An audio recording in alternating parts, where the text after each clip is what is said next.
You can go the hell on, man. I'm good on that shit.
Dustin.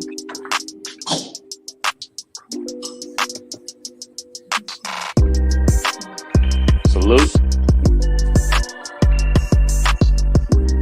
Salute, salute.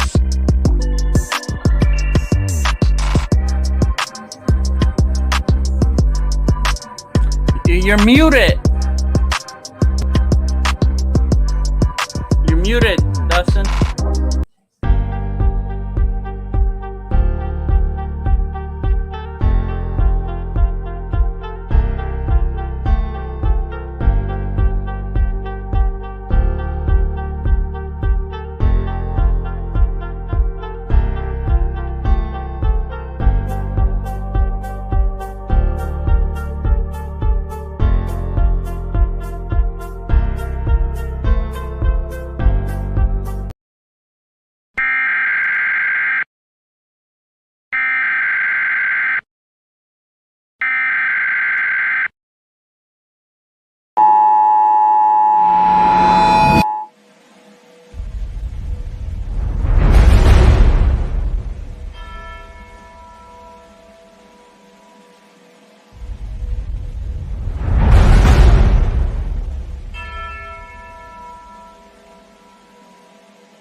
king and his men stole the queen from her bed. Touchdown! Bound her and her bone. Jones takes it. The seas be ours, and by the powers where we will roam.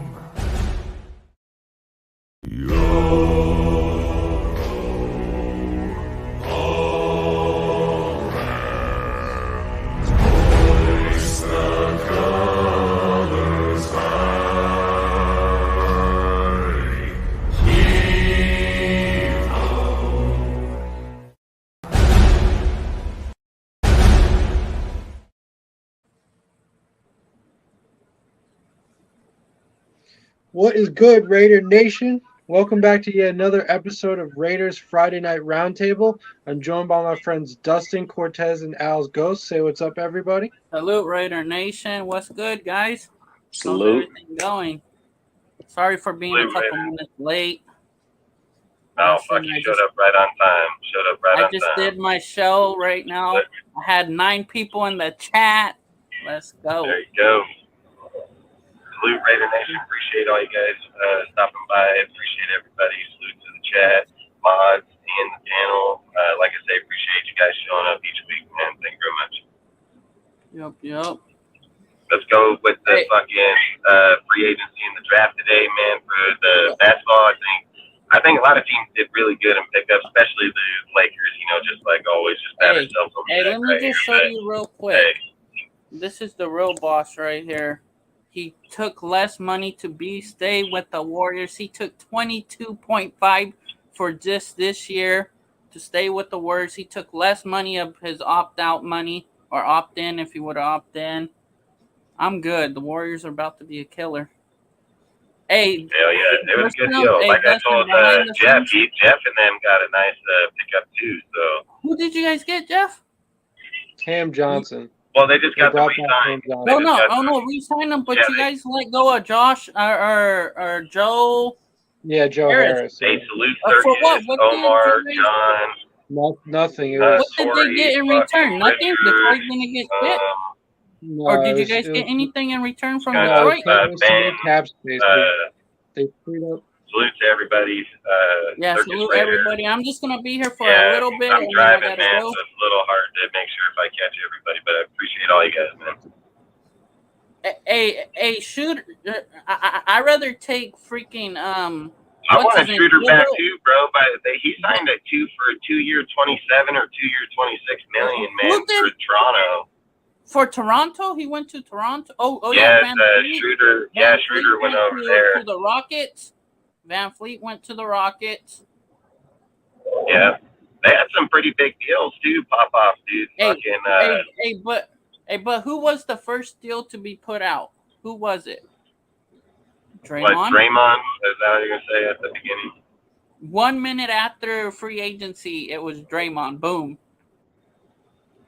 Yeah, they were thinking Hey. 25. He went 22. So I mean, it's good. I mean, either way, it's a good deal. But I think, like I said, the Lakers. I think we picked up some pretty good fucking Hey, pieces but this that year. We're just Vincent, getting dude, I don't know started. about him. I don't think he's all that great, Dustin. I mean, hey, a lot of players come here, man, may not play good and end up being good, and some are good and end up playing shit. Prince ain't all that great, Dustin. Let's say that too. Who? Prince is a 4. He's not a 3. Hoops. He's Yeah, but not I think a 3. I think he is a good pickup, man. I like him. So I mean, I'm not gonna lie, I like Hey, all three because hey, we got bro, Cam you know- Reddish, we got Vincent, and frickin' Are you guys in cap trouble now? I don't know. I think maybe. But either way, let's get back And to the when you show. guys come We'll back, talk about it in a little Usher- bit. We'll talk Usher about it more in a little Moore, bit. Let Jeff get back to it. Yeah, we got okay. him 51 mil for 3 years. All right, go. Hey, Yeah, let me all right, just. all Hey, right. John, my link will be in the chat in a little bit. They already have it set up. My bad, Jeff. Okay, yeah, no problem. All right, so as always, thank you to the members of this panel for showing up. Thank you to the mods in the chat for holding it down. We wouldn't be able to do the show without you guys, as always. And last but certainly not least, thank you to thank you to the members. Excuse me. Thank you to our viewers for watching along and commenting along with us as we begin this broadcast. We got another great one for you guys, as always. Just a quick reminder before we do get Salute started. to Menace. Our YouTube bot, our Nightbot, is currently posting all the various links to our various platforms in the comments section as we speak. So when you guys get a chance, if you do see the Nightbot posting the various links, if you guys could just check out all those links, just tap in with us on all those platforms, that would be greatly appreciated. Just to give you guys a quick rundown of all those platforms. So first and foremost, the Nightbot is going to give you guys a link to the Death Star Report YouTube channel, which we're currently broadcasting to.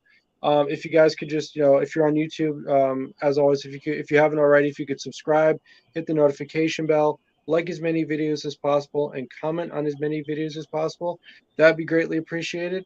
It's also going to provide a link to our Twitch channel, the Death Star Report Twitch channel.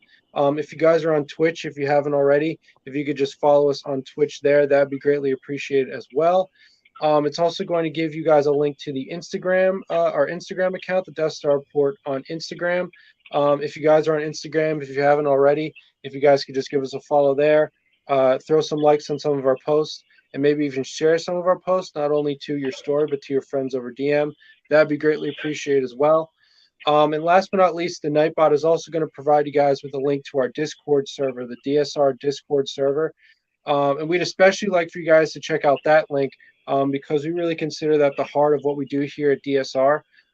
So as always, if you guys are on Discord, if you haven't already, if you guys could just, take a look at that link and join us there at the Discord DSR community, DSR Discord server community, that'd be greatly appreciated. It's a great community. It's a fantastic way to connect with a whole bunch of people, not only over all things Raiders, but over a wide variety of topics. Because we do obviously have a Raiders chat. We talk about all things Raiders. We also have a general chat. We talk about life in general. We talk about the NFL at large. We have fantasy leagues, both NBA and NFL. We talk about other sports leagues in general, like the NBA, MLB, and NHL. We have promotional events like free giveaways. We just started back up our free movie nights where we all hop into the server and we all watch a movie together. That's a great way to spend a weekend night. Great way to build camaraderie as well and just enjoy a good movie together. We have a channel dedicated to YouTube alerts for all manner of various Raiders content creators and YouTubers. And we also have all manner of channels dedicated to Raiders content creators on other platforms like Twitter and Instagram, as well as channels dedicated to all kinds of sports alerts on Twitter and Instagram, and things of the like. So, like I said, it's a whole bunch of stuff covered in that server. Whole bunch of stuff going on. Great way to connect with a whole bunch of people, and we'd really love to have you guys there. So, like I said, if you guys are on Discord, if you guys could check out that link when the Nightbot does post it. It really mean a lot for us for you guys to join the Discord community there at the DSR Discord server. And like I said, we'd love to have you, and we thank you in advance. Because like I said, it's a great community, and the more the merrier. So like I said, just quick rundown again: Death Star Report YouTube channel, Death Star Report on Twitch, Death Star Report on Instagram, and last but not least, as I just said, the DSR Discord server. So like I said, if you could keep your eyes peeled for when the Nightbot posts those links and just check out all those platforms and tap in with us on all those platforms, that would be greatly appreciated. And we do thank you guys in advance for that, as it does help us out tremendously. And as always, the Nightbot is going to continually post all these links, not only to those four main links that I mentioned, but also to the accounts and social media platforms of individual content creators affiliated with us here at DSR. So like I said, you guys will have multiple opportunities to check out all these platforms. Like I said, just pay attention to the comment section to see when the Nightbot posts all these links. And like I said, when you get a chance, if you could tap in with us on all those platforms, we do appreciate that in advance.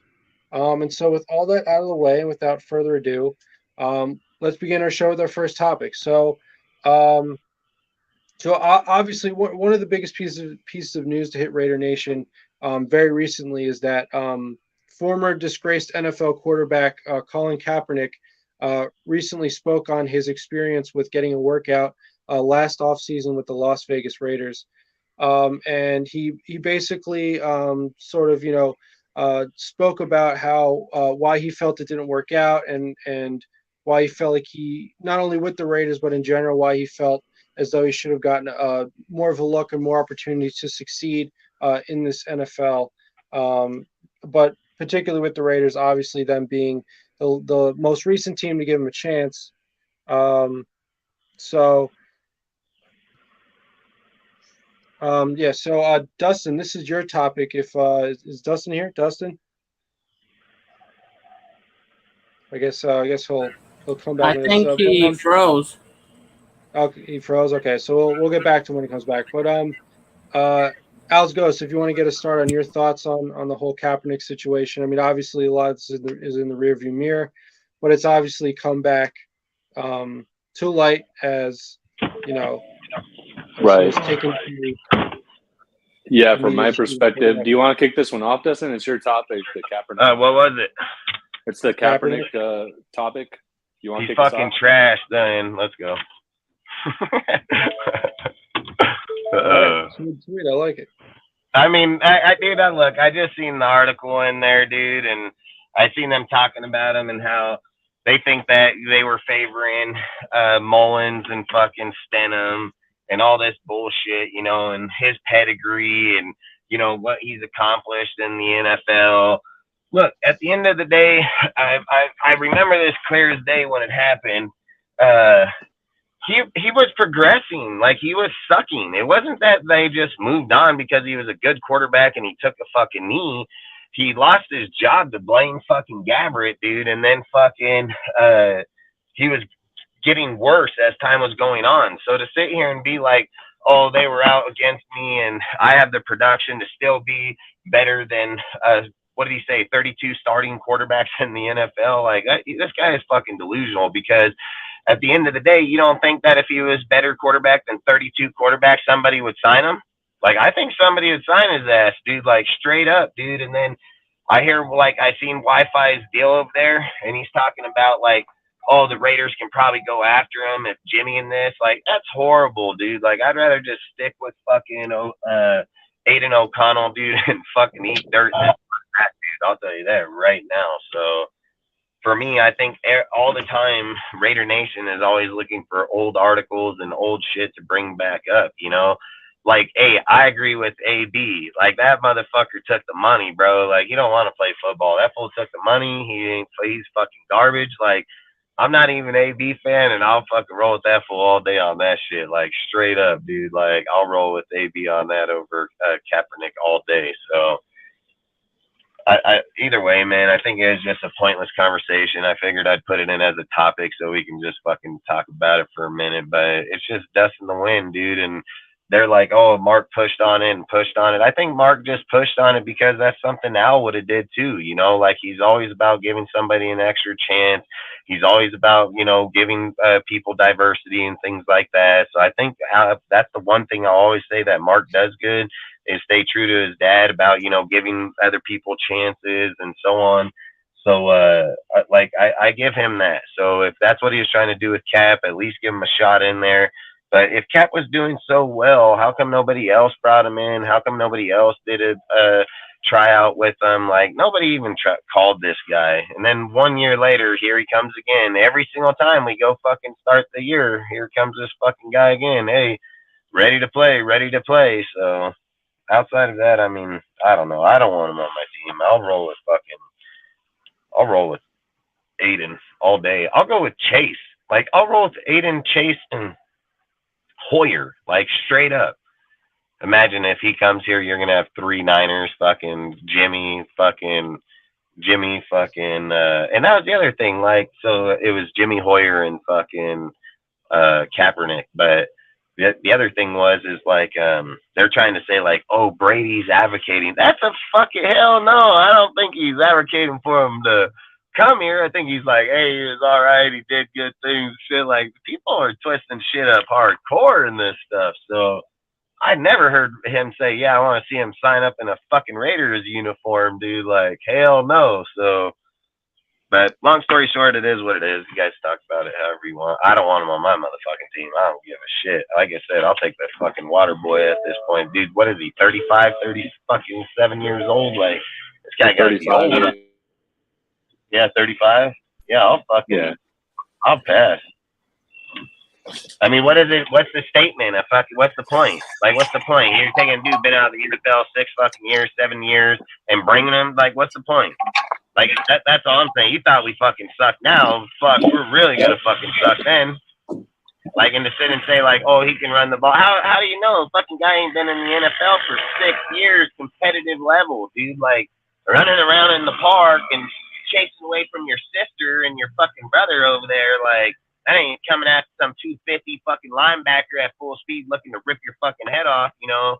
Like, that's all I'm saying is like, we're taking two deals where it's one thing if you get an ACL tear and you rehab and you've been in football and you go out for a year and come back, those dudes struggle pretty hard too coming back. This fucking guy been out for 6, 7 years, dude, and you think like he just gonna take a team to the fucking Super Bowl. Like, hell no, he ain't. Hell no. Not just that, Dustin, but I don't think he. Let's just assume that he still has like the quarterback chops or the football chops. Let's just assume for the sake of argument. I don't think that he fits the McDaniels system. Like, I just don't think that stylistically as a quarterback he would fit the system. Why wouldn't you just give Stenham $5 million and kept him? Right. So I think he didn't end up going to the Raiders because, you know, frankly, he's just like a little bit over the hill, dude. I mean, it's just if you don't practice something for that long, you know, if you're not taking real live bullets, as they say, it's a different ball game, right? If you're running track, doing drills, as opposed to like seeing guys come at you, it's a completely different ball game. Dude, in 6 years of not being there and being obsolete and being young is one thing. You're fucking old. You're getting slower. You're getting you ain't been, like I said, like I said, I don't want them. Somebody else wants to sign them.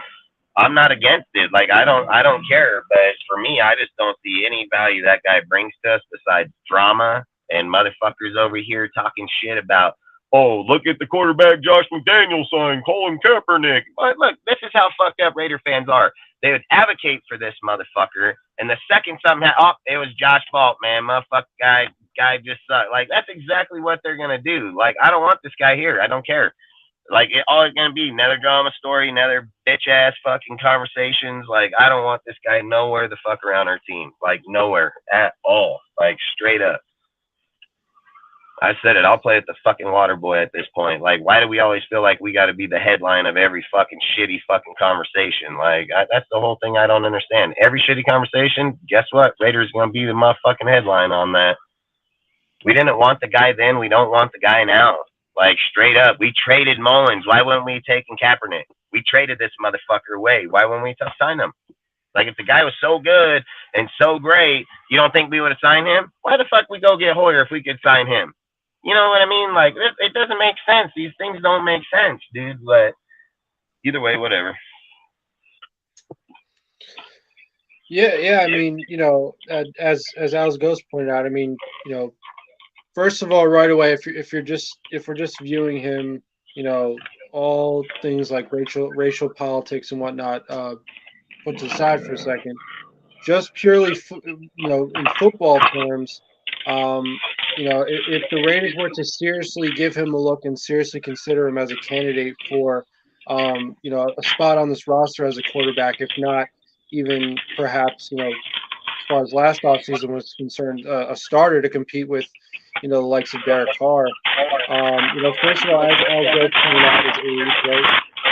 Age is a factor because, you know, at this point he's deep into his 30s, hasn't played. Even dating back to last offseason, hadn't played in years.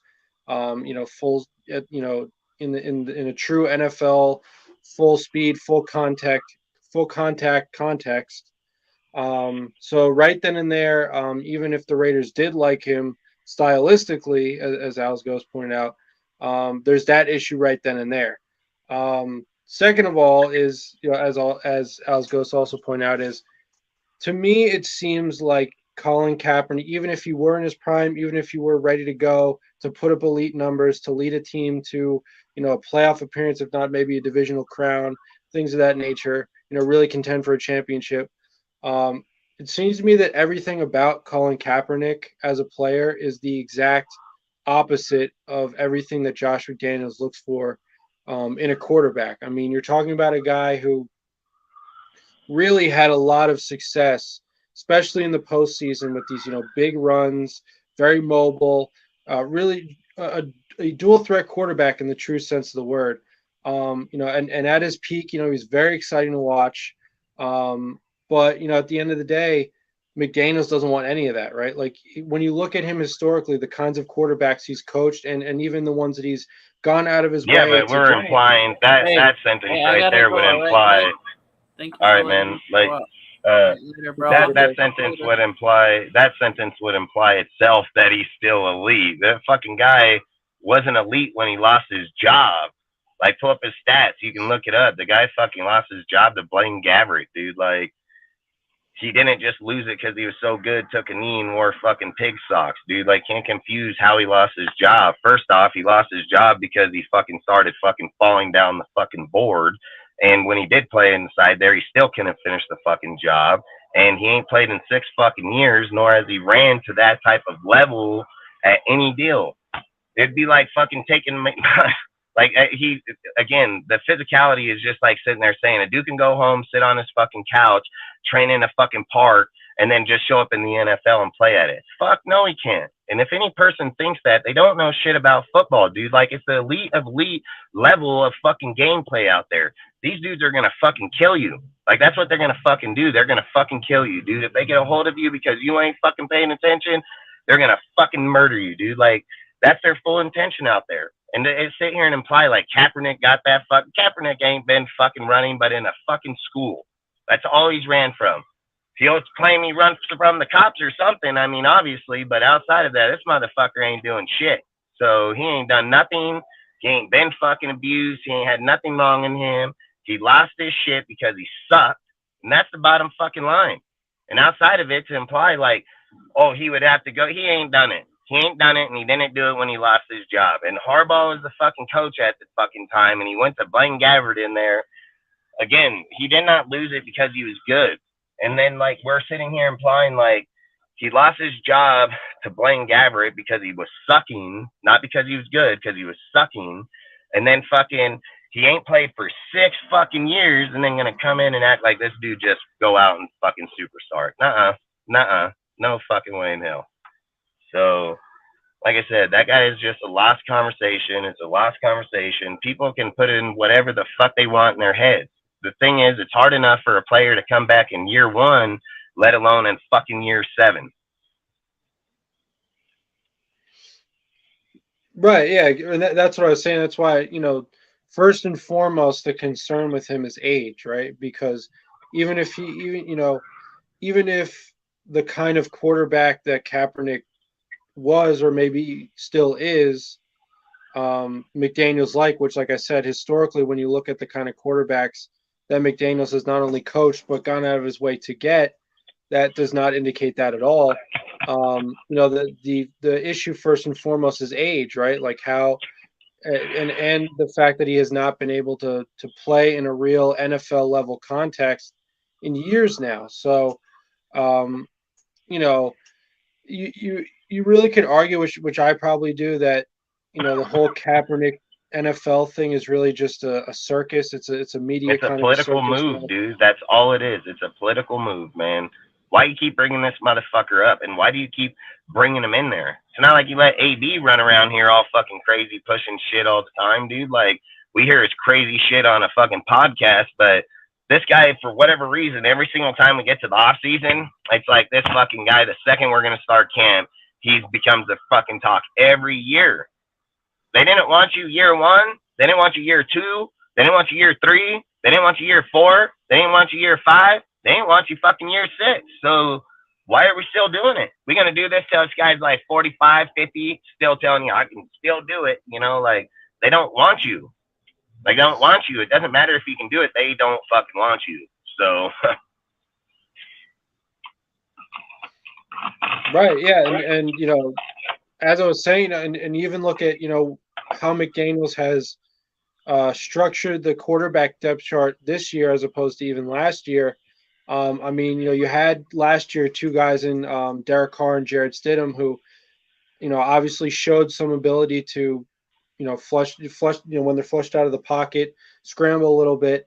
You know, the quarterbacks they have now, uh, they don't do that at all. I mean, Jimmy G is not a scrambler. Brian Hoyer's not a scrambler, and Aiden O'Connell sure as hell is not a scrambler. So to me, I mean, if you look at it on a spectrum of like pocket passer to, you know, dual to like a Lamar Jackson or a dual threat kind of a quarterback, you know, the Raiders are all the way on this side of the spectrum as far as, you know, the kind of quarterback that McDaniels wants. So you know, I guess, you know, if Kaepernick sincerely really wanted to try to get back into the NFL, if the Raiders were the only team offering him a tryout, then that, you know, that's one thing, you know, you take what you can get. But if he had to choose, especially with this head coach, I don't think he would have. I don't think the Raiders would have been high on his list because you look at the kind of court. I mean, you know, the even dating back a couple years, 2020 in New England, you know, McDaniels tried to make it work with Cam Newton, who obviously, you know, prided himself on once again, you know, being as skilled of a rusher as he was a passer at times, and that relationship just didn't work out because, I that's mean, right, you know, Jason. Chase is our only the most mobile quarterback we got. oh right, I forgot. Right, I forgot about. I keep forgetting about Chase Garber. So, He says but yeah, I that who mean, would you take in this? Would you take Collins or fucking Russell? I want to take either. They're both garbage as shit, dude. But if I had to pick one with well, Josh McDaniels, I'm taking Kerry Collins for sure. I'm is not that what? taking Jamarcus. No, I'm is he thinking that's who taking? he's calling. Who else would be Collins? No, Colin Kaepernick. Oh fuck, hell no, fuck no. I'm taking Well, I Jamarcus all mean day.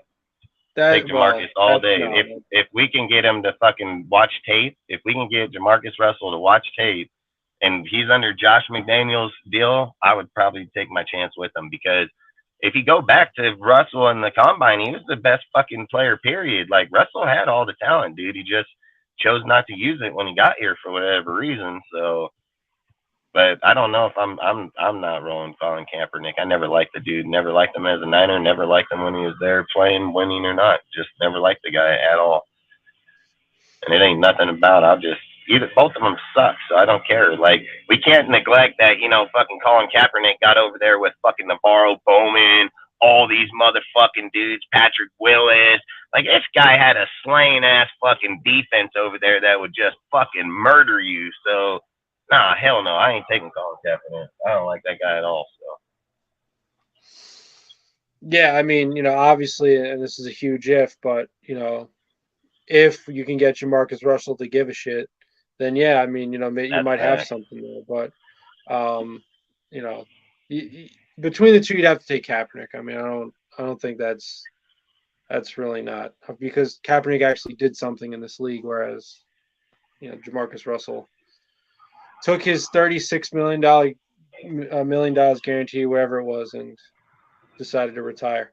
This So is way more than okay, that. so yeah, I mean, I think we're all pretty much in agreement that, you know, I mean, this is just one of those things. You know, honestly, you could probably put this in the same category as what Derek Carr just said, right? Because, you know, Derek Carr, obviously the wounds are fresher, obviously, but at the end of the day, he's a former quarterback of this team. Didn't work out with McDaniels, just like Kaepernick. So, um, you know, I guess it's in the rearview mirror. So, um, Man, that's you fact, know, John. He can how's play goes in if either one of if you're those. up I on mean, hey, look, hella professional players that played in the XFL, CFL, dude. Like hell of them. So that fool don't want to play football, dude. He don't even want to go try to throw a ball to a motherfucker so people can see him. He don't even want to do that. Yeah, well, right. That's a good point. And you know, because the thing is, if I'm not mistaken, everything I've learned about Kaepernick is that he's been able to make a pretty good amount of money off of like a teamless jersey. I believe he partnered with Nike, Yeah. And so through jersey sales of just, obviously, It's like 21 um, mil this guy makes a year, dude. So, like I said, this guy's not here for the fucking play. I mean, I've said it. I do not agree with Antonio Brown ever. That fool was the first motherfucker popped off on Kaepernick about how fake he is, dude. I'm rolling with AD on that one all day. That dude's fake. He don't know what the fuck. He ain't good. He's not good. Anybody believes that? They ain't watched that fucking guy play. That guy is not good, dude. He's not a good player. He was in John fucking Harbaugh's system, dude, that just came out of Singletary's fucking team in the fucking Niners. Nuh-uh. Hell fucking no. Nuh-uh. Like Kaepernick is, dude, look, he can be mobile as all he wanted. Dude, why did he lose his job to Blaine Gabbert in like 2 years, 3 years? Like, nuh-uh. Nope. Not even going down that road. That guy, I mean, like I said, he just on a team that was way overloaded for sure, man. Like I said, Jamarcus Russell, if we got McDaniels and he can coach him and teach him, he was way better developed player. Way better. He just chose not to play in the NFL. Like, there's no denying that point. But player-wise, coming out of college, fuck, Kaepernick ain't even on that motherfucker's level, dude. He just ended up on a better team, obviously, and then fucking ended his ass out of here no different than fucking Tim Tebow's ass. So, like, that's things. Like, a fucking guy was not a good player, but it is what it is. I mean, goddamn, Right, Brad yeah. Johnson won a Super Bowl with the fucking Tampa Bay. Does that make him a good fucking quarterback? Had the worst fucking QB rating in that year, in that season. Fucking, he's not a good quarterback. Don't matter if my fucking team won the Super Bowl or not. Don't make him a good quarterback. Yeah, so yeah, I mean, I think we're all pretty much in agreement. Al's goes if you want to add anything else to this topic. Otherwise, I was gonna. Yeah, no, Flush I think it. that just Flush it down the toilet. Yeah, I mean, I think that pretty much like sums it up. I mean, I think the more interesting conversation is I don't think that he's, at 35 years of age, 6 years removed from the league, that he could be a starting quarterback. I think the more interesting conversation is, could he come in and be like a second or third string guy? And I don't know if he's been offered that and then he's just declined it, but dude, maybe he could I be a think second the crazy guy. thing is that we're even considering this motherfucker on the team. That's the craziest part. That's the craziest of it all for me. We even consider that motherfucker even a roster spot. Like, fucking guy ain't played 6 years, 35 fucking, and we're like, yep, come on over here. Hey, salute, lunatic. Yeah. I mean, I guess I'll just say this just to wrap it up, just as sort of thinking out loud here. And it doesn't pertain to the Raiders really, because by the time he had gotten to the Raiders, like I said, the issue of not only age but not having played in the NFL for years now, especially to consider him, as a starting quarterback, it's very dicey. And then, of course, like I said, on top of that, there's the whole, would he work with McDaniels and what he wants to do offensively. So those two things definitely went against his, probably trying to get a spot on the roster with the Raiders in 2022. I would just say that what was weird to me about the Kaepernick thing was, like, I get it, right? Like, he, the window, I guess, for the 49ers in that era to win a championship was Facts, John. dissipating. It was dissolving. It wasn't really there anymore. For whatever reason, the 49ers, it seemed like they wanted to part ways with Harbaugh, which they ultimately did. And also, the overall quality of the team ended up suffering.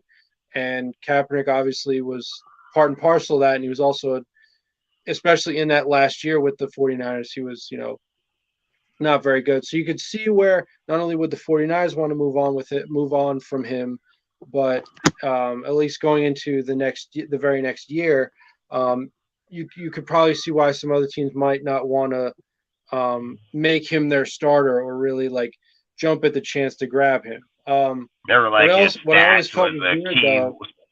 point. Fucking stats were the key point. They're like, yeah, fucking what, you get 2,500 fucking passing yards? Like, yeah, I'll pass. Like, fucking good. Right. So what was weird to me was that, not only was the starting quarterback market, not only did that completely disappear for him, the backup market was never there for my. He was just completely excommunicated from the If he's NFL. so And, great, if he was so great, why doesn't he go to the CFL, SFL, and fucking play there, win his season, and then come to the NFL? How come he doesn't go to the SFL? What is it? The USFL?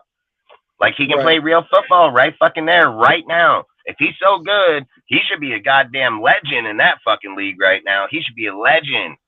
Why is he not signed up in that bitch and fucking playing? Has he gotten an offer from one of those teams, from one of those Nobody leagues? and he don't want to go there. It's not about that. His brand don't stand out in the fucking USFL. It stands out in the NFL. Don't stand out over there. So it's not about that. And like you said, maybe he did, and he just did not. He turns it down. You know what I mean? Like I think the point's way beyond that when you see how he talks and how he goes about things over there. Like that's how I feel. Like that's my opinion. Salute, Sergio. So hold on. So apparently, back in 2020, the Hamilton Tiger Cats of the CFL, they held the exclusive CFL rights for Kaepernick. I don't exactly know what that means, but I guess that means that they were interested in him. But as I was saying, it just kind of seemed weird to me that if we're just talking about football, and this is why I think there was other stuff going on, but if we're just talking about football,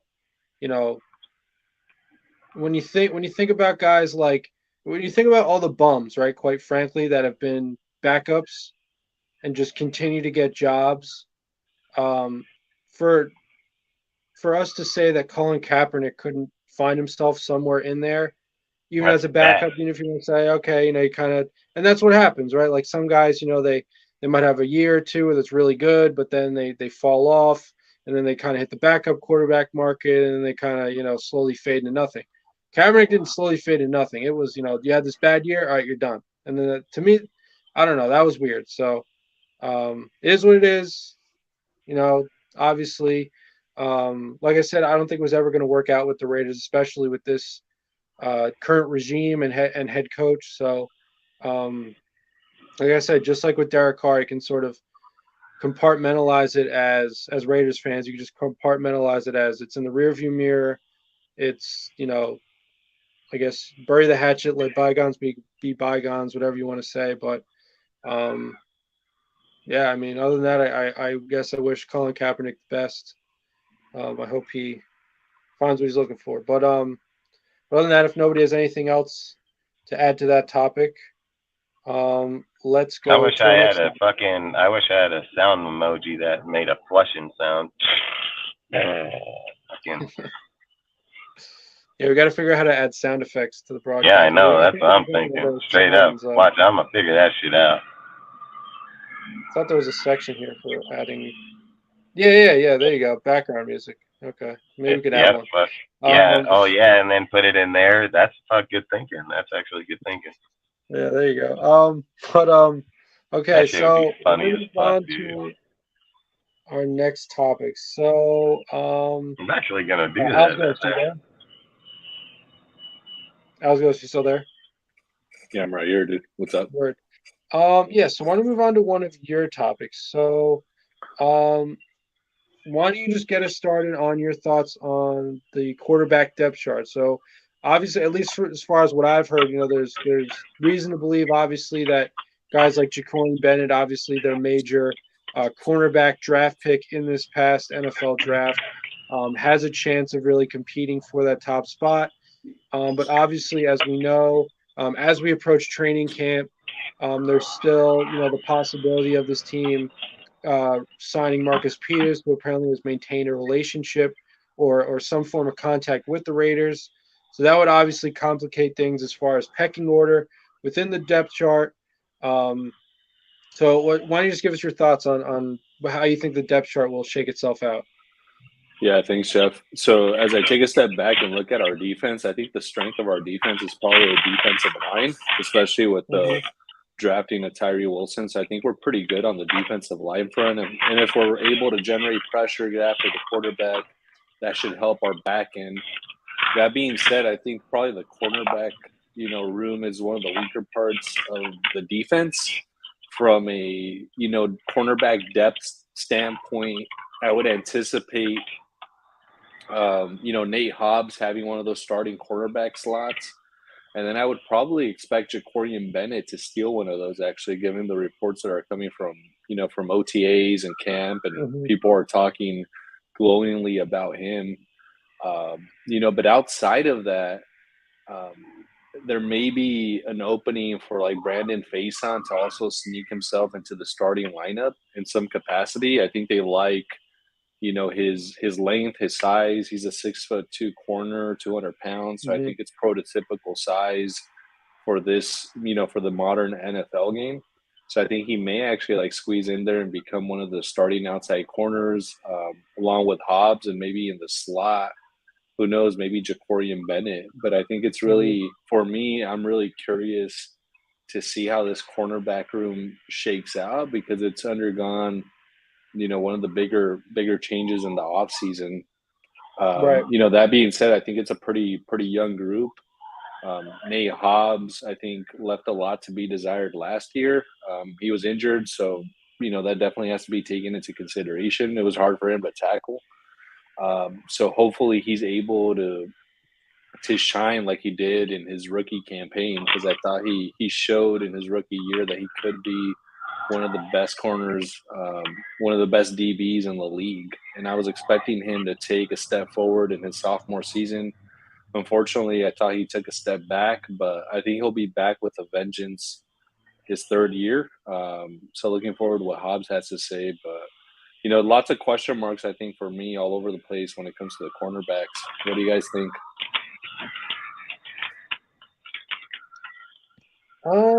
Yeah, I mean, obviously, I would say the one strength when I think about the cornerback room, the one strength right away that comes to mind is depth. So with depth comes options, right? Not only as far as starting guys and rotating them, but in terms of injury, guys go down, you can elevate other guys. So, as we've talked about before, the whole Marcus Peters thing, I personally don't love it. I guess if the price is right, if we're talking about depth once again, why not, right? Like, as long as it doesn't break the bank, could add a veteran presence to this room. So obviously there's some value there. But I mean, as far as like talent goes, if I'm gonna just if I were Patrick Graham and I were trying to structure this defense or the depth chart of the cornerback room based on who I think is going to be able to make the most plays.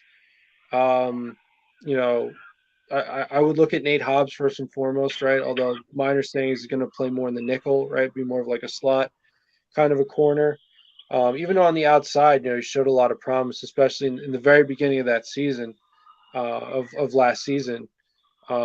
He was actually, if I'm not mistaken, in a lot of statistical categories, he was outplaying Patrick Surtain. So obviously that's a big thing right there, right?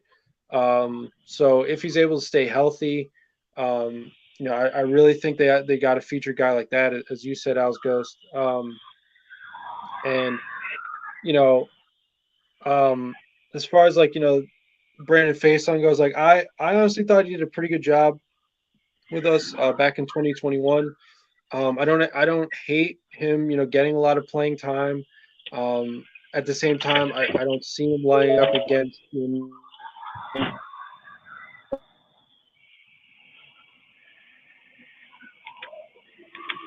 What happened? Did he freeze? Oh, am I back? All right, you good? Now? Okay, yeah. So like I said, that would be my only cause for concern is like I think Faison can be a contributor in this cornerback room. I just don't know, number one outside.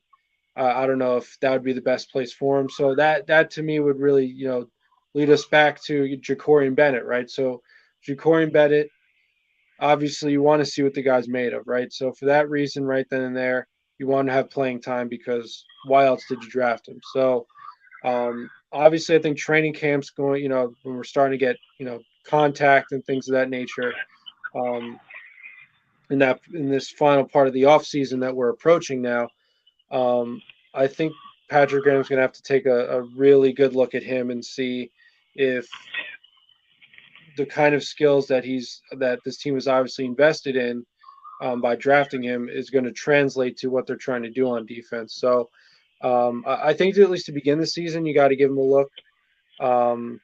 Just see what he's made of, because this team, they really need a true number one corner, right? Like, like I said, the Broncos have Pat Surtain, the Jets have Sauce Gardner, even the Chargers have Asante Samuel Jr., right? So, like, you have these teams, right, that no doubt about it, they have a guy they're pretty confident can line up against some pretty good wide receivers. To me, like that is what still needs to be figured out as far as this cornerback room goes. But like I said, overall, I like the depth.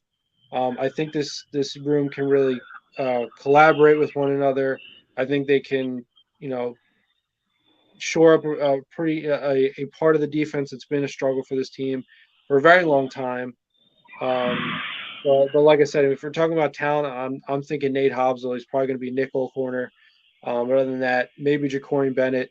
Maybe they start off with Marcus Peters just because of the veteran presence, and then maybe you're talking about like a Brandon Faison on the other side.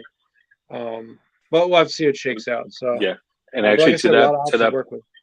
Sorry not to cut you off, No, Jeff, but it. I was going to say, there's actually like an opportunity. There's a way that you can have like a really good secondary, in the sense of you could give up yardage, right? And you could give up maybe like big plays or whatever and give up points. Mm-hmm. But then if you're able to generate turnovers, get picks, punch the ball out, etc., you could become an opportunistic defense and make up for, giving up yardage and giving up points. So maybe, this year our defense could be that, right? Let's say realistically we give up yards, we give up points, but we have some dogs in the backfield that are able to get picks, are able to get turnovers, because for as long as I've been watching the Raiders, dude, we just haven't been a turnover machine. We haven't been a defense that generates turnovers, that generates picks.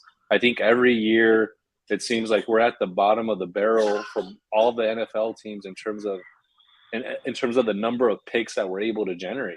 And we need some ball hawks out there in the backfield. So we'll see how it shakes out. What do you think, Dustin? I mean, like I said, I don't think we're going to push for – I mean, they already put a contract for Peters, so Peters can sign right now if he wanted to. You know what I mean? Like, there's nothing stopping him from signing. They gave him a contract. It's up for him to sign it if he wants to be here. If he don't, he don't. But the way I think we'll go after actual corner like veteran is after if we get to camp. If we get to camp and Webb or Faison doesn't show up, like one or the other, and say one shows up but one doesn't show up, I think then we would go. But in my opinion, I think our outside corners, I mean, I think with the people we have is going to be at left cornerback is going to be Faison and Shelley. The nickel back is going to be Hobbs and Hall, and the right corner is going to be Webb and Bennett. And the thing with Bennett is Bennett can go inside to the nickel. He can go to the opposite side and the outside. Faison can play inside, outside. Hobbs plays inside, outside. You got 25 different rotational. Shelley's not going to play slot. I mean, he's already said his worst football was played in the slot. So I don't think he'll play in there. I think he'll be rotation in the right and the left side of the football. I think, like I said, Faison will be the starting left corner. Webb would be the starting right. And then I think whenever we play the Chargers, I believe, depending on how Webb or Faison's playing, whoever the weaker corner is, they'll move Hobbs to the outside and then move Hall to the inside, because you got to remember you're going to start going against Johnson. You're going to go against Williams. You're going to have two big fucking corners over there. So you most definitely need people that are going to be able to compete up on them. And I think if you go with that, I mean, I would like to keep Faison, Hobbs, and Webb in there at all times, because that's a big trio of corners. Like, the second you drop to Hall, you're dropping size. Bennett can go. He's still got size. So even if he goes to the inside. So, I mean, you're really only losing size in the inside if you went Shelley or Hall. But again, Hall showing up. He played good football. Like Stats said in here, we went over stats. I mean, Shelley played really, really good football in the man. So, I mean, we got a lot of good players, Faison included.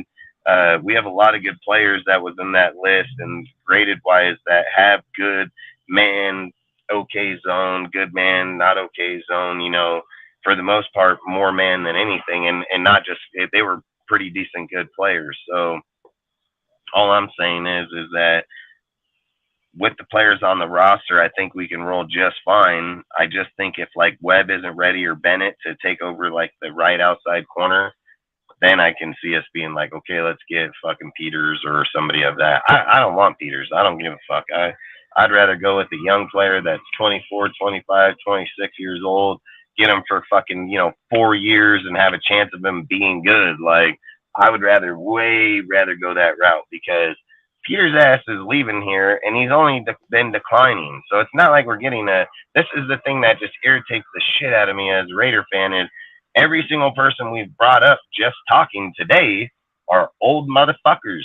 And we want these motherfuckers on our team. Like, I feel like we might as well just take away the Raider shield and put a handicap fucking sign up there, like, that's how I really feel. Like, this guy ain't he got dropped for Rocky Sin that had an injury dude that we fucking let him go. They pick him up for 6 and drop Peters. Like, come on, man. I mean, and we're like, yep, let's go get him. Let's sign this fucking guy, whatever. Yeah, I'm glad you brought up Duke Shelley because I knew coverage corner. Yeah, you're right. Stats 100%. What were you saying? Yeah. I mean, yeah, I'm glad you brought up Duke Shelley because I knew I was forgetting somebody. Because like I said, cornerback room has depth, right? A lot of options to work with. Apparently, Duke Shelley's year-end passer rating at the end of this past year was 55.2. So, yeah, I mean, obviously that's another guy, right? I mean, small sample size. He had the 4th best coverage grade in all of football, Shelley did. Right, yeah. I mean, yeah. Any way you look at it, like what he showed last year, albeit a small sample size, was really good. So it's kind of a head scratcher as far as why. I mean, he played 300 snaps. He played 300 snaps last year. You guys think a Meek makes the team? Nah, hell no. Fucking why would he? Yeah, I don't think so either. Yeah, I don't think so either. I mean, so look at it like, so look at this. It said that fucking Shelley's coverage grade was an 84.9. Tyler's coverage grade was an 86.3, which was the 3rd and 4th best last year in coverage for both of them at a minimal snaps of what they take, and they had 300 snaps. So, I mean, to be graded on the list and at 3rd and 4th best in the coverage grade, I mean, they obviously have pretty good skill. Like, the thing about a Meek, he doesn't have that type of fucking presence. Even he's not, look, I've said it, he's good in these little short deals. Minute a guy wants to go to the house and beat him, they're just throw it over the top of him. He just beat 98% probably. Like, he's beat all the fucking time. So, for me, like I said, Meek is a viability dude, a liability instantly. Get to the Super Bowl, fucking dude got a big receiver. Meek lined up out there, fucking kiss that fool's ass goodbye. Like, that's all I'm saying is like, you make your team very vulnerable. I mean, you go against Johnson and the Chargers, 6'4" player, putting a 5 foot fucking 8 looking at his nutsack. You know what I mean? Like, come on, man. Like, I just don't see how you're gonna sit and he don't got just mad ass hops. You know what I mean? It's not like this motherfucker out jumping these dudes. So I'm cool on it. I'll pass. Yeah, and now that like you guys have mentioned, like now that I'm thinking of Duke Shelley, right? That's probably the one in mind now where I'm thinking like, back, bro. With all this competition going on now, like as far as the Meek goes, like I don't know. I mean, maybe, right? I mean, wouldn't be the worst guy to have. It's just the size obviously is an issue. Obviously, he got more playing time because of injuries last year, so. Obviously he had that big play against the Broncos. That was really cool. That's sort of a thing that can get the defense really pumped up, right? Especially in the moment of a game. So with that big playability, like, maybe you don't necessarily want to overlook that if you're Patrick Graham. Hell yeah, and remember that big ass play against the Chargers too? Remember that one? You don't want to forget that one either.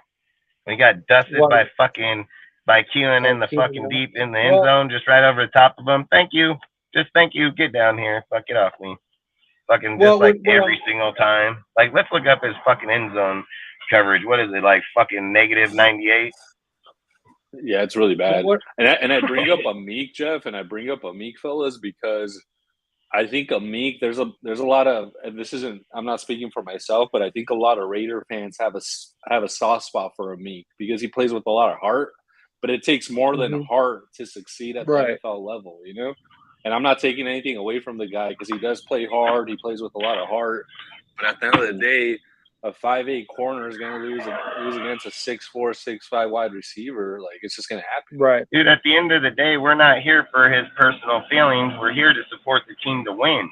That's what we're here for. If I want to be friends with this motherfucker, I'll fucking friend him on Facebook and ask him if he wants to hang out. I want to watch my motherfucking team beat up other motherfucking teams. I ain't trying to be this motherfucker's friend. I can give two fucks about that guy. Suit up, stop the motherfucker throwing the ball the other fucking way, and let's fucking go. Like, that's the kind of shit I hate, dude. Motherfucker act like he gonna go hang out with that guy. Get the fuck out of here.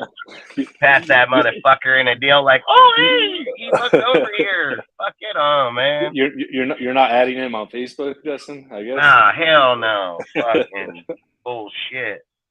But you see what I'm saying? Like, that kind of bullshit, I don't even know why people even think that, dude, because at the end of the day, it's about winning. It's about the best players on the team to win, dude. That's what it's a fucking about. I number agree. with it. Look, just with the players here. So just in the players, do you think that Tyler Hall is going to be a better slot corner than Amik Robinson? I mean, that's the real question. Yes, of course, yeah. So, I mean, if he has the better ceiling, buy Amik because fucking Shelley's going to get that job. Faisum's going to get that job. Webb's going to get that job. Hobbs going to get that job. And Bennett's going to get that job. So Isaac Brown, dude, this guy's showing up all over the place. So, like, I don't know if this dude's going to be a sleeper, but I don't know if Isaac Brown might make the squad and somebody else may not. And that's all I'm saying. That can be where Webb or fucking Faisum doesn't make it and Brown makes it, you know? So he's got decent size to him, too. He's not a big, great big player, but still, I see him all over the fucking place. So all I'm saying is I think, like, when you're looking at your corners, you're going to want Faisum and Webb. They're the biggest corners outside of fucking Nate Hobbs. So I think you need the height there, especially when you're competing against 6'1" dudes, 6'2". Like, you're competing against big corner or wide receivers all the time. So, just think about it. That's through the whole AFC West. You're dealing with big-bodied receivers. So you can't bring out shit like Shelley. He can't be a starter. He has to be rotation. Like, this dude can't get fucking. We'll have a Meek shit all over again. Like, all I say at the end of the day, if a guy is 6'4" and he can jump fucking 15 feet in the air, and you're 5'8" and only can jump 12, like, you're going to get beat on a good quarterback every time. Just gonna throw it right up every fucking time. He's gonna Michael Jordan that motherfucker. Like, that's what he's gonna do. Like, and that's all I'm saying. At the end of the day, smart quarterbacks know how to win against midgets. Like, fuck, can't win against midgets. You got a fucking problem here, you know? Kelsey, dog that fool. Kelsey, fucking get him on his leg and drag him down the field, you know? Like, that's what I'm just saying. Those dudes are liabilities, dude. Like, when you're a 6'1" corner and you just put your hand up, you fucking might block it just with your shoulder or something. You know what I mean? Like, this fucking guy puts his hand up, it might be like fucking, might hit his fingertips. You ever see those Instagram fucking deals where like, you see this guy bump into a dude and he's a midget and the fucking big old dude gets out of the car in front, turns around and it's like a little toy car fucking they're pushing across the floor, you know? Like, that's what that shit is like, dude.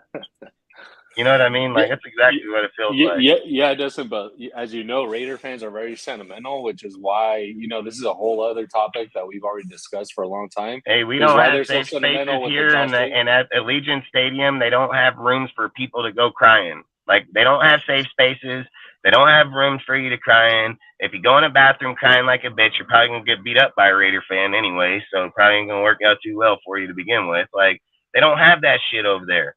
These fucking guys only exist here. They exist here in social fucking media where they can type shit and fucking get their feelings hurt. Then they'll talk shit. You'll be like, you'll bag them. Then they'll go suck on their mama's titty for titty milk at fucking 18 years old. You know what I mean? Like, fuck, we ain't got time for motherfuckers like that. That's a wild stat that Sergio just put up, dude. That's true. He's the only survivor of the 2020 draft class. That's crazy. Well, yeah, boy. I mean, talking Ruggs. But we had a full slate of 7 rounds, dude, and he's the only guy who's Yeah, I'm trying. still I'm trying to here. think who won that class. I mean, It was Ruggs, Arnett was part of the Arnett. 2020 too. Who was the second Um, round guy? Who was I second think round? that was the same who year, won that, right? wasn't that with Mo Hurst and them? Did Mo No, Hurst and Mo them Hurst come in? was. That was the year before Yeah, with that was the Arden year Key. before. Yeah, 19. Yeah. Dude, that's wild that he's the only guy surviving. It would have been Foster. Wouldn't Foster have been in that draft? No, Foster was the 19 draft. Yeah, Ruggs, Damon Arnett, Lynn Bowden. Remember Lynn Bowden? Oh yeah, he yeah, got yeah, shipped yeah. instantly before the fucking season even started to Miami. This is the cast of characters: Brian Edwards, Tanner Muse, John Simpson, and then Amik. So he's right. Yeah. So Amik Thank is the fucking last God. one. Thank Last one goddamn voted God. off the island. That's And he wild, ain't dude. fucking any better than all of them, anyways. But yeah, no. I mean, the one thing I was saying though about Amik is that, like, the one thing you can say about him, and maybe other than him being part of, like, the older kind of draft classes, maybe the soft spot, at least to some extent, in Raider Nation is due to the fact that, like Alex Ghost said, he plays with heart, and maybe you could sort of view him as, in basketball, they talk about guys who are spark plugs, right? Like, not your most talented guy, top to bottom by any means, but a guy could give you some energy, right? Like I'm saying, like the ability for him to make that play against the Broncos, that was a really big play, right? And you could feel the energy was palpable, right? So, um, Did he am I do it again saying, all like, season? well, no, but I'm just saying, like, this is not a guy who's supposed to get a whole bunch of snaps. This is not a guy who is supposed to be number one corner. None of that, right? But what I'm saying is that maybe you find some room for him on the roster simply because maybe in certain situations you could put him in there. You could give a spark off the, almost like giving a spark off the bench, like certain players in basketball do, right? So, um, and then, like I said, he's kind of a fan favorite, kind of. I mean, not obviously a Well, lot of the people. best thing I love about the football team now is the fans don't pick the team. I'm fucking glad that doesn't happen because Ziegler ain't gonna look at it like that. Ziegler's gonna be like, well, if the best players play, that's how that shit's gonna go down. So I'm glad the fans ain't picking these motherfuckers, and I'm glad Ziegler don't give a fuck about their feelings. Like, that's what I love about fucking Ziegler. I love that he just gonna be in that room, be like, yeah, I can give two fucks. This guy ain't good. He's gonna get replaced by this guy. And if Amit shows up and balls the fuck out and earns that spot, great. Fucking get the spot, bro. Like, I won't deny somebody that earns that damn spot in any way, shape, or form. But if the rest of these guys show up, they're gonna beat them in height and gameplay just alone. So at the end of the day, they can, like I said, go fucking wait for him at the gate, give him a place to come live, fucking ask him if you want to live at your fucking house, see if you want to hang out, dude. Like, guy ain't gonna do that. He don't give a fuck. So I don't see why people over there like want to home this motherfucker. They don't want to home him. You guys gonna go cook him fucking lunch, take it out there, wait for him on the field too? Like, that's not how this game's played, dude. It's not played on that type of shit. That's why fans don't build teams. That's why motherfucking GMs that have no emotion or tied to players. That's why it was easy for his ass to get rid of Carr. You think get rid of Carr, he won't get rid of Amit? That's fucking be crazy as hell. That dude's gonna be gone like dust in the wind.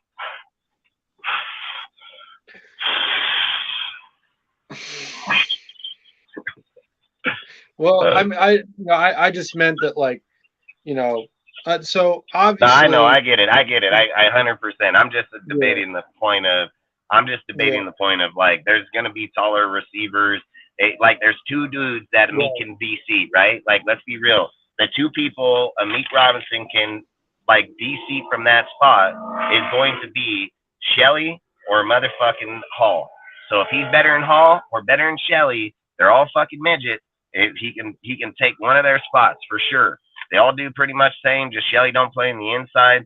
That mean, again, Robert's got to go to the outside, and if he's rotation to face him, I wouldn't have an issue with it. Like I would agree with you in that in the contents of having somebody there that can bring the momentum if it happens. I just don't look at one game out of fucking thousands of snaps, dude. Then I get it. He had one game that it punched out the momentum. I get it. I was pumped too. I mean, so I understand that point, but we got fucking 16 more games that none of that shit happened in, and I get that it could have been in the playoff or somewhere. Like I understand, and he did show up a few times, so it's not like he didn't not show up. He had a few good plays throughout there. I mean, fucking so to just discredit him instantly, like I said, if he can beat out Hall or Shelley, I mean, I can see it happening. And the way he commented back on stat shit, all aggressive, like, oh, here we go again, like, just proves like Meek ain't just going to let dudes roll over him either. You know what I mean? So I agree with you on that aspect that people are just looking right past him like he doesn't matter. Like, I'm not saying that. I wouldn't say that. What I mean is like him being the starting outside corner can't happen. That's all I'm saying. If he wants to back up a dude and rotate here and there with the player or be on the field with 5 other DBs, like I have no fucking issue with that. He does bring energy and he does make good plays. So, but the question for us has to be is he a backup? Like that's the question because he has to be a backup. He can't start. He can't fucking look at him and be like, oh, there's our starting fucking outside corner. You might as well just start Hoyer too. Start Hoyer, start a Meek. Fuck, we're losing. Like we're not winning shit. So Johnson gonna school this guy, and he ain't never even played it down in the NFL yet. He's just gonna go out there. Hoyer's just gonna, or Hoyer, fucking what's his name? Fucking Justin, fucking Herbert. He's just gonna throw the ball right up at him, and he's just gonna jump up and grab it every time. So that's just why I say guys like that. Rotate them, play them that way. I have no issue. Yeah. I mean, like I said, like the value of Amik Robinson would probably be as a spark plug. That's what I'm saying. Like a spark plug is not a starter. It's not, an elite player by any means. It's a guy who can give the team energy, and you can't scheme energy. You can't draw it up on a chalkboard. So to me, you can't always put a price on something like that. And I get how, this regime, the Patriot way is, all about taking your emotions out of the game as much as possible, right? Like, the Patriots, whether they win or lose, are always the most boring team in football. So, and I get that, right? But at the same time, sometimes do you think their fans care that their team's boring or they got 6 Super Bowl wins? I'm just saying, like, if you're, because this is what I'm talking about. Us, yeah, our opinion may think it's boring. Like, I get that. Our opinion as outside fans, Hunter might think it's boring. I don't think Patriot fans think their team's boring. You know what I mean? Like, they got 6 rings, dude. Like, I get how we look at it, but I don't think they're looking at it that way. That's all I'm saying. Well, what I'm saying is that, are they trying to just be a photocopy of the Patriot way, or are they going to realize that there's going to have to be some adjustments made to that, some tweaking to the Patriot way to not be completely devoid of emotion? Because, any other successful team, I would argue, throughout the history of football has some energy, right? Has some kind of spark to them, and has the kind of players that can generate. The only thing I would have to argue that is how many Super Bowls do they have? How good is their franchise? Like what worked then don't work now. And their success then ain't the success that we have now. Like we're rating in 2 different eras of how people were looking at teams. The Cowboys in the Niner era isn't even pairing up to the Patriot era. But before the Patriots were here, that was the era that you were looking at because it was one of the most competitive eras at the time. You know what I mean? Like, that's all I'm saying is depending on when we're looking at it, how they're looking at those times, that's what I'd have to say in that aspect of, that content. But, I mean, yeah, I don't know. Yeah, I mean, we're going to have to see, right? I mean, like, yes, nothing succeeds like success. And even if you're the most boring team stylistically, if you win more than you lose, That's a Oh, full and the other season. thing So I was that's gonna say fine. was that the other thing I was gonna say is like, so people sit and say, like, for instance, with Josh, right? They say, well, we don't want the Patriot way or this type of way, right? What else does he know? What other fucking way does he know? Like, and why is it so bad that he brings something that he's one of the most successful motherfuckers in football playing? Like, these are the questions I don't understand how people bring those type of topics. The guy only knows one way of football, it's winning. He knows only one way of winning is the most winningest way of football. So what I would sit here and argue is like, he doesn't know any other ways. He's damn fucking good in his ways, because one of the topics here tonight is straight up, he's the third best play caller in the NFL from 2016, including all the way to 2020 to the end of the fucking season. Still ranked him the third best of all dudes. That's in Gruden, that's in fucking Peyton, that's in Sean and fucking McVay and every other great dude that's still in the NFL calling plays. Like, the guy is no fucking slouch. Like, that's the thing is, like, dudes want magic. They want magic. They want unrealistic results. They want a fucking guy to come in here. They want to snap his fucking fingers, shit turn pink with fucking raining flowers and fucking rainbows and motherfucking shit that you can scratch and sniff and smell all fucking purty. But it doesn't work like that. It doesn't fucking work like that. This dude's track record trumps every motherfucker else in the NFL. It is a personal fucking vendetta against the dude. Like, it is straight fucking personal. This dude has every great fucking stat. His team last year fucking put up the 12th best with 2 fucking players. His team didn't even hinder that bad. Guess what? The defense didn't produce no better than it did under every year John Gruden. Every fucking year. Not just one fucking year. Every fucking year. So the defense was exact defense that fucking Gruden had for 4 fucking years. No different, no better, no worse, exact same. But guess what? Josh's offense, 12 with 2 fucking dudes. Dudes trump this guy like they don't know football. They don't know football. They don't look at how the fucking 4 years went under Gruden, how Paul Gunther and Gus Bradley had the exact same fucking stats, dude. The exact same stats. 4 years, never got better. John Gruden, what was his best year? 10th offense? Like, I think that's the best, was 10th overall. Josh coming here with a depleted ass fucking team, get the fucking 12th best. Like, that's what I think is just crazy. The guy most definitely got it. They say they want him to take accountability for the defense. They said, well, if Patrick Graham's the one doing it, you're the one that's accountable. What the fuck is he doing over there right now?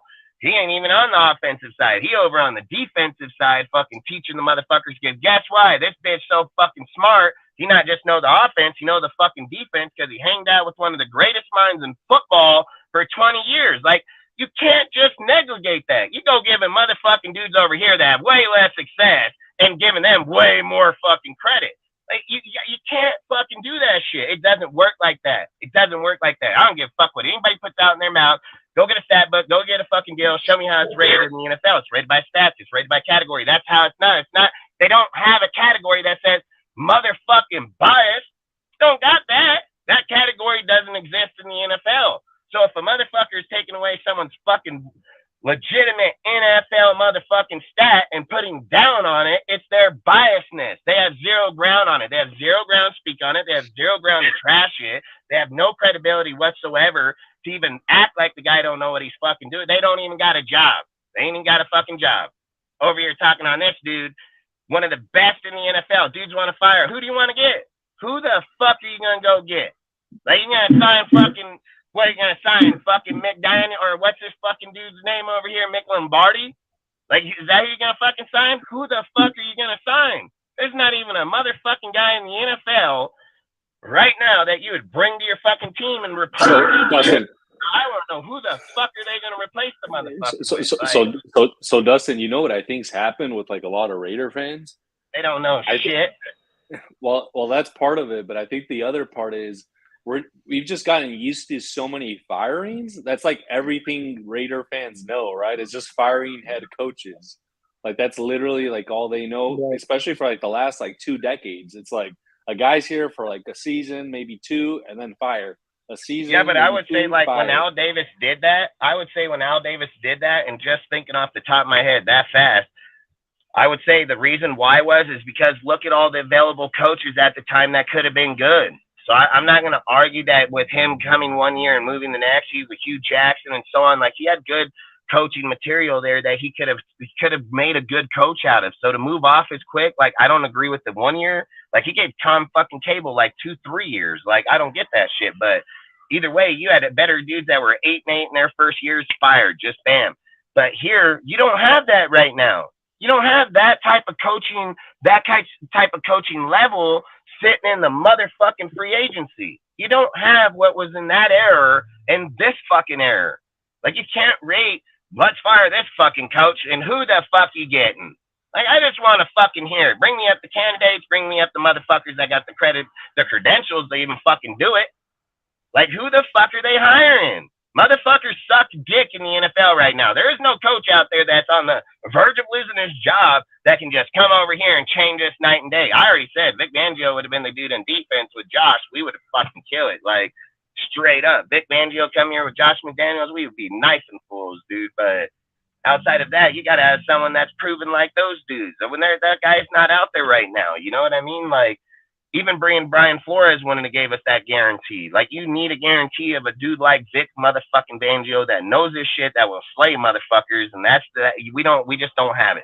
If we could have got it, I would have dumped Graham that fast. You guys heard me say it instantly. The second I knew that, week 3, I was like, yep, I'd go after Vic right now, dude. Like, said it instantly in week 3 of our lives. Like, that's all I say is like, we can't do that. It's not a reality. Fucking Josh is over here making the team just as good. Like, most coaches couldn't even move to the defensive side or vice versa. You know, if he was defense, move offense. They don't have that deal. Like, this guy's credentials out exceed fucking dudes that been here for 40, 50, 60 fucking years, dude. He has more Super Bowl playoff fucking wins than, let's go get like 10 of these dudes and put them together. You know what I mean? Like, this, you cannot just discredit that shit like it didn't exist. Motherfuckers sit here and say, oh yeah, Bill Belichick's the one that does it. No, the fuck he does not. No, the fuck he does not. Josh was the one that ran that fucking offense. He created it. He ran it. It was his shit, dude. I've been saying it the whole fucking time, and even Bill validated it here even recently. So, again, like I said, he cannot just negligate who the fuck this guy is. Personal feelings, go ahead, have them. I don't give a fuck, dude. Go home, cry in your pillow. Feel how bad I don't fucking care. I don't look at football like, oh man, I don't like this guy. I look at the guy like, are you gonna win the fucking game on Sunday, bro? Like, that's how I look at my team. Like, that's how I play football. I don't turn on Madden to fucking lose. Like, I don't turn on the dude come up in there and be like, I'm gonna beat. No, the fuck you're not. No, the fuck you are not. Like, that's all I'm saying. Like, we're over here looking at old ass motherfuckers trying to validate why they deserve a spot in our fucking team. Like, what in the fuck are we doing? We're not even looking at an old dude that has a lot of production. Like, this is what I just don't understand is like, how in the fuck do we even justify those conversations to put them on our fucking team? I'd rather roll with the young guy and give him a chance to be somebody. Like, that's what I'd rather fucking do. Not just bring in some old ass motherfucker gonna fall, twist his ankle, and be out fucking $8 million fucking dollars, dude. Like, I'm good. Fuck 35, 37. Fucking guy ain't played for 6 fucking years. Probably goddamn Social Security by now. And fuck, we're over here talking about giving him the starting role in our organization. Like, holy shit. Yeah, dude. But as you know, Dustin, these Raider fans tend to be very sentimental. So when they look, for instance, at Marcus Peters, they're like, hey, he's an Oakland guy. Let's bring him in. He grew up in Oakland. He grew up a Raider fan. I don't care either. Like, I think what I believe in is the production on the field. That's like saying every guy that comes from Oakland can fight. Every guy that comes from there is going to make it. It doesn't work like that, dude. Like, if Oakland was so successful in players, why the fuck ain't they over in the Yankees or places that are just dominating the fucking play? And I'm not going to say because Aaron Judge, he was from Fresno, but long story short, I'm just saying, like, we're talking about 1 out of fucking, millions. That's all I'm saying. Like, these are false realities in these deals where, yeah, good players have come from USC and so on, dude, but they've gone throughout the whole NFL and produced throughout the whole NFL, but all I'm saying is to literally go build your team because a guy came from Sacramento or he came from fucking LA or fucking San Francisco. I don't give a fuck if this guy comes from Norway. I don't care if the fucker comes from the Atlantic, Arctic, I don't care. I don't give a fuck where this guy come from. Greenland, Iceland, fucking Paris, France, Germany, motherfucking Africa, Australia. I don't give a fuck. If he can play and win, that's what I give a fuck about. I ain't over here building my team because this is where the fucking guy come from, and he's 30 fucking, what is he, 33, 32? Like, he gotta be old. Like, he probably 35 too. Yeah. I think he's 30, 31, dude. He's actually like not that super old, but Yeah, older for a cornerback. Yeah. Look up his age. Is he 31 years old?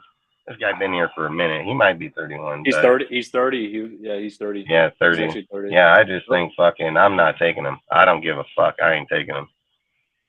It's like I said, Casey Hayward. How old was he when he came here? 31? 30, 31? Yeah, I think he was 30. Played good in the beginning of the season, fell off hella hard in the end of the season. Like, you're gonna fall off sooner or later, man. I'm not doing it.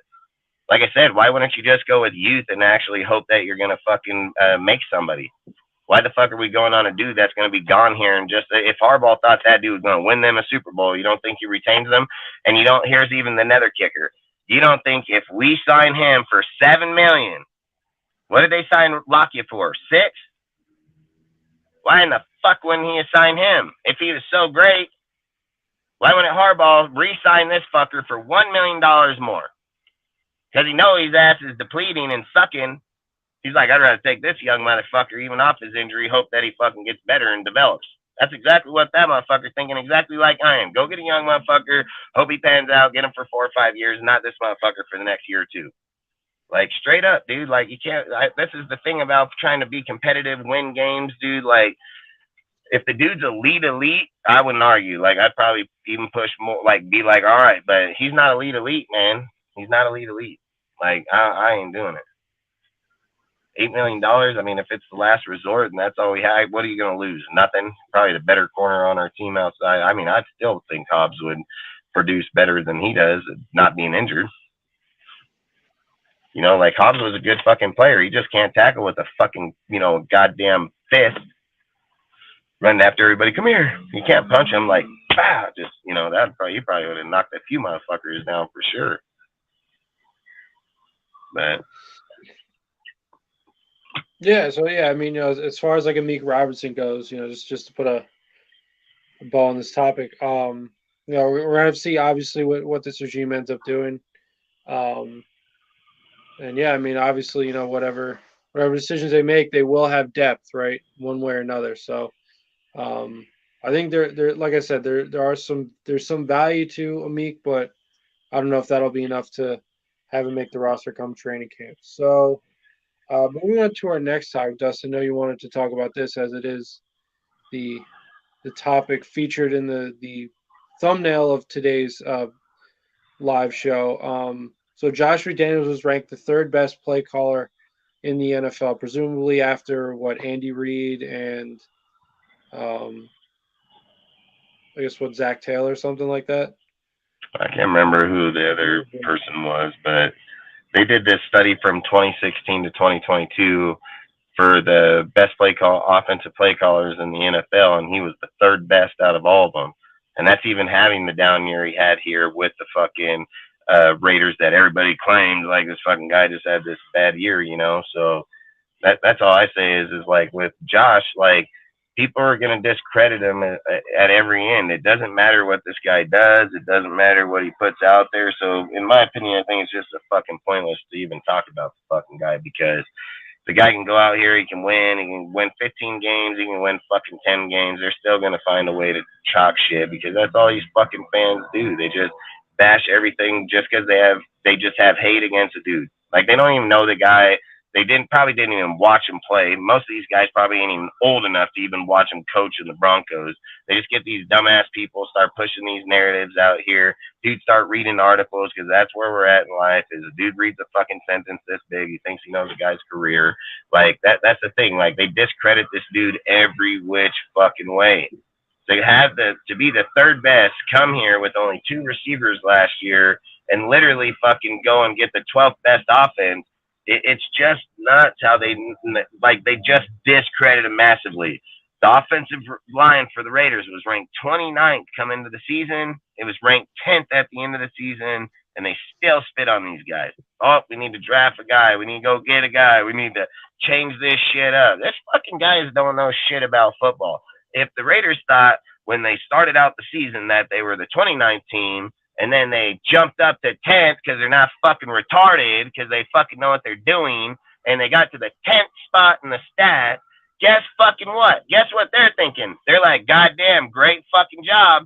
It's exactly what they're fucking saying. They ain't, oh, motherfucker, need to go trade and draft this fucking dude. No, the fuck they don't. They made the changes with the team and still ended up with one of the best fucking lines in the football league, dude, period. Just because this fucking guy back here holding on to the ball for a half hour back there fucking wanting to negligate the line, Josh Jacobs didn't negligate the line, did he? Josh Jacobs got every inch of that fucking line out this last year, and that's factual truth. So, like, sitting here to sit here and just say, like, oh, they can have the 10th best line. They can have the best halfback in all football last year, which that's what everybody fucking claims. They have best receiver in all football last year. But you know what? Josh don't know what the fuck he's doing. He don't know how to coach. He don't know how to fucking teach people. He has lost the locker room. He don't know how to keep people in that deal. These are the most delusional fucking shit I've heard, and it's just getting old and it's getting tiring because none of it has any validation behind it. None of it has any backing, any solidation. Nothing. It's nothing. It has all bunch of motherfuckers just blah, blah, blah, blah, blah, blah, blah, blah. That's what it fuck comes down to. This fucker got stat line after fucking stat line after stat line. Motherfuckers go over here and see Max Crosby stat line. Boom, fucking best in here. 90 rating over in the pass and the run. Fucking this, that. They're like, man, balling, bro. Devontae, oh, fucking 1,400 fucking yards, fucking 14 fucking touchdowns. Oh, ballin', fucking best wide receiver in football. Whoop, whoop, fucking bam. Fucking Josh Jacobs over here. Oh, man, this motherfucker go for 2,000 all-purpose fucking yards. Oh, 12 fucking touchdowns. Ballin', whoop, whoop, fucking give the motherfuckers money. Pay this motherfucker. He earned that shit. But Josh,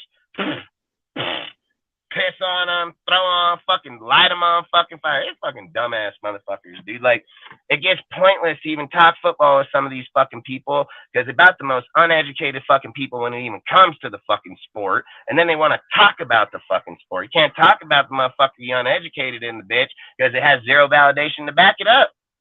The motherfucker earned every single bit of his as they did. But they don't give him none of it. None of it. Fuck, they'll find out any excuse. You know what they'll say? You know what they're going to say? Well, it was Graham, bro. It was Graham, and he's the coach. Hey, bitches. They sorry-ass bitches. Motherfucker got to look for some other fucking excuse to fucking pin on this motherfucker when he A++ over on this bitch, and they're like, well, he's an F because this guy didn't call his play.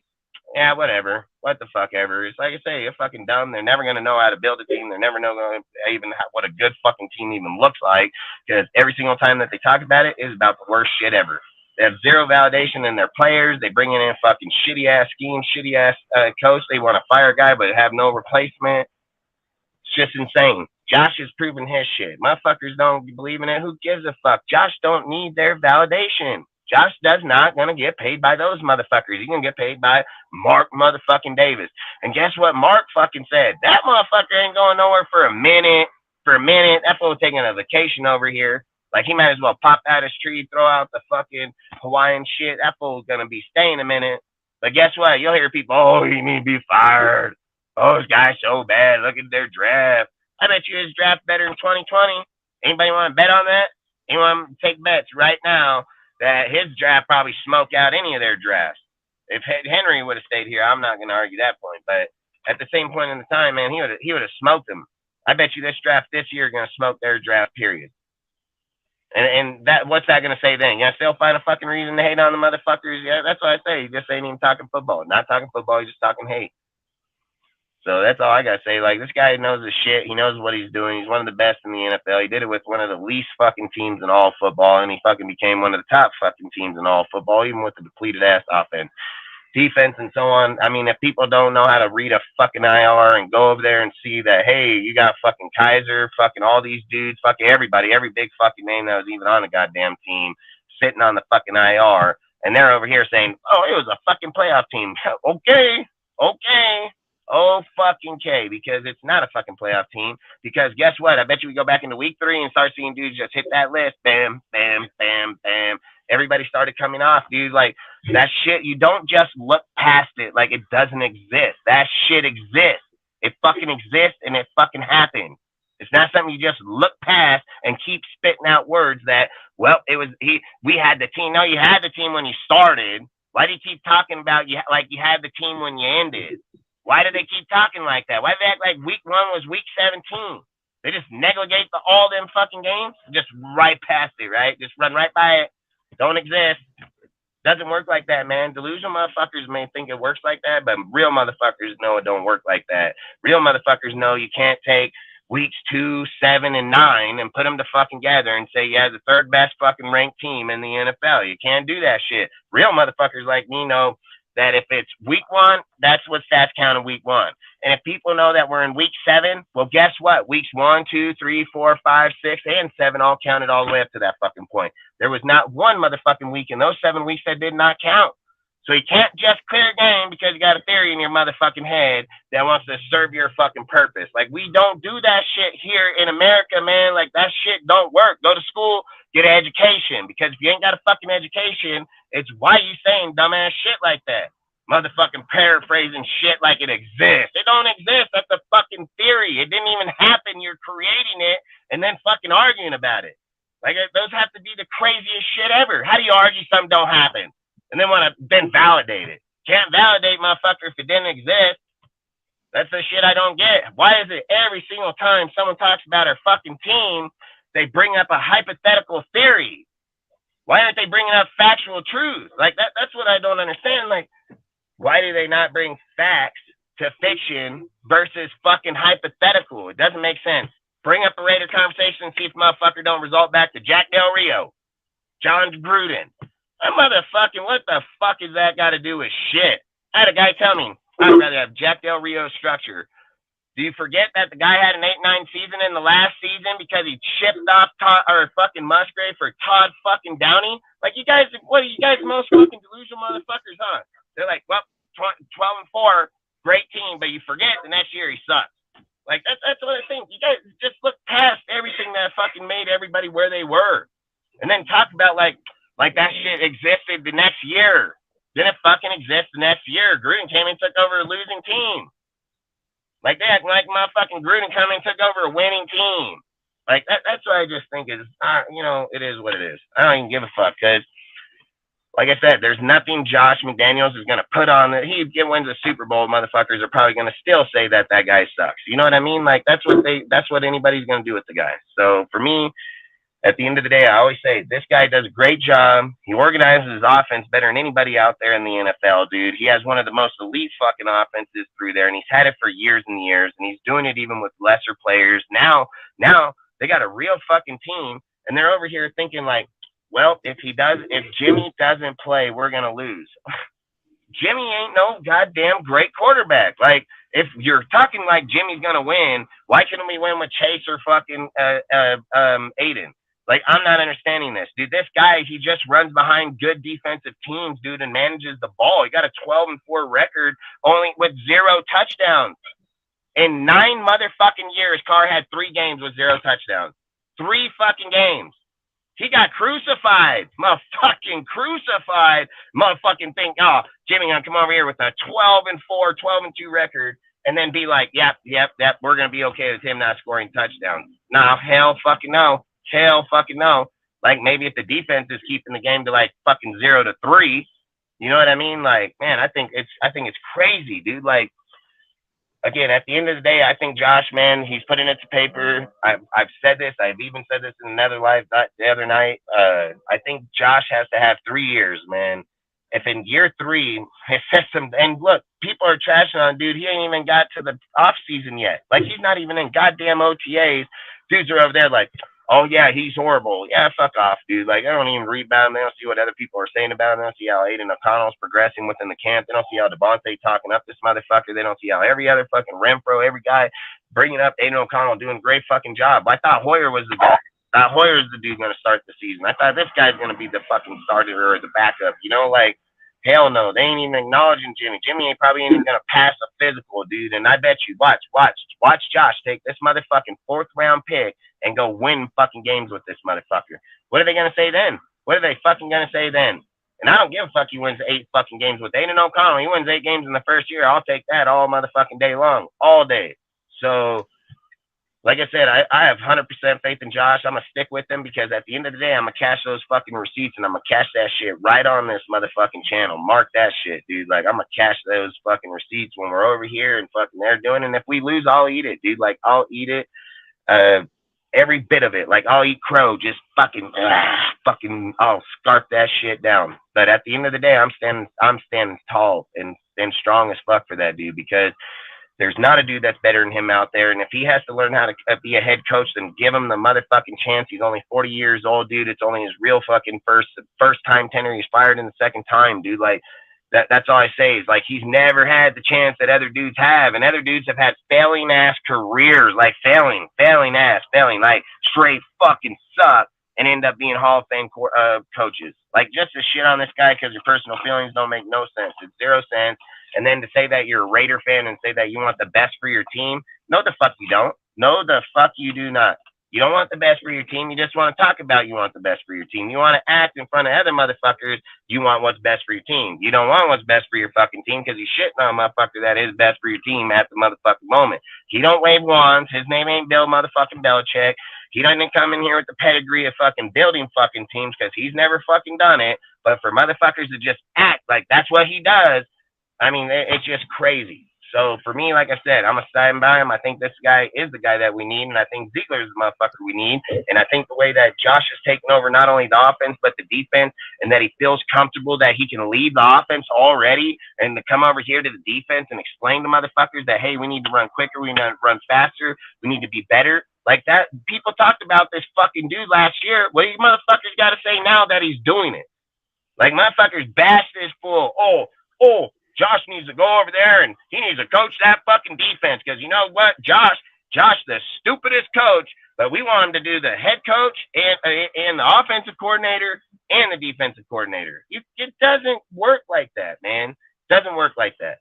What did Josh do? He said, fuck it, I accept. I'm going to go over here. I'm going to fucking take on the fucking defense. We're going to simplify this motherfucker for the rookies to be able to combat with the fucking deals, and now it's time to transition it into fucking camp, and that's where they're going to go next. And if it don't fucking work, they'll probably simplify it more, dude, and they're going to get it down to a point where these guys can just play simple football and these guys can play good fucking offense because they got a good offense. There's no arguing it. We got better receivers, better halfback, better football. The halfback's pretty much the same, but better tight ends by a mile. So to just sit here and act like that team doesn't exist is crazy because it does exist. You look up the roster right here. I have that motherfucker wrote down on both these fucking pages of our whole entire roster of where those players are.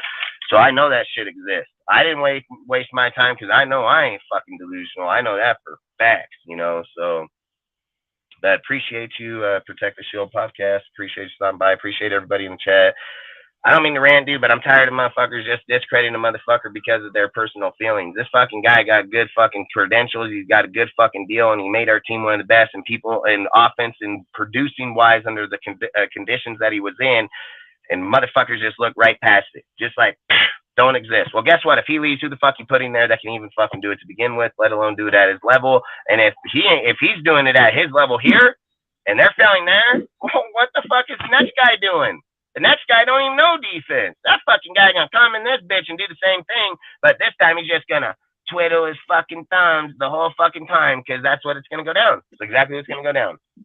So, like I say, at the end of the day, I mean, I'm all, like I said, I'm glad someone popped up that shit. I'm glad, and then people can go with their narrative about, well, that's him as an OC, not as a head coach. Well, I don't give a fuck. Say the same for Bill Belichick. You can say the same for fucking multiple Hall of Fame head coaches that's walked this fucking earth, dude. You can say it for a lot of guys, not just one guy, multiple guys. So to neglect them and act like this guy is the only guy that's ever happened to, again, don't know football. You're not educated in the sport. Take some time. Go watch some ESPN fucking classic.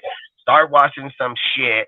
Go get on your fucking phone because this is the craziest shit I don't understand. You have motherfucking Google at your goddamn fingertip. You'll watch a YouTube video, but you won't Google your fucking history. Like, I don't understand this shit, dude. Like, you can educate your own goddamn self, but they refuse to do it. They would rather look at pictures. Oh, you see this guy? He just intercepted that ball. That was fucking great. Well, you know who did it? You know what year he did it in? You know who the fucking guy is?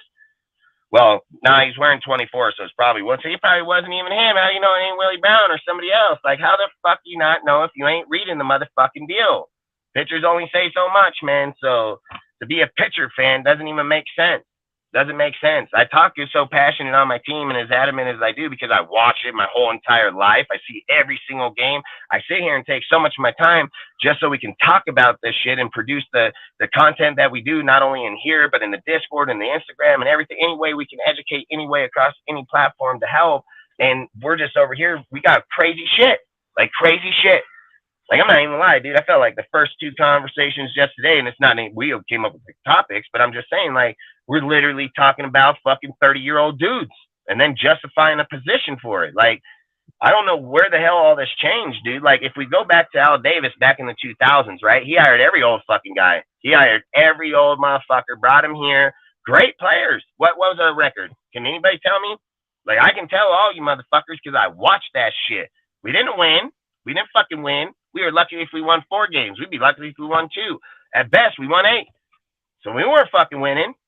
So I don't understand this shit. You know what I mean? Like, this dude over here, we've made phenomenal draft picks. I think these draft picks are going to show up just massive. Like, I think a lot of people are way underestimating this dude's draft picks by far.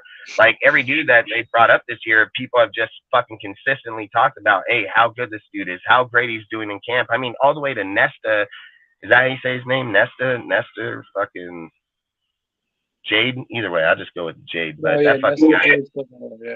Yeah. I mean, he's even showing up hardcore, you know, and you can speak, man. I don't mean to just ramble on. It just irritates me about it that we can have the best guy on our team and we're just discrediting him without any chance. And we're just going off of like, well, he had a playoff team. He got it when he got here. We're not going to argue the fact. But to sit and just to act like from week 1 to week 17, it was the same team is just insane. It's fucking insane. Dudes need a white jacket with a padded fucking room because that's not what happened.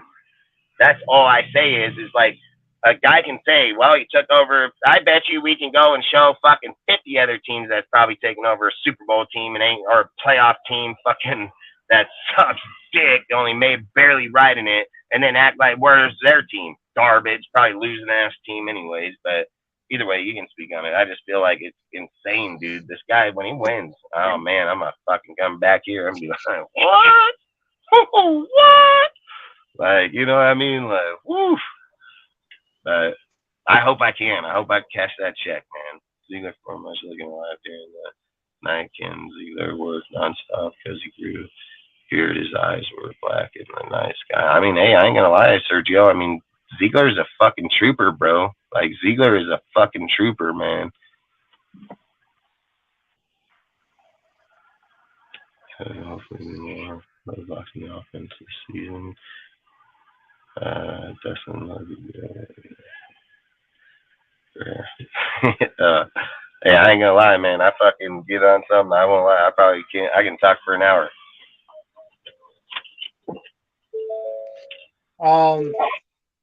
Yeah, so yeah, I mean, yeah, so like I said, I don't exactly know who he was ranked behind. I have to assume Andy Reid is ahead of him. Yeah, I mean, you know, obviously we did see some good things out of the offense last year. It was his first year, so there's, you know, in all fairness, right, regardless of what you think of him, you know, I suppose you could say you have to give every coach at least a year, right? Because you look at a guy like Mike McCarthy, for example, in Dallas. You know, first year was not the team was not very good, right? But it was his first year, right? So it was his first time assessing all of the entirety of the roster. It was his first time trying to figure out who he's going to keep, who he's going to not keep. You know, everything that a coach goes through in their first year. So, you know, everyone's quick to judge him because, you know, a lot of people love Aaron Rodgers and they wanted to, I guess, blame him as the problem as far as, you know, the Packers postseason chokes, quite frankly, in that era, other than obviously the one Super Bowl win in 2010. But, you know, after that, I mean, you know, since then, you know, 2 years in a row now, you know, the the Cowboys arguably have gotten better each year, right? So they're trending in the right direction, it seems. So it's possible that we see the same thing now that this regime has had its chance to pretty much do a complete overhaul of this roster. I mean, other than a couple of guys, whether it's guys who obviously are not going to be moved or whose position on the team is not going to be changed, like Max Crosby or Devontae Adams. There are only a couple guys that are really question marks, right, on the roster. Other than that, it's pretty much guys that this regime has wanted, that's gone out of the way to get. So, for that reason, like I said, I mean, we're going to have to see how this whole thing pans out, right? And I think that's at least as far as this year goes, right? Because that's probably the fairest you could be about this whole situation. Um, because Mark Davis has come out and said that Josh McDaniels will be the head coach of this team for years to come. So, what exactly does that mean? I mean, you can interpret that any way you want. One way to interpret that is that he was given a 4-year contract when he was hired. We're only entering year 2 now, so maybe he'll fulfill his contract completely. And I believe Mark Davis also said something to that effect that you want somebody to fulfill a contract. You don't want them to just be fired early, prematurely, and just kind of take up dead money, or reach some kind of settlement or whatever. So, I mean, yeah, this is a long story short. This is a big year for this regime, right? Like there are no excuses, right? There's really nothing to hide behind anymore. I mean, last year you could argue it was a tank, for many reasons, but this year, right? Like they, went out and got Jimmy Garoppolo. This is not somebody that this team inherited. Drafted Aiden O'Connell, went out and got Brian Hoyer. So went out and completely retooled the receiving core. So yeah, I have to say, and like I said, I mean, you did see some good things come out of their offense, right? Like, and granted that you could probably say that a lot of that was due to Josh Jacobs obviously in a contract year. He wanted to play his best, right? Because he wanted to earn a big contract, which he's probably not going to get anyway. So the Raiders may very well have gotten a free year of first team All Pro football out of him, as well as rushing title football. So, and I guess this might segue into our next topic, if you want to start that, but or Alsgos, I don't know if you'd like to speak on this, but like I said, I mean, long story short, the bottom line is we're gonna have to wait to see as far as what comes in year 2, as far as year 3, what how that will look relative to how year 2 shakes out. So, Alsgos, is there anything you wanted to add? I came in a little in midstream. What was the topic, Jeff? That Josh McDaniels was ranked the 3rd best play caller in the NFL. I was just talking about him as a head coach in general. I was sort of talking about him, the good sort of bright spots we saw out of the offense last year, and how hopefully that promise can be translated, taken into this year. But what are your thoughts on that as him as a head coach, as a play caller? What do you think? Yeah, I think for me, like Josh as an offensive play caller, he doesn't really have anything to prove. I think he's a proven offensive play caller. I think he proved that last year and even before last year, right? The tenure that he had with New England as an offensive play caller, I think speaks for itself. I think for me, the question marks moving forward is, can he, manage a game appropriately to close out the games and actually turn those double digit leads that we had last year into actual victories. So I think that there's like a room there for Josh to grow. I think he showed last year that he could get this team to play very competitively. I mean, we went into Kansas City and almost beat them on Monday Night Football, and unfortunately lost that game at the very end. And if we wouldn't have gone for 2, for instance, in that game, we probably could have forced overtime. Who knows what could have happened? Maybe pulled out the win. So to answer your question, Jeff, as an offensive play caller, I think Josh is, definitely top notch. My question marks are, hey, can he manage a team, manage the game, Right. to close out these games, turn these, close games into victory, and then show that leadership to show that he's, the CEO of the entire org, to rally the troops, so to speak. There was one thing that I do find a bit concerning is I forget the name of the survey that they do at the end of the year, but like Josh was like ranked towards the bottom. I forget. Do you know which one it is, Jeff or Dustin? But What one I found was that it? to be a little alarming. There was like some kind of, I think NFL, it might have been the NFLPA or something like that. They put together like a survey in terms of like how players felt about coaches. This came out like 2-3 months ago, I want to say. You know which one I'm talking about, Jeff? I'm looking it up right now. I'm going to try to find it. Yeah, there's a survey. Yeah, okay. Back in March, early March. Yeah, that sounds about right. That sounds about What's right. the survey? What is it? They surveyed a bunch of current. Yeah, so it's the fucking NFLPA Charles. That's report card. facts, bro. That's facts. NFLPA survey is what he says. It's called. It's the NFL Players Association report card.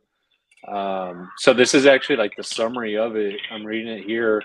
The NFL Players Association's report card for the Raiders makes clear that the players thought McDaniels didn't listen to them and kept them in the facility too long. Apparently, it was the lowest graded coaching staff. Player respondents felt that head coach Josh McDaniels is less likely to listen to his players and kept them for longer hours than other head coaches around the league.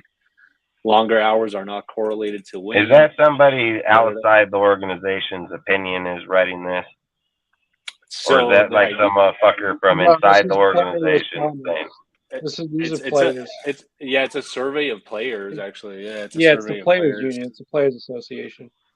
Yeah, because people forget, but like the players themselves are in an actual union. They're like union workers, and the NFLPA represents them. Yeah, I know. We just need to start labeling them pussies. That's what we just need to label them. Fucking pussies that want to take other people's money without fucking working.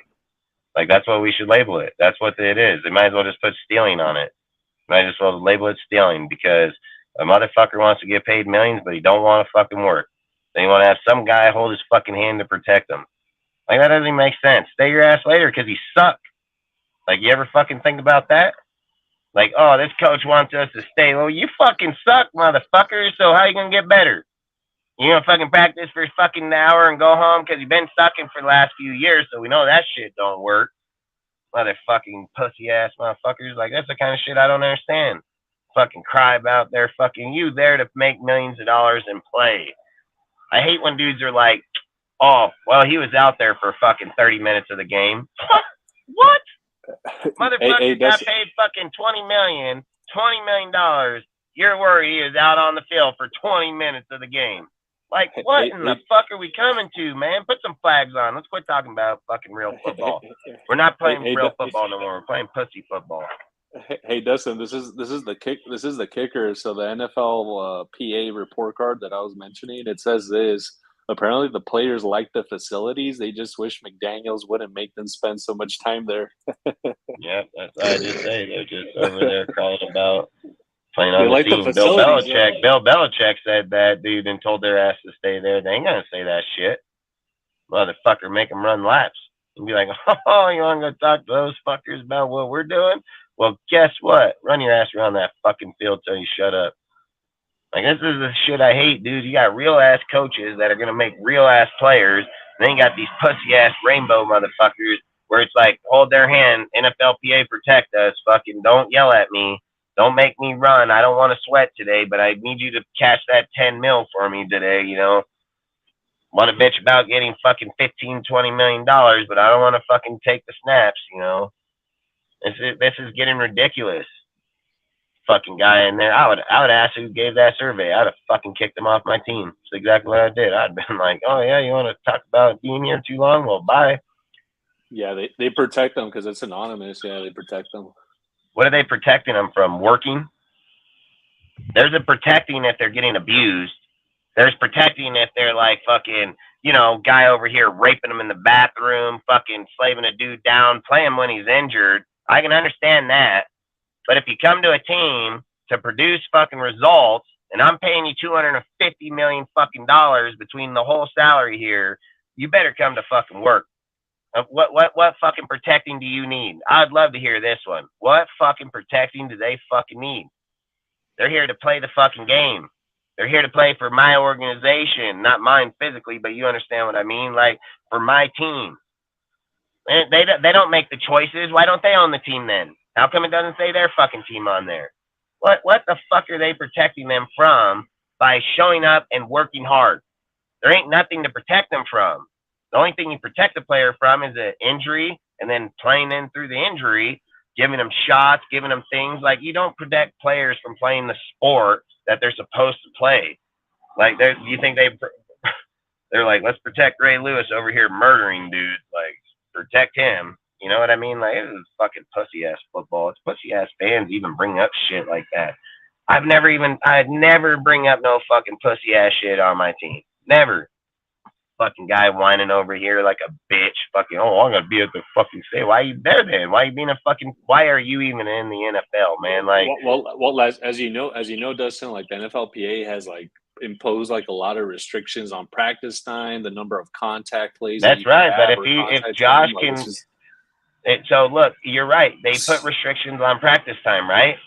But if Josh was doing anything illegal for how making these guys work, wouldn't Josh be penalized? So Josh ain't doing nothing outside the rules. There's nothing that came across Josh through any NFLPA court case or NFL case he would have gotten that fined, said that Josh was not fucking overworking every single player in this motherfucker. Yeah, he would have gotten fined, yeah. So how did they say that what he was doing wasn't right? How did they say what he wasn't doing wasn't right then? You see what I'm saying? It's just a pussy-ass fucking dude on the team crying about his fucking feelings. That's what it's about.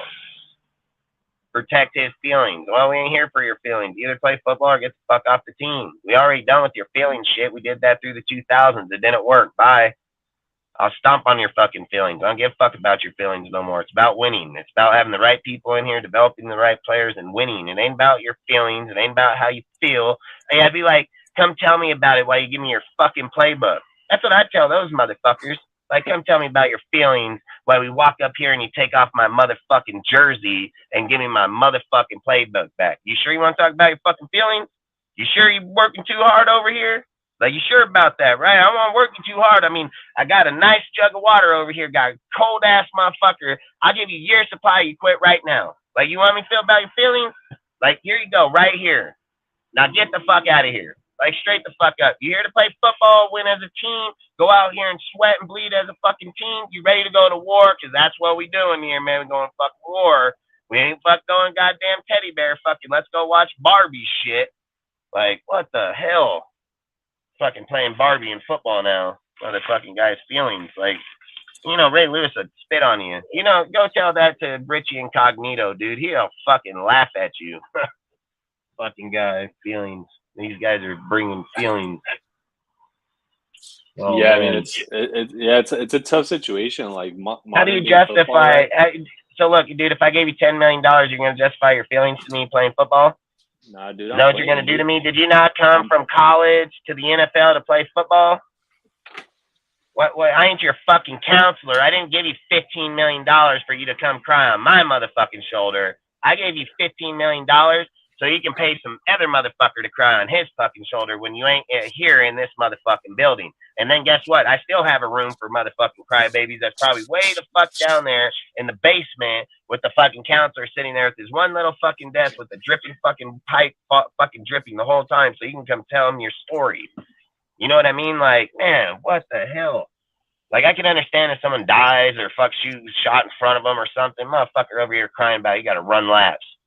Like, that, we're not in school, bro. Like, we are not in school. You didn't get paid in school. Like, you literally got paid millions of dollars to be here. Like, fuck.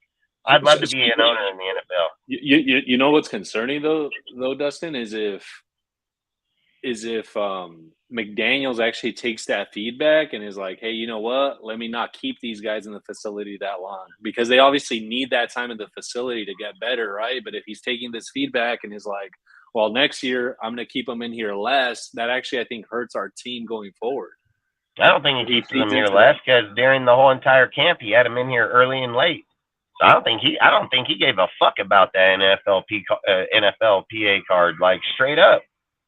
Like, that's what I'm saying. That's why I asked you right away. That sounds like some motherfucking crybaby ass opinion over here. Like, the second I heard that shit, like, there's some dude crying. Like, Josh, why would Josh give a fuck about some dude crying? He ain't weak. This guy, look, I keep trying to say this. Like, Josh only knows winning. Like, when he's losing, this fucking guy don't want to lose. Like, he does not want to fucking lose. Like, there's no way. He only wants winning, dude. And that means you're going to get here at 4 a.m. in the morning and stay here till 8 o'clock at fucking night. If you don't like it, ring the bell. You want to go be a Marine? Ring the bell, motherfucker. You want to be a SEAL? Ring the bell. Get the hell out of here. Like, at the end of the day, this is an organization that picks the motherfuckers that play for them. They don't get to choose.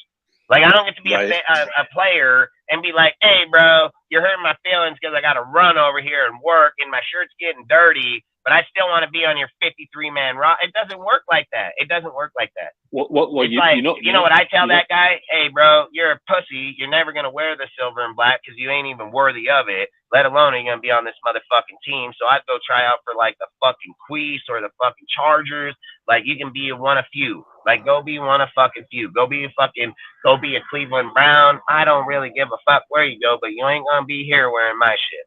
Like, nuh-uh. Those days are done and over. So, Dustin, I'll say this, and I'll jump in the chat because I got to go hop on the road real quick, but I'll say this. Yeah.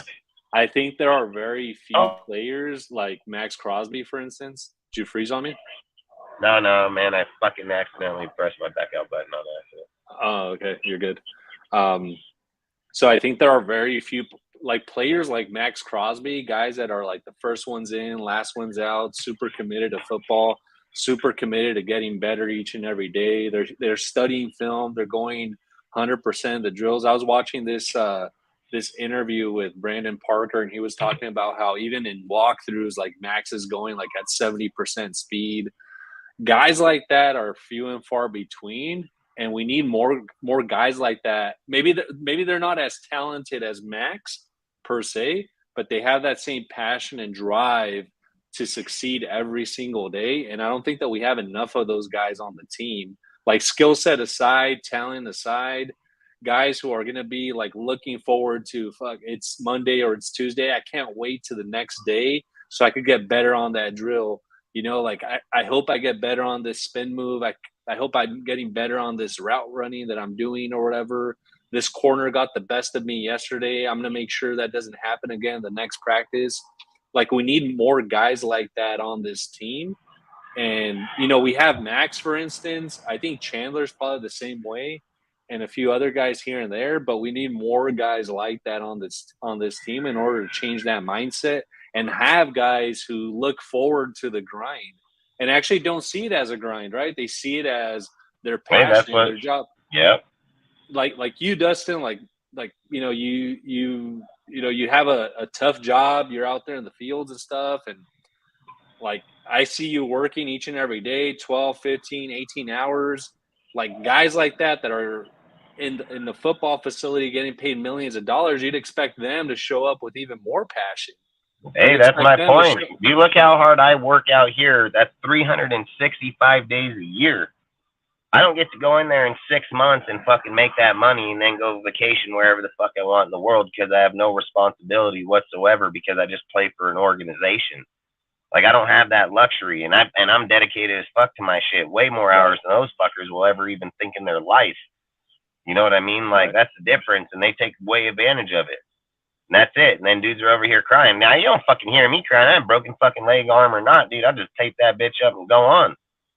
Like, I ain't gonna fucking sit here. You ain't gonna see me just fucking, oh, goddamn, where's the NFLPA for me? Like, where are those fuckers at when I need them? Like, that shit don't exist for me.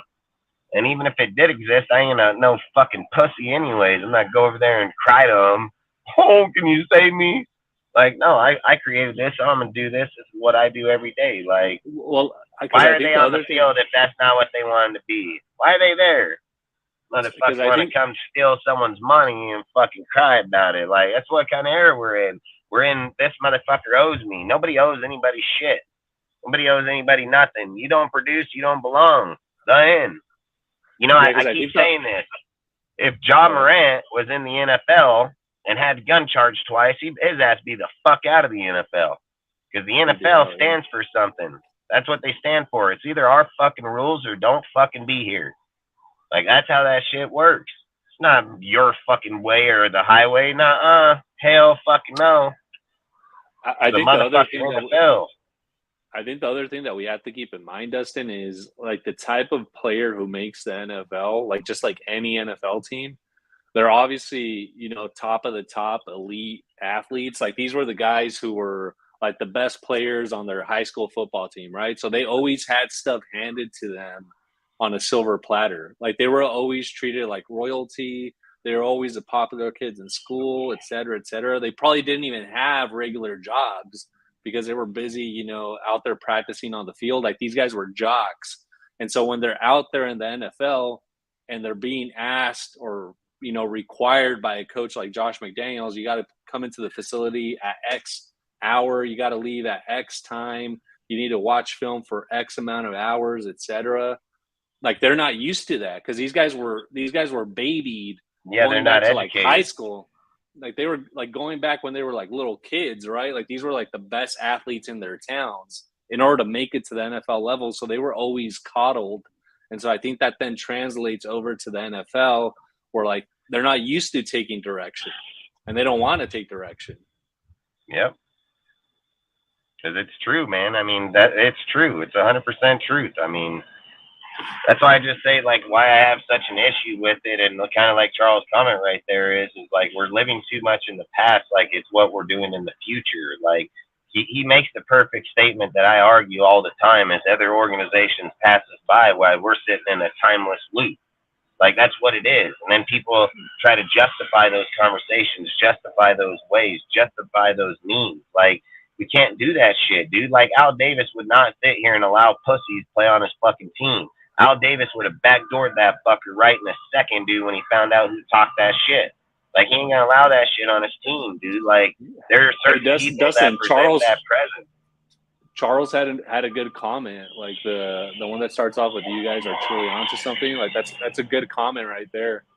Yeah, I know. That's the one I was talking about right there just now. How he said about other organizations pass by because at the end of the day, man, when people are blind to the situation and just keep living in a false reality that certain results got it done when it never did, you don't get results in those ways. You can never gain, you can never grow, you can never do those types of things. So, like I say, at the end of the day, I hope Mark's going to give Ziegler and Josh the spare time that they need because I don't think that they need long. But it's not going to be done today. You know what I mean? Like, it's going to be done in the next year or two. It's going to take a little bit of time. But in the end, when it's done, it's going to be done. What did I tell you a few months back in the live?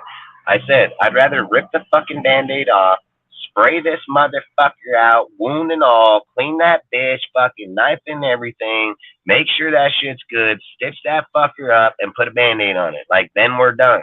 But motherfuckers, what do they want to do? They want to pull the Band-Aid off, grab another one, and put it back on. Just keep the bleeding going. Keep it fucking just enough dirty. Don't turn gangrene, but still smells like shit. You know what I mean? Like, that's all they're doing.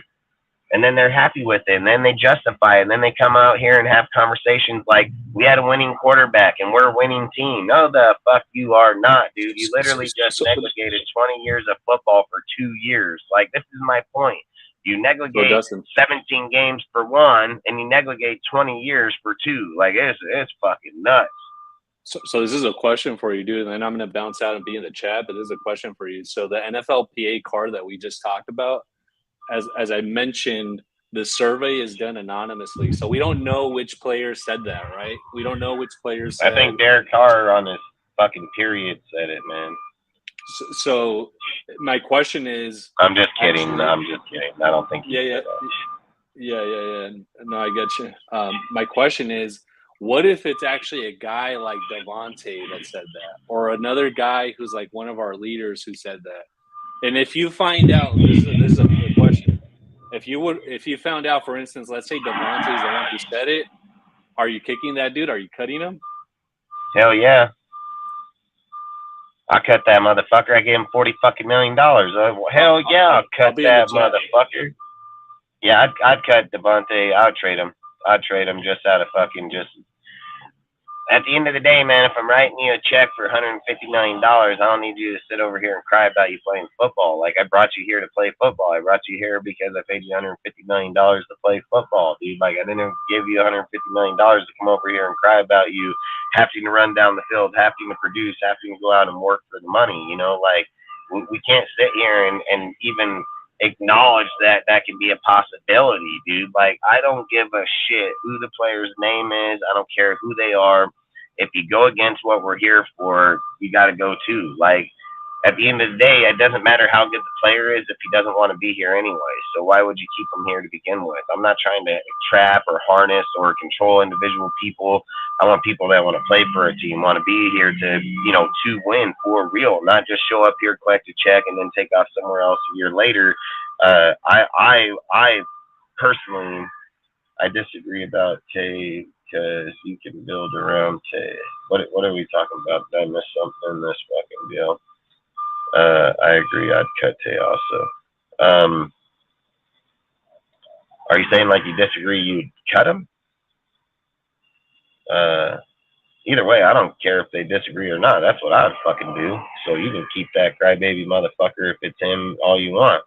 If he over there crying like a bitch, he ain't gonna be on my team. So you can keep him, build around him all you want. Don't serve no justice to me. I keep saying this about fucking Jacobs. I keep saying this about Josh Jacobs. I don't want him to sign the tag. He signs the tag, he's gonna come over here and talk shit about, hey, I put up 2,000 yards and they didn't pay me. That's what he's gonna fucking do. I don't want him to sign the tag. I don't want him on the team, man. I'd rather just ship this fucking dude out of here and keep the fucking room neutral. Like, it's like if Tay is sitting over here talking about because he's good already and he's pissed off that he has to stay here because he gets $40 million in a year, why this dude that sucks dick needs time to be here and he's only getting paid $2-3 million and he needs to be here for those hours and Tay's just trying to take his superiority out of it. Hey, listen, the team ain't built off one fucking player, and I don't give a fuck. Go sit on a fucking bench if that's how you feel, but we're going to fucking be here, and you're going to be here because you're part of this team, and you're going to be here because I fucking pay you to be here. So if you want to go over here and cry about our team being here too fucking long because they need to get better and the team needs to get better, well, you bet your ass out of here. Like, I don't give a fuck. I don't got time for pussy-ass motherfuckers. I don't got time for dude to sit here and cry about why I can tell you why we're not winning because dudes like this. And I'm not saying that's him. I'm not saying that's happening. I'm just saying if it was to happen, then that's how I'd go because I'm way different breed, man. I want soldiers, man. I don't want to fucking go to war and look to the fucking guy on the right of me and listen to him sucking on his thumb like a little bitch. Like, I want to go to war and pay the fuck attention forward, not to this guy or that fucking guy. I just want to know that they're there and they're here for the same fucking reason as I am. Like, that's exactly what I want to do. I don't want to go in this bitch fucking going like, oh, is he still here? He's still here? Pop, fucking dead. You know, like, you can't do that shit, man. Like, you got to know this dude down just as much as you're down. It doesn't matter if he's as good as you or not. He's still loyal to the game just as much as you are as he is. You know, that's what matters. Where's his loyalty stand within the game? Is he willing to give every inch and every fucking effort to be here? That's what fucking matters. It doesn't matter about his play skill when you got people like Devontae and Max.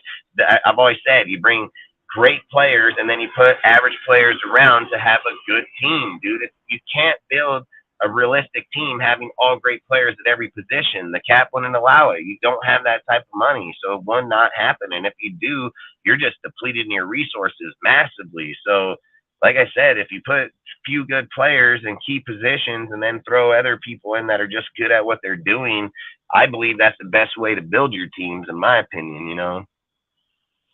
He said, that's why you hear the bull crap. It says, I really thought Grew was that guy. I will admit I was wrong. Hard coaching hasn't been the standard for years. There's no crying in football. You know, something like in this comment right here, why wasn't people bitching about John Gruden fucking flaving their fucking ass?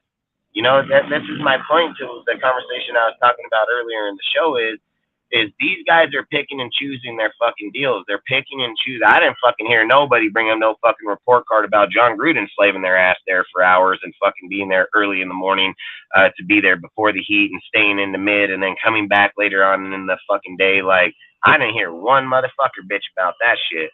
But nope, here goes Josh McDaniels because he knows these fucking guys suck and he wants to work them. And then these guys are like, well, yeah, we're going to cry about it. Like, it's just dumb. It's hella dumb. And then for Raider fans to even accept it, dude, like, if I hear that shit, I'm telling them straight up, like, I don't want to hear about your fucking pussy-ass football, dude. Like, I'm not a Raider fan because I'm a fucking pussy. Like, I didn't bring up the news so I can hear about this guy's feelings getting fucking hurt, dude. I didn't do that. I brought fucking news so I can find out who the fuck is thumping who and who's going to be taking that starting job. So then when we go face these fucking Chiefs or we face these Chargers or we face any motherfucking the Niners, I don't give a fuck who we're facing as long as we're beating that ass.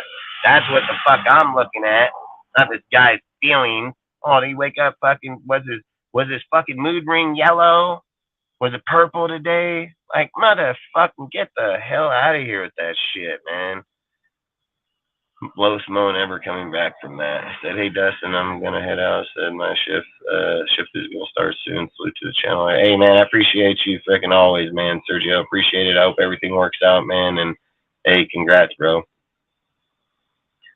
And, yeah, I mean, if Tay is a leader and he cries sooner or later, team's gonna do it. Yeah, I mean, like I said, if your fucking leader crying like a little bitch, bro, like, ooh, I don't want him as my leader. Keeping Tay in that situation if we've sucked it for 20 years. Yeah, I mean, I ain't gonna lie, we have sucked.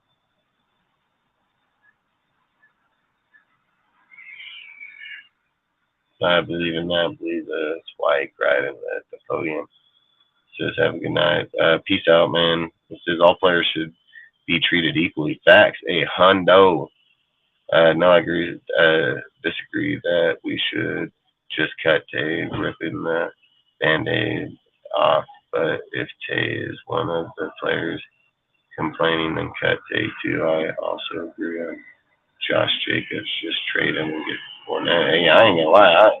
Let's trade this motherfucker and get anybody that wants to play football, dude.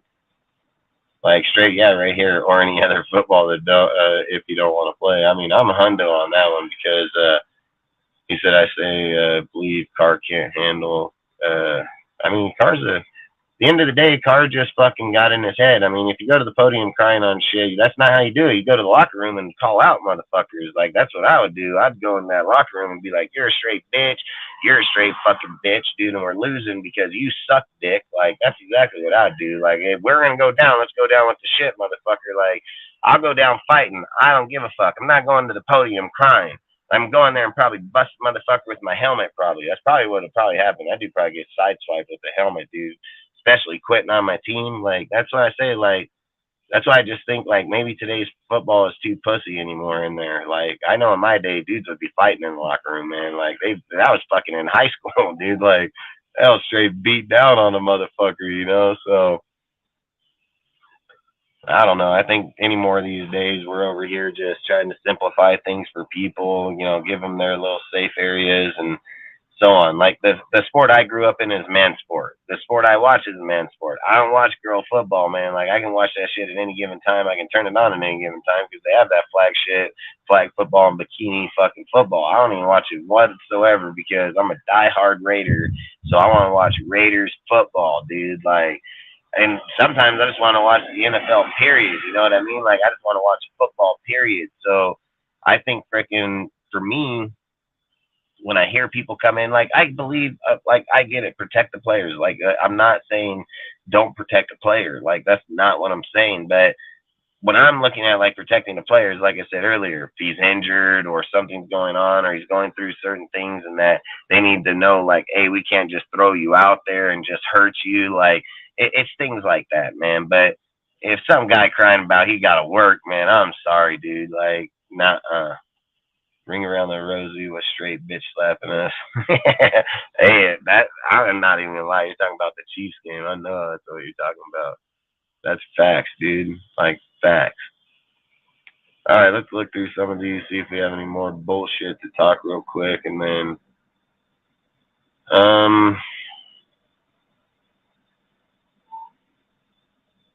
so I feel like Carr was called out after that Steelers game and couldn't handle the criticism. Hey, I ain't gonna lie to you on that one. I agree, man. I think too many people just live on the same deal. Like, fuck him, man. Man, we got all kind of fucking deals here tonight. There's no way I'm gonna go through all these. Kaepernick, fucking garbage ass player. What time is it? Fucking 9:30. God damn it. All right. Can Devontae can request a trade. You know, man, like, good.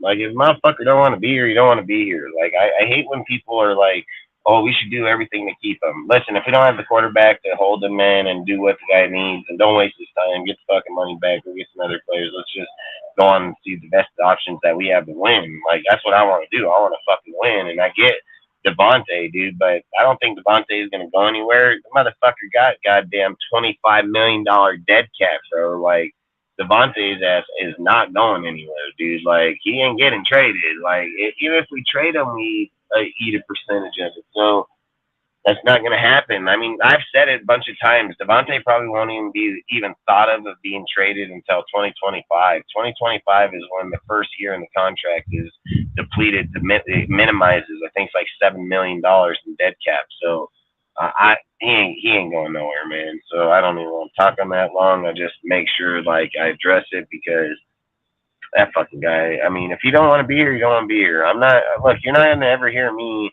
be like, oh, please stay. Oh, fuck. If you don't want to wear our shit, don't wear our shit, man.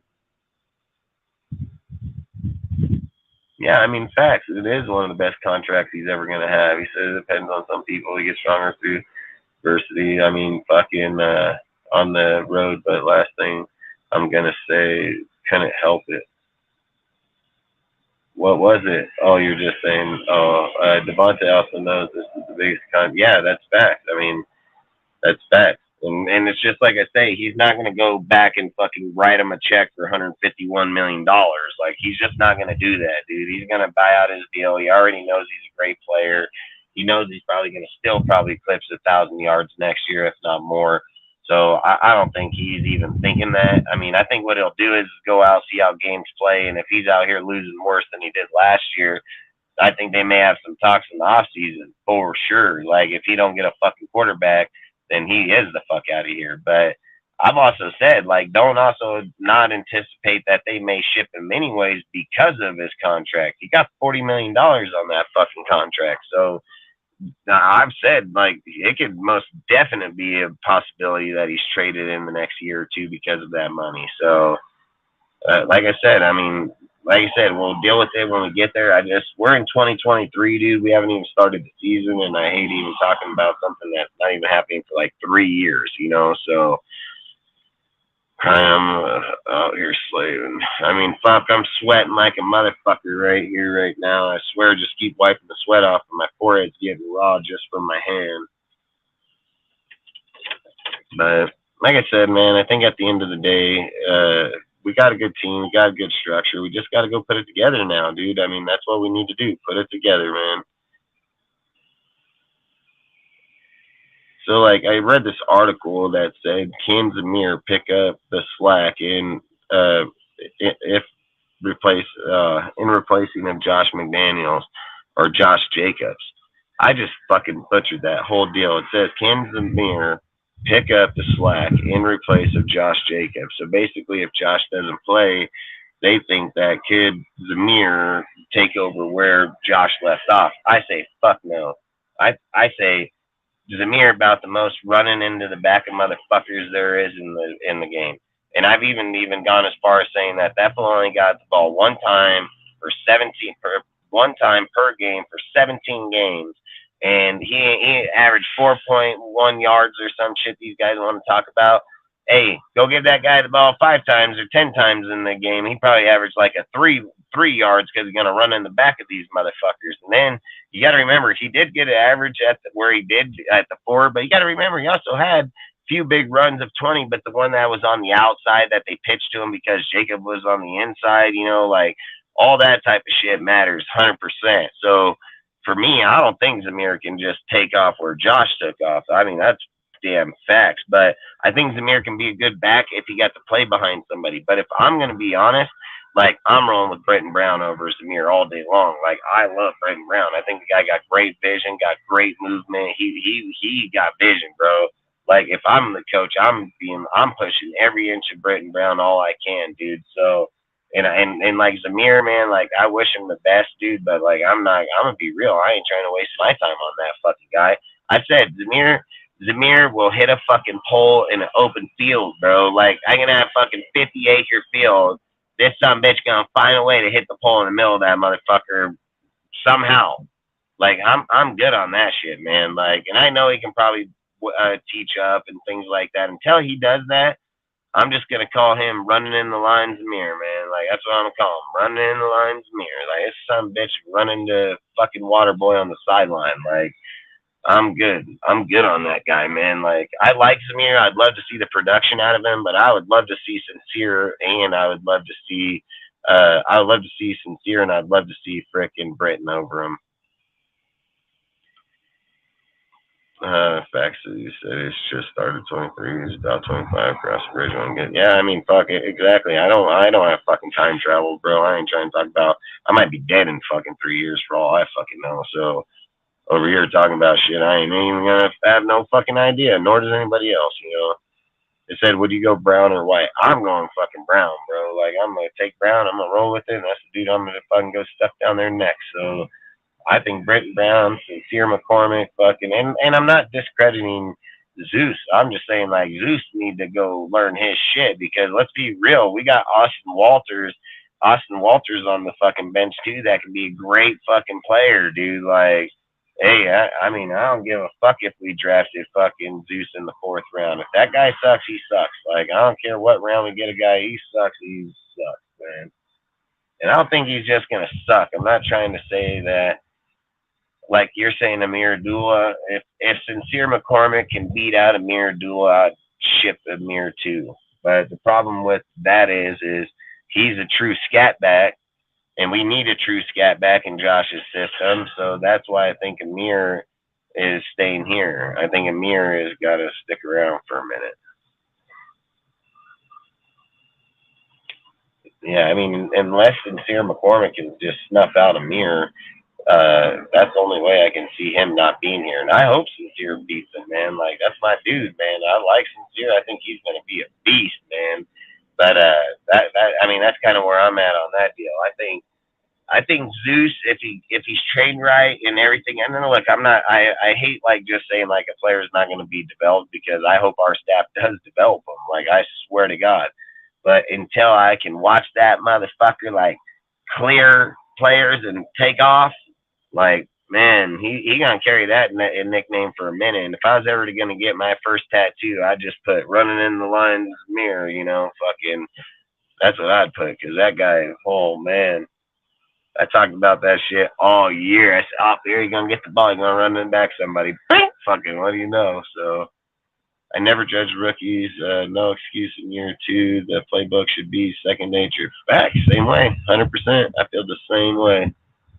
That's why I just say I'm not going to criticize them and throw the book at them, but I'm still going to keep them the same damn way, man. Hell, my fucking 5-year-old daughter got better vision than that motherfucker. Eric, man, that was a good deal. I mean, Al got the linebackers, but maybe he'll pop it back on before we bounce, and he can talk about that.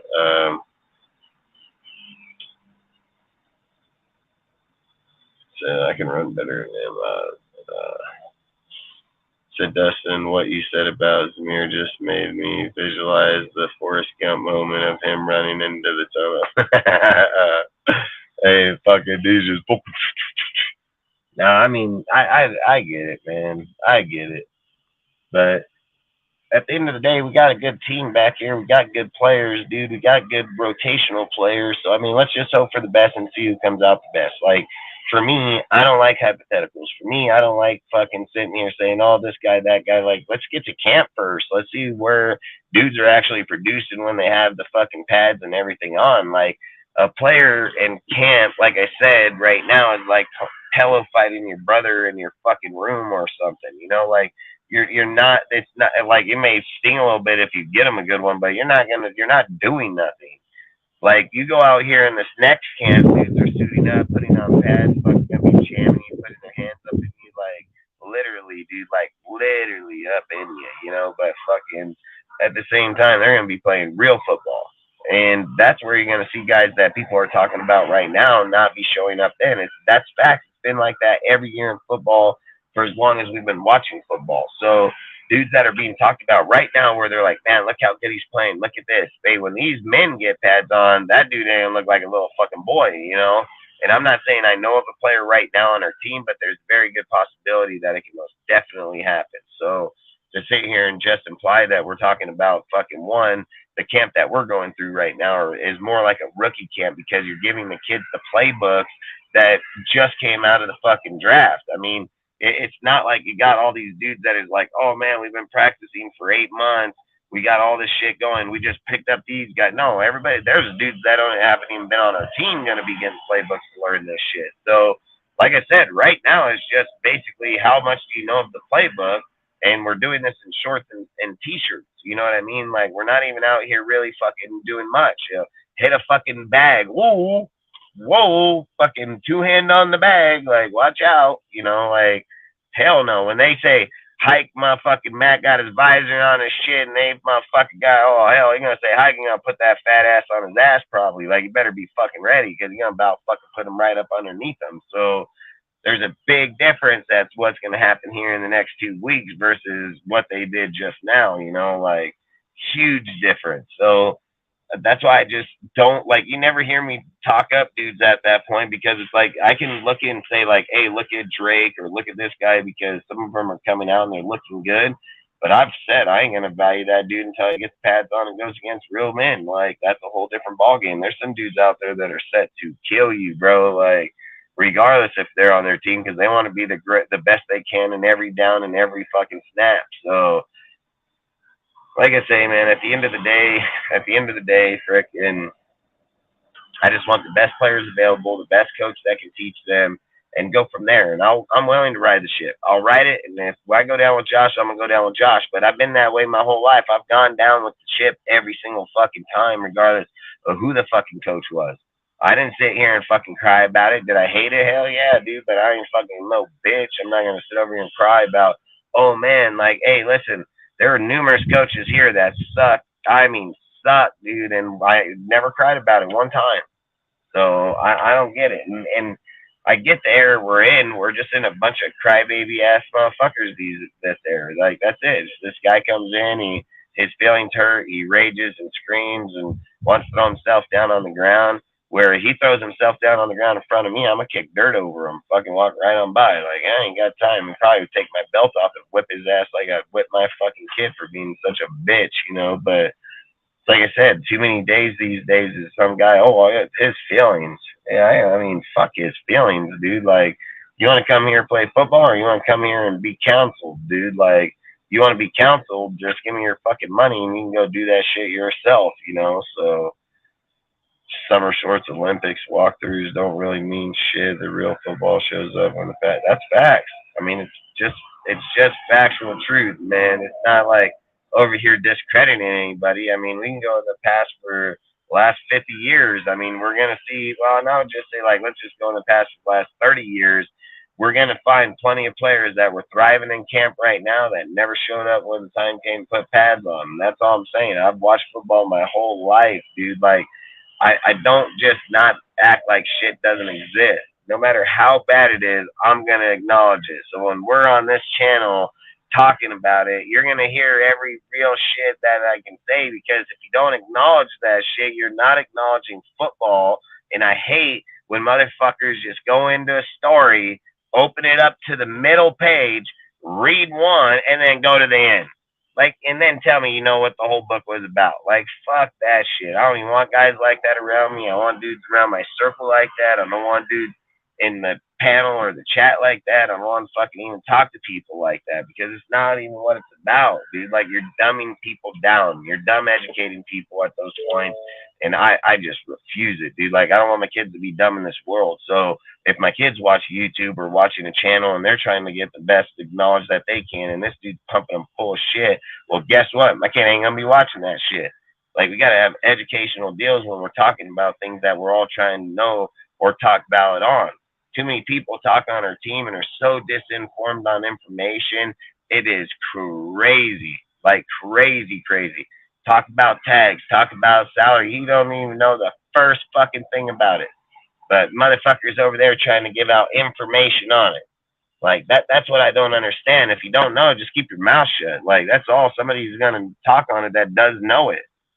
They get these guys, man, that are just like little kids that probably are like, they're probably like straight fucking like what's it called? Like a single, like when you're an only child and it's somebody who wants like attention and he's trying to like reach out or fucking yell out, you know, like I hate that type of shit. But at the end of the day, you can't deny the stats. You can't deny what we've done. You can't deny the people that came in here. You can't deny the roster. You can't deny all of it. Just every person that looks at it, just one, they either don't want to be educated in football because they're straight Raider haters.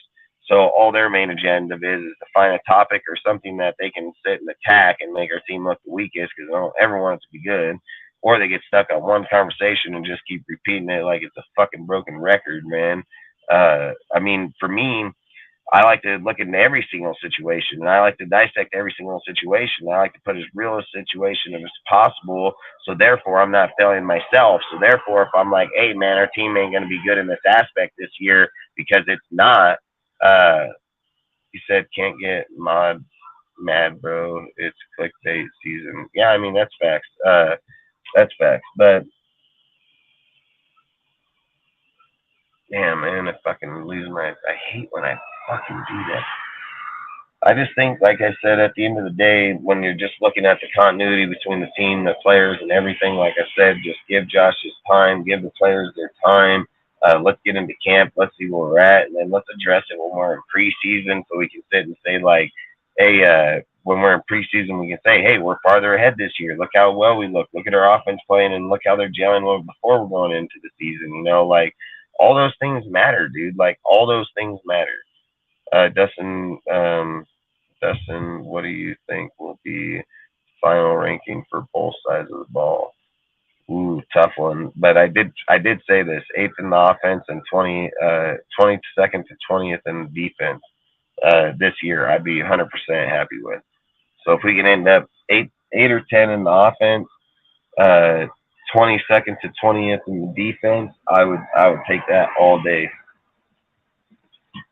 We can't change anything until the season starts. Raiders are making money for anyone. We are a cash cow. Yep, that's facts. We might as well just open up on this motherfucker. We might as well say the United States government giving free handouts out. So that's what we should say. Fucking Biden runs this motherfucker. You might as well put that shit on free ice cream. Fucking free scratch and sniff stickers. Like, that's what we should fucking most definitely say. Yeah, I mean, you know, like I said, I think at the end of the day, our team's going to be where it's at until somebody coaches it up and gets a chance. You know, that's all. I think it's easy to bash a team. I said it over and over. It's easy to bash people because it's harder to give constructive criticism to make them better. Could the Raiders really tank the 2023 season? Man, that's a tough one. That's a fucking tough one.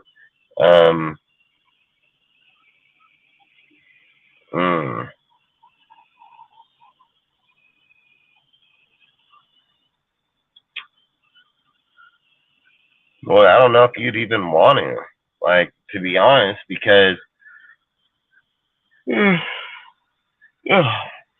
gonna do a few more topics we'll bounce, but I think for me, I don't think the Raiders would want to tank because of the fact I think you want to know where the hell your team really sits this year. So like if you're in like week 3, 4 and you just know you're shitty, like I'd tank in a heartbeat. But like if you're going through your team and you get to like week 8 and you're trying to decide like are we good, are we bad, and then we're gonna try to tank, like I'd rather them just play out the season to the way that they gotta play. Like this is why I hate the draft, dude, because people feel that if they get the draft pick in the top 10 that they're going to have a better chance. That doesn't, you might have a better chance on hitting on a more proven player, but anything after that, there's no proven guarantee in anything. There's no proven guarantee for shit, dude. And there's even been times, again, fucking top overall, top 1, 2, 3, 4, 5, 6, 7. You know, every single position, every single first round 1, 2, 3, 4, 5. You know what I mean? All the way to 32 has failed at some point in the NFL. So I don't think there's any position or any route that guarantees a guaranteed player. Got a chance at one, doesn't guarantee it though. So for me, I'm not trying to tank shit, dude. Like I want to go out here, I want to play, I want to see where we're at.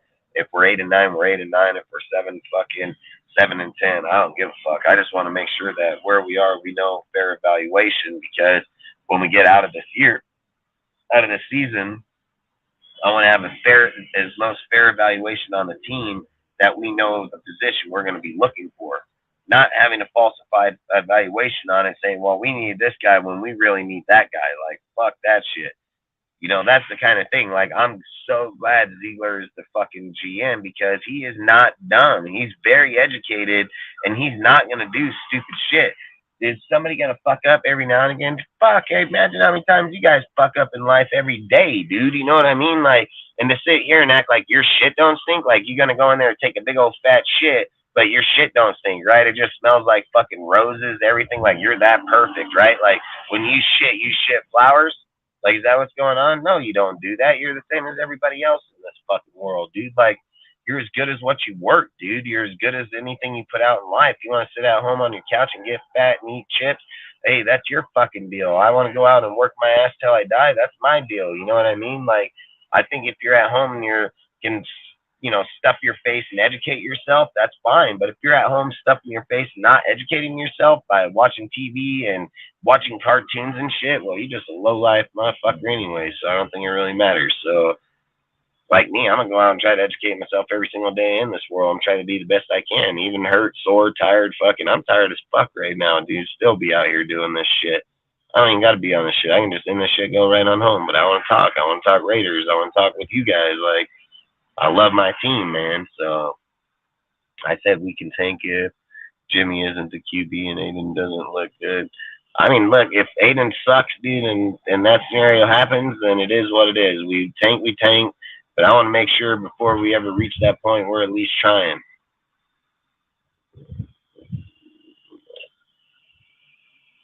You know, it's funny that you know, again, Charles over here makes another valid point that dudes in the top 10 are always in the top 10 in the draft, and with their picks, they still suck. So, like I said, just because they get top pick, you know what they always say too when they get that top pick? Oh, wait till next year, we're gonna get one more, and then we're gonna be ready. And then you know what they're saying, like 4 drafts later, well, this next one's gonna really finish this off. You know, like these fucking guys, like. Some guys got it, other guys don't, man. So it's just what it is. I think our guys got it. I think our guys got it massively. Like, I think they're really fucking good at evaluating players, man.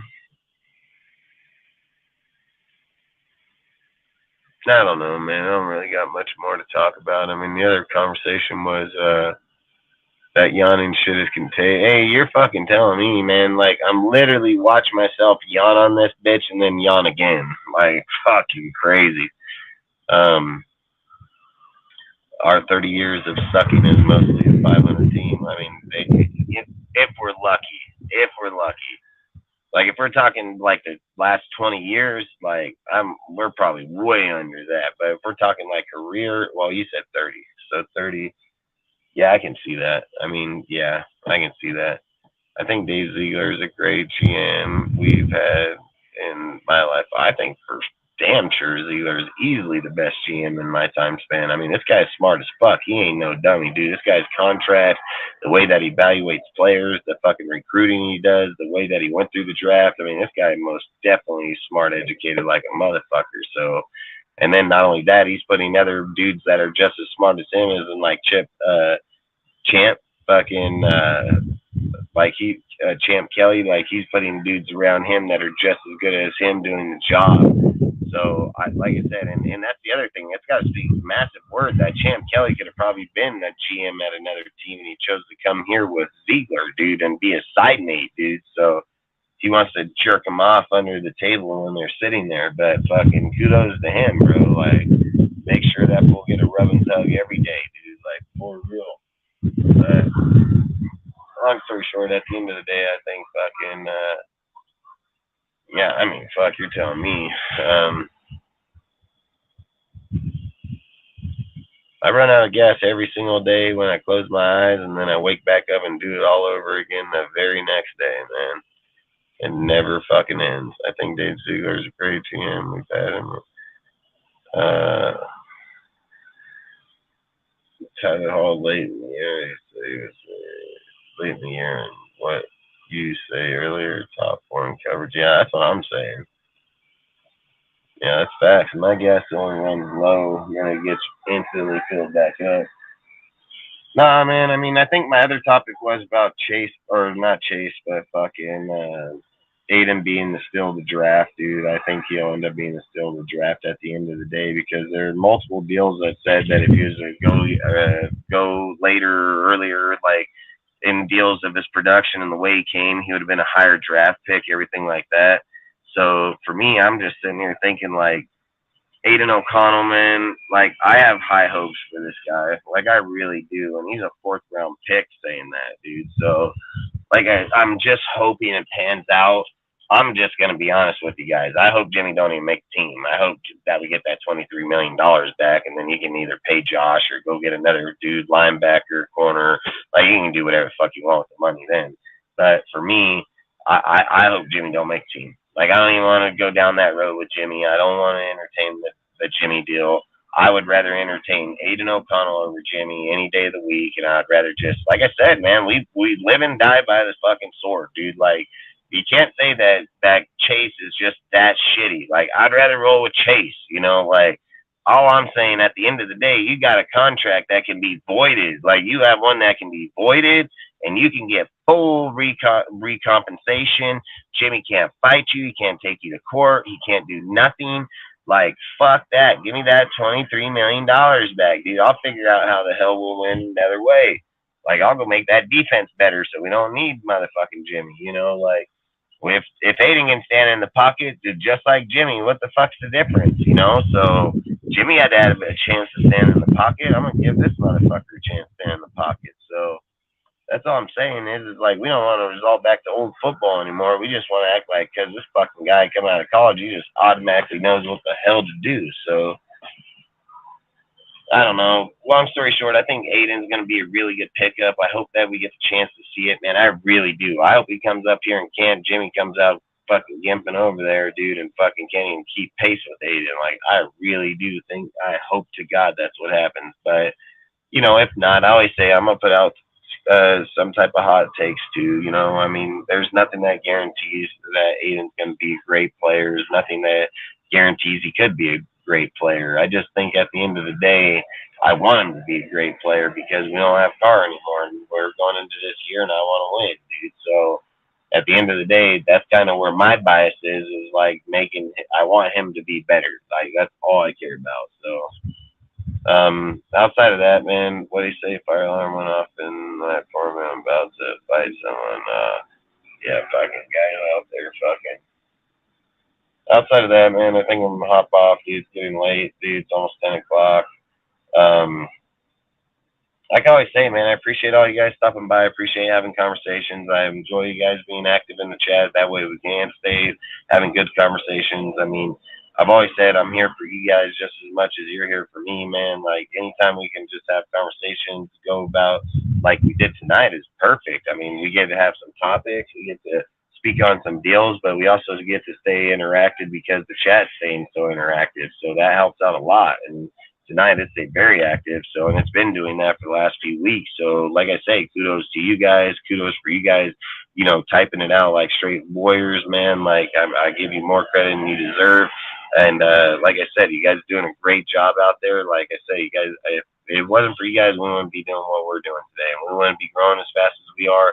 We wouldn't be growing as big as we are, dude. Like, I really appreciate that you guys give us the opportunity to be able to do it. You think about it, we've been doing it almost a year coming up, dude. We've been growing pretty well. I mean, we're at like, 220, 225 in subs. We've done it the hard way. I mean, we earned every single one of them. We did it on our own, and it's going to take a little bit more time, but you guys come along, you guys helped, you guys start pushing it, you guys bring people you know or not. Like I said, man, if we couldn't do it without you guys, and we appreciate everything you guys do for us and come here and spend the time in our chat and hours and days of me just ranting like motherfucking over some shit. So like, you guys don't even know. I've said it hell of times. There's no way that I can explain how grateful we are of you guys coming here, because it was hard at first. Like you be here talking for hour or two and there was nobody here. You're just waiting until the live's over and dudes are fucking watching your videos, and then you're looking at your likes, because that's all you can do is look at it from where no one interacts. Where here, we're lucky, we're blessed, dude, that not only do we have a good panel, we have good conversations when we can get off of, like, obviously the ones that are just kind of feel like glue, but outside of that, we have a good panel that has good diversity inside of it, dude. And then not only that, you got a good chat that has the same thing. So like I said, I appreciate every person on the panel. I appreciate every single person that stops by or supports us. I've always said, like, you don't know how much we support you until you go to our Discord, because in our Discord, man, you'll see, like, I don't fuck around in there, dude. My shit's popping like a motherfucker in there. I've got it everything down from Instagram to YouTube to fucking straight Twitter, dude. Like, everything's columnized, every deal from people that are in here that we support. They even have their own columns in there, so whenever they post Instagram or YouTube, it instantly posts us to our Discord. So even people that don't know who they are will know who they are. Like I said, our shit taking a whole nother level, and I've taken the time just to be able to put out there for the community, because I've always felt like that's what the Discords are for. That's what things are. I've always said, like, when you're around your friends and you're at a bar or you're out hanging out and you're talking sports, it's going to get passionate, dude. Like, it's going to get heated at sometimes, and sometimes you just get pissed and you're like, all right, I don't even fuck talking, I want us to do something else, but at the same time, I've always said, like, we want that type of shit here, but still be friends, still have legitimate conversations. I mean, I don't understand why a dude would come in, bash so hard on a deal over one question, and then have the whole room hate on a guy where he can't come back again. It doesn't make sense for that shit. I've always said, like, at the end of the day, we got to put out as reasonable conversations, as reasonable questions as physically possible. So that way, when we do answer them, there's some logic behind it that can educate people out here in this fan base. This fan base, like, I'm not their teacher, man. Like, I can't educate every fucking guy, but I hope we educate some here. Like, at the end of the day, I hope not only the chat, only us on the panel, that we are educating people here with real facts, dude. Like, I don't try to tell people, like, oh, it's facts because it's a slogan or a slang. It's facts because it's real. Like, that's why I say it's facts, because that's facts.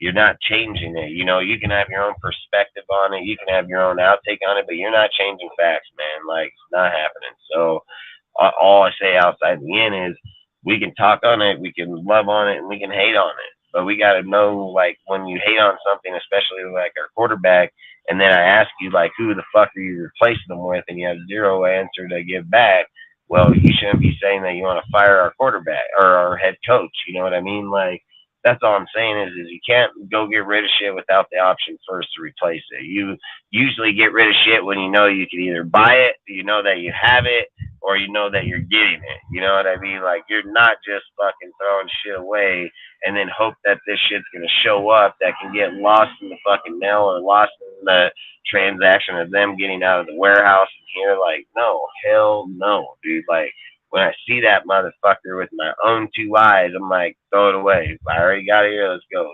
Like, I don't know. Back to this. I appreciate the Discord channel. I have zero idea how to work Discord.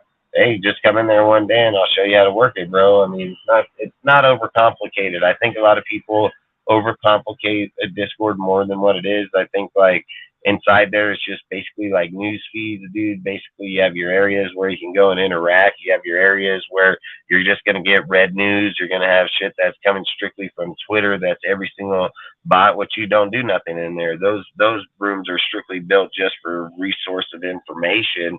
So if you go and like say for instance like Raiders news, right? It's not Raiders talk. Raiders talk is where we talk like we are right here. Raiders news is like if you want to see every single category that came out today that resulted within our players, that's when you go to Raider News because every category in there is going to speak on something about our individual player, our franchise, something of those factors. Then if you want NFL news, you just go to the Twitter because that's the NFL news. That's pretty much posting anything in the NFL that's going on that's outside of Raiders talk.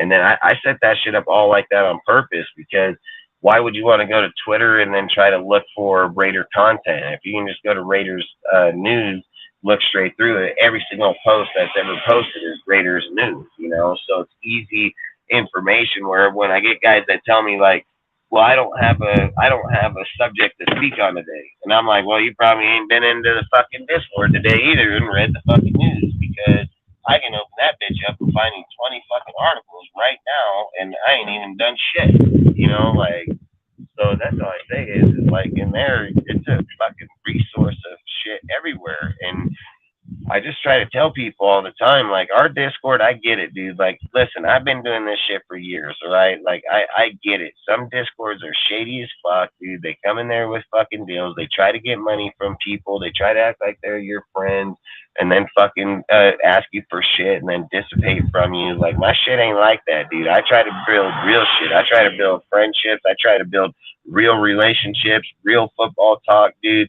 Like, I don't like that shit coming in somewhere and asking somebody for anything. Like, don't come to my shit asking anybody for anything because here, unless you're asking for Raider fucking information, you know, or wanting to talk about shit, like, I don't like asking dudes. Like, I can go out here and ask dudes for money. I'm not here to ask for your money. I'm here to talk to you and be able to relay Raider information. I don't need your fucking money to do that, dude. And I'm not here for your fucking money. I'm here for your friendship. I'm here for your knowledge of football. I'm here to make sure you even want to be here for that type of knowledge. But I can give a fuck about your money, dude. Like, I don't need your money. And any person that does this and does it for your money, they're not doing it for the right reasons, dude. Like, for one, why is a guy on this news deal trying to beg people for money to begin with? Like, don't you think you should have a regular job? Like, let's just be real. Let's just be real. Like, you don't think you should have a fucking job?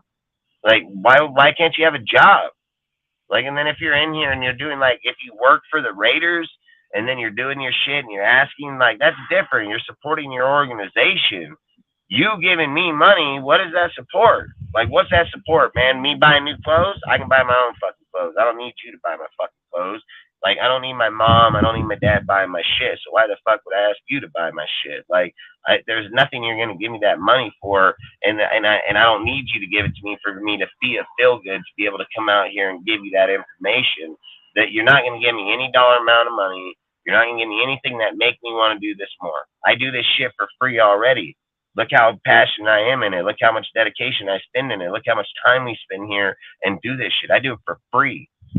Like, you think I'm gonna do it any better because you give me fucking money? No, I'm not gonna do it any fucking better because you give me money. I have every dollar I ever need, and I can buy every single resource I need to make this even better and better. So that's all I say is like, just at the end of the day, I get it if you want to help out a dude because he's struggling, but make sure you're helping him out for the right fucking reasons. You know, make sure that he's here on these shows for the right reasons. You know, and I'm not saying on our show. I'm just saying like in YouTube in general. That if you're donating the dude, make sure you're donating him for a fucking purpose. Like, why do people just feel like, oh, let me go out and give this guy $23? What the fuck did he do to get $23? Like, because he came on YouTube, press play, and told you an article that was on Google already? Like, is that really what you just paid that motherfucker for? Guess what? You didn't have to pay him shit. You could have just Googled it and read it for free. You know, like, that's all I say is like, you can't you can't build relationships like that. Our relationships is like, hey, bro, new movies came out this weekend out of the fucking movie theater. We have a way to watch. Anybody want to watch them? Like, our friendship's like, hey, you want to play some fucking Madden? You want to do some fucking COD? You want to play some fucking Warzone? Like, that's what our shit's about. You want to talk Raiders while we're fucking up people? Like, we still have real lives. Like, we're still real fucking people, man. Like, I'm not just here to fucking do this and not have fun. Like, I want to be able to know that when we have interaction here, we can have interaction there. Like, that's what it's about. It's a friendship. It's not a one-day friendship. It's a lifetime friendship. That's like they say, this membership is for lifetime and it's free. Like, there ain't no cost. There ain't no cost to come to my shit. There ain't no cost to come and get information. There's no cost that if you ask me a question, I'm going to fucking say, well, because this guy super chatted me, your question isn't as important. Like, what the fuck is that shit? What the fuck is that shit? Like, a guy that has no money might have the best question of the day.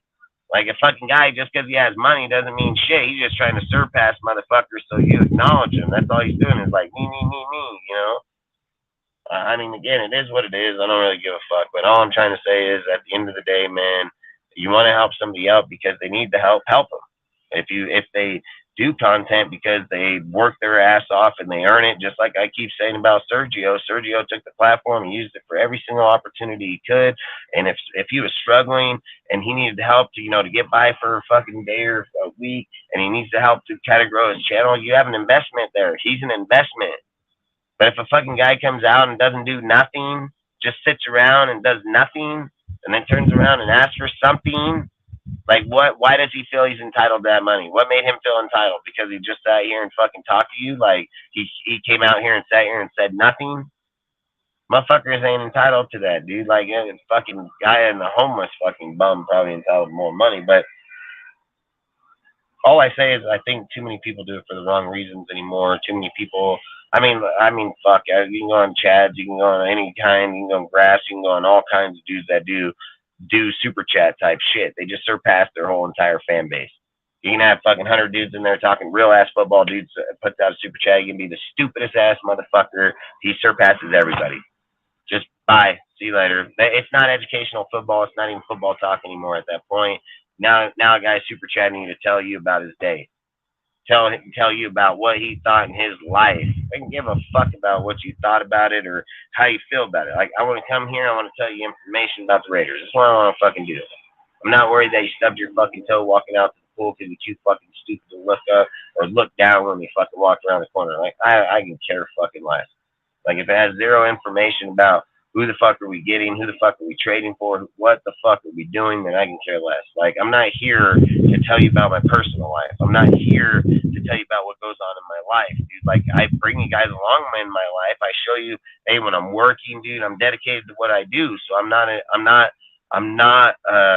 how should I say this right? Like, I enjoy that you guys come into my life why we're doing this. But outside of that, you guys ain't gonna be in my fucking life. Like, that's just straight facts, dude. And when I'm here and I'm taking you down that road, I'm taking you down that road because I want to be able to give out the information, but I still have work I have to do. So I'll not only do this work, but I'll do this work too. Like, there's nothing stopping me to be passionate about what I care about. I get paid millions of dollars to do this, and you give it for nothing, for free. I do it for free every day.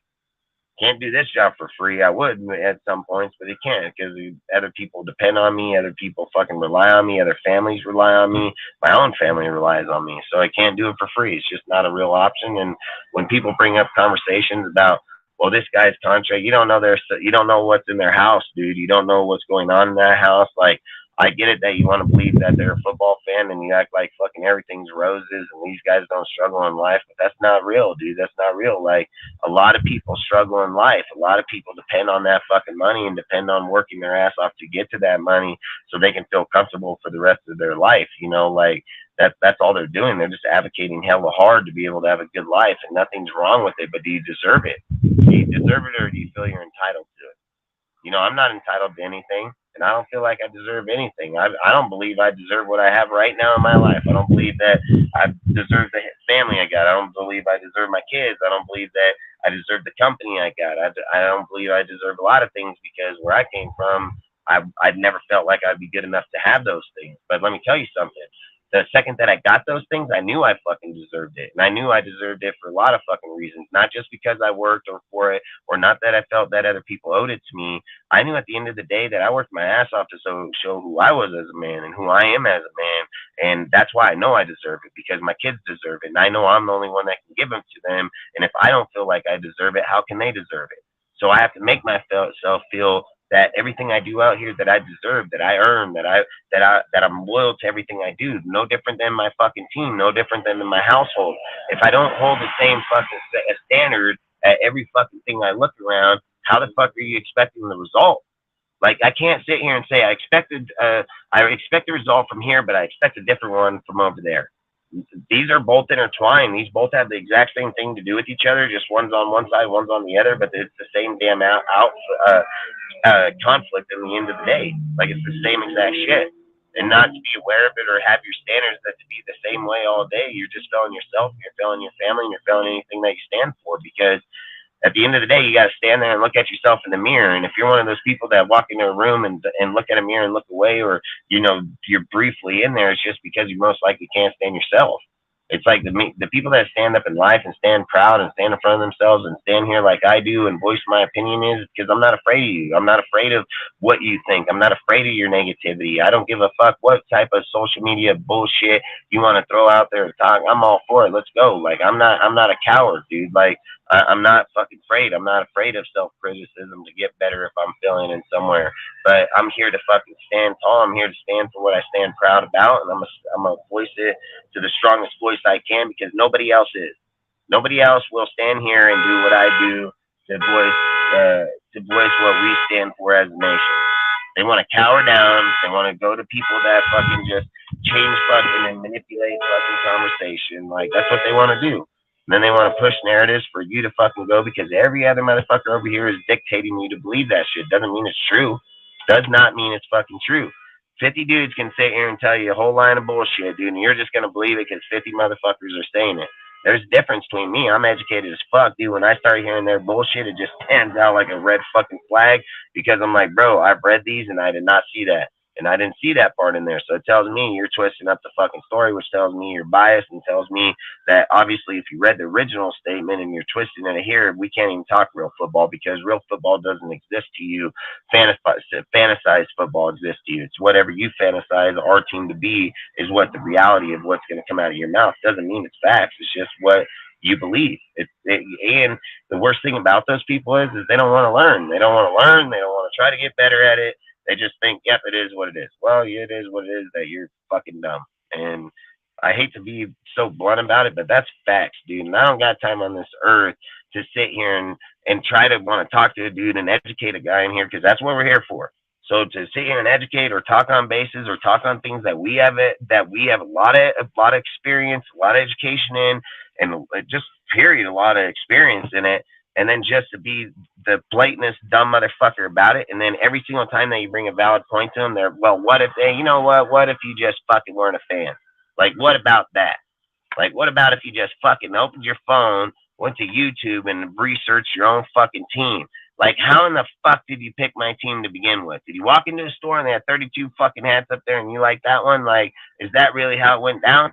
Because if that's how it went down, I don't even want to talk to you to begin with. Like, you're not a fan. You're not my fan, dude. Like, I've always said, just because I acknowledge every Raider fan, because we, at the end of the day, we're all Raider fans. But I've said it, like, if you want to be a fan and sit out here on the sideline, I'm never going to say a fucking word to them. I'll never say one negative fucking thing to that person. He's a fan and he knows where he belongs. But let's be fucking real. If you're a fan and you think you want to come step up in the motherfucking ring, and then you get out here and you step up in the ring and you find out, well, you're about to get your ass whipped because you don't really know what the fuck you're talking about, but you still want to keep on going, guess what's going to happen? He's going to get knocked the fuck out. Like, straight up. You want to be a fan, sit your ass on the fucking seat, you ain't going to get fucking hurt. You come step up in this motherfucking ring and you're fucking wrong, well, you're going to get hurt, man. Like, that's just how it's going to be. And it's going to be fucking hammer gauntlet down, because that's what needs to happen, dude. Like, in this life, we're getting too easy, man. We're getting too pussyfied. We're getting too fucking weak. I'm not weak, man. My family ain't weak. My kids are not going to be fucking weak. And when we sit here and talk about a team I love and care about, my team ain't fucking weak, man. Like, we are not weak, dude. Like, we might suck, but we ain't fucking weak. And then to sit here and imply when we're talking about our team, like, we're soft, we ain't fucking soft, dude. Like, we ain't never been soft, dude. We ain't never been fucking weak. We just suck. Like, no good coaching, no good shit out there. Like, there's a difference in there, man. I'm not a soft motherfucker. Like, I will straight fight any motherfucker in this world. And I don't give a fuck how big he is. I don't care how fat that motherfucker is. He can be a big old fat motherfucker. I'm going to step right back here in the back of my truck and I'm going to grab me a bar and I'm going to even those playing fields that fast, dude. Like, I don't give a fuck. I don't fear nothing on this earth or nothing on there. I believe that we are born and we will fucking die, and that is facts, dude. And the day I go out is the day I go out, and I'm not gonna fucking fear this world until that day. And I don't give a fuck what man stands in front of me and want to tell me I'm a bitch. I'll show you who the fucking bitch is. I don't give a fuck who you are. Like, I ain't going down like that. And then for people to sit and talk about my team, like I'm just gonna cower? No, hell fucking no. Hell fucking no. Like, like, how do you call yourself a fan and then you just spit on it? Like, you can't do those things. And salute, Mr. Took Your Soul, salute, bro. Appreciate you stopping by, like always, every show, man. So that's all I'm saying is like, are we real or are we fake, man? Are you really real or are you really fake? Like, are you really Raider fan or are you just fake ass Raider fan? Like, are you a real fan or are you haters? Like, what is it? Like, what the fuck is it? What are we?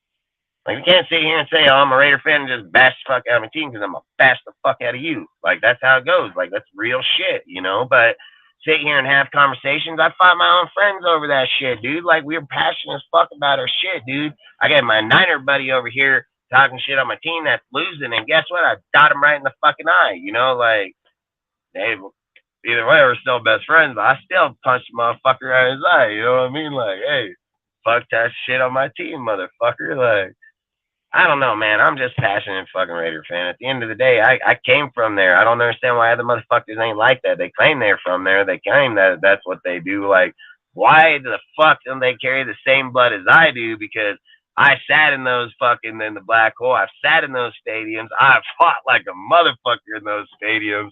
And dudes that are like, oh, I'm fucking Oakland. I'm a fucking Raider. Oh, I was there, mother. Why don't you got the energy then? That's all I'm saying is like, where in the fuck is that energy at, dude? Because I can't turn it off.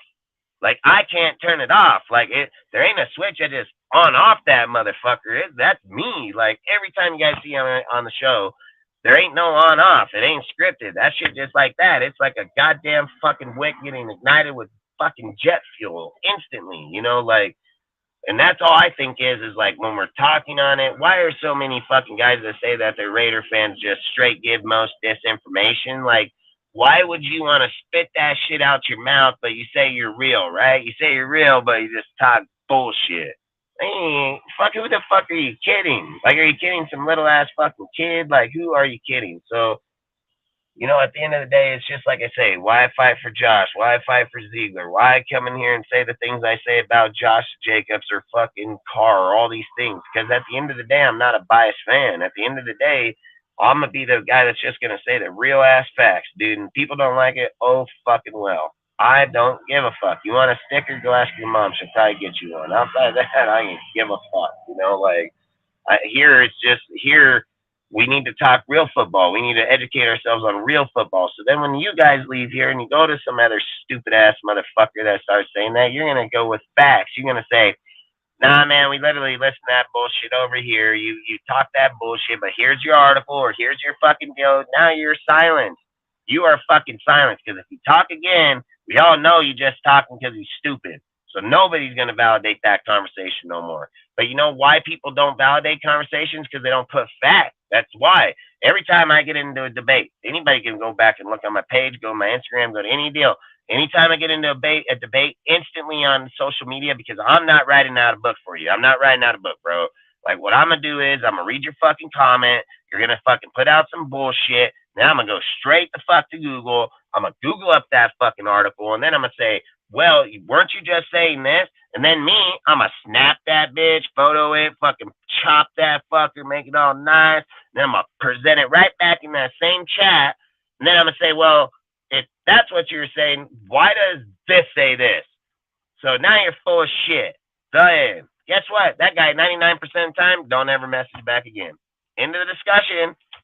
But guess what? If I don't put the article in there or the way to validate it, guess what? For 30, 40, 50, maybe like 2 fucking hours, this sorry ass motherfucker gonna keyboard warrior that cell phone so goddamn hard. I don't even know how he even pressing the buttons anymore just to argue me some bullshit he already know he's fucking wrong about to begin with. That's all I'm saying. You want a 2-hour fucking bullshit conversation, or you want a fucking 2-minute fucking deal where you're done and get the fuck out of here. Like, weed them out, bro. That's what you gotta do. Weed them out with facts. Motherfucker can't argue fact. Get on, dude. Nobody else is gonna listen to you anymore either, dude. Like, that's all I say. There's just too many dudes here that are ruining our shit, I feel like, and then they ruin it, they destroy it, they downgrade our teams, they talk down on our shit, they want to overvalue certain positions. Like, look, at the end of the day, I love Josh. He's a great Raider, dude. Like, there's no wrong. Does he really think he's entitled to more than $12.5 million than Henry? No, the fuck he does not. The end. There's no debate to have about it. There's no conversation to have about it. The stats state that King Henry is the number 1 halfback in the NFL. He's been that way for the last 7 fucking years. There ain't been a better guy than him. That's factual truth. It doesn't matter if a guy runs more yards in a year or not. As a complete back for the job that he does, because he ain't getting paid on one game, he's getting paid on all his games, is he's the better back. And if he's only making $12.5 million, and I'm not going to argue about, well, Christian McCaffrey, he's a scat back halfback, dude. He has dual purpose to him. He's a totally different breed. But when we're talking about just run your fucking ass over at the halfback position, he's the true deal. And if he's only getting $12.5 million per year, why does Josh feel that he's entitled more? Josh's stats are not better than Henry's. Josh's stats are damn near just like fucking Henry's. So all I'm asking is why do you feel that he needs to be over fucking paid, and then justify that conversation? Why are people not going out and saying, well, here's the top 3 dudes, these are where they're making, let's justify his contract within there? Like, no, people don't do that shit. They're like, give him $18 million. You're fucking dumb. You're dumb. Fucking $18 million. Like, yep, sure, fucking you ain't running shit. Like, you're not running shit. You shouldn't be running shit, and you shouldn't be talking about shit. At the end of the day, Josh is a halfback that can be replaced. He may not be replaced with the guy that has equal yardage to him or not. It might take us 10 fucking years to ever come across another guy like him. But guess what? We will find another guy that can get us 1,000 yards and maybe produce fucking 8 and 10 touchdowns. And his name may not be Josh. He may not fucking do 2,000 all-purpose yards, but he's going to win us fucking games. That's what matters at the end of the day. It's not about one individual. It's about your whole fucking team. It's about the shield, not the player, dude. Like, I don't understand this, dude. Every single player puts shield on. Without that shield, they can't even get on the field. Like, that's their pass to be on the field. Motherfuckers are validating the player like the shield had to put the player on. It's not how it works. The shield is like all God Almighty. Without you wearing the motherfucking shield, you cannot enter the kingdom. You cannot get on that fucking field. You will be tackled, probably tased, and carry the fuck up out of that motherfucker. Like, you cannot get on the field. So to imply like the player is better, no, it's not. No, the fuck it's not. Therefore, you don't even know your own franchise. You don't know your own fucking rules. You don't know your own motto. Like, you don't even know what your own shit stands for. Like, that's what I say. You're a Raider fan, but you don't know even the history. You don't even know how the hell we got there. You don't even know why we're there. You don't know any reason. We just know the fuckers wear silver and black, and I want part of it. Like, I want my fucking bling look good, Yeah, I ain't paying Josh over $13 million, period. And I just think, like, in those kind of deals, like Derek Carr. I get Derek Carr is the best quarterback we had in the time span. Derek Carr ain't a winning quarterback. He's actually way the fuck under 500. I think, what was it, like fucking, was it 11 games or, yeah, maybe. He's under 500 by X amount. And then guess what? I think it's 11 games or so. But let's just put this scenario in it. Derek Carr is under the halfway by 500. So that's just even. Derek Carr goes and wins 11 straight games. He's still a 500 quarterback. So where in the fuck is winning at? Like, do people just negligate fucking numbers now because they're too fucking dumb to count? Like, is that really where we're at? They're just Can't count. They can't count. So they're just gonna be like, yeah, that's what it is. No, go fucking learn to count, motherfucker. Like, go get a fucking app, dude. Like, they probably got an app today that'll teach you how to fucking count. They probably count for you. Like, that's the kind of shit I don't even get, dude. Motherfuckers over here, I swear, sometimes I just irritate as hell sometimes. Like, whatever. I mean, this is the thing. We can't have real, legitimate conversations if we just got dumbass fans. You can't have real conversations. It's like I was sitting here telling people about Instagram. You can't go out and make out real posts. You can't make real graphics and put your design with what you think, because these sorry motherfuckers are so scripted that it needs to come from a NFL post that has this deal, like they're fucking telling me something I don't know about my own fucking team. And then you'll get 1,000 likes on it. I mean, I get 6,000 fucking likes on it. It doesn't matter. But if I go out there and tell you guys, like, Tyree Wilson going to be one of the baddest motherfuckers come out there next year, and then I put out there and say, like, I don't know, fucking Shelly and fucking Hall may have the biggest upside and have Aiden as a steal of the draft, you motherfuckers would probably give like 10 likes on it. And every one of those would probably be real as fuck and truthful as fuck, and they're going to give you 10 fucking likes on there. You know what? If I put the post up, which I have up right now, about Derek Wife's fucking wife crying, which nobody knows even why she cried. Could have just been that they told the fucking husband that he was fired, so she cried. And we're over here. I got goddamn 1,300 likes on it in fucking 16 hours. You know, like, that's the dumbest shit. It's the dumbest shit, man. Who gives a fuck if his wife cried that they ain't on the team? Like, listen, Mark Ziegler or fucking Josh did not go out and attack his wife. Why the fuck wasn't it on TMZ? Why isn't it not in any article of any fucking deal? Any ESPN, NFL Network, fucking any fucking rat source that's out there just looking to nibble on some fucking cheese. You know, why the fuck isn't it out there? Because nobody gave a fuck and it wasn't that truthful. But guess what? It gets interviewed, throw out some bullshit like that. Goddamn, Raider Nation, throw up every single article known to man about it. Oh, it made his wife cry. Oh, you fucking dumbass fucking people, I swear. I swear society's just so failed, man. It's so failed. It's so bad, man. It's so bad. And that's the thing. And then we acknowledge it and accept it. I don't accept it. I don't give a fuck. Ask any motherfucker who knows me and hangs out with me. Them motherfuckers will tell you, like, Dustin don't accept that shit. Dustin ain't gonna tolerate it. Like, Dustin don't. When motherfucking, hey, ask them all. They come up on phones. We'll be in that deal. There'll be 4 of them. Me and one of them. Fuck, I'll tell it straight up. I don't give a fuck, dude. Like, I ain't like that. I don't roll like that. And they'll tell it. Like, I don't give a fuck. I ain't fake. I don't give a fuck what anybody thinks. Like, we're gonna agree on shit we agree because that's how we are as people, and there's gonna be shit we just don't fucking agree on. Like, that's just how life is. Like, I see it a different way. My mind thinks at a whole different level, and other people's minds are gonna think differently. And I might not be able to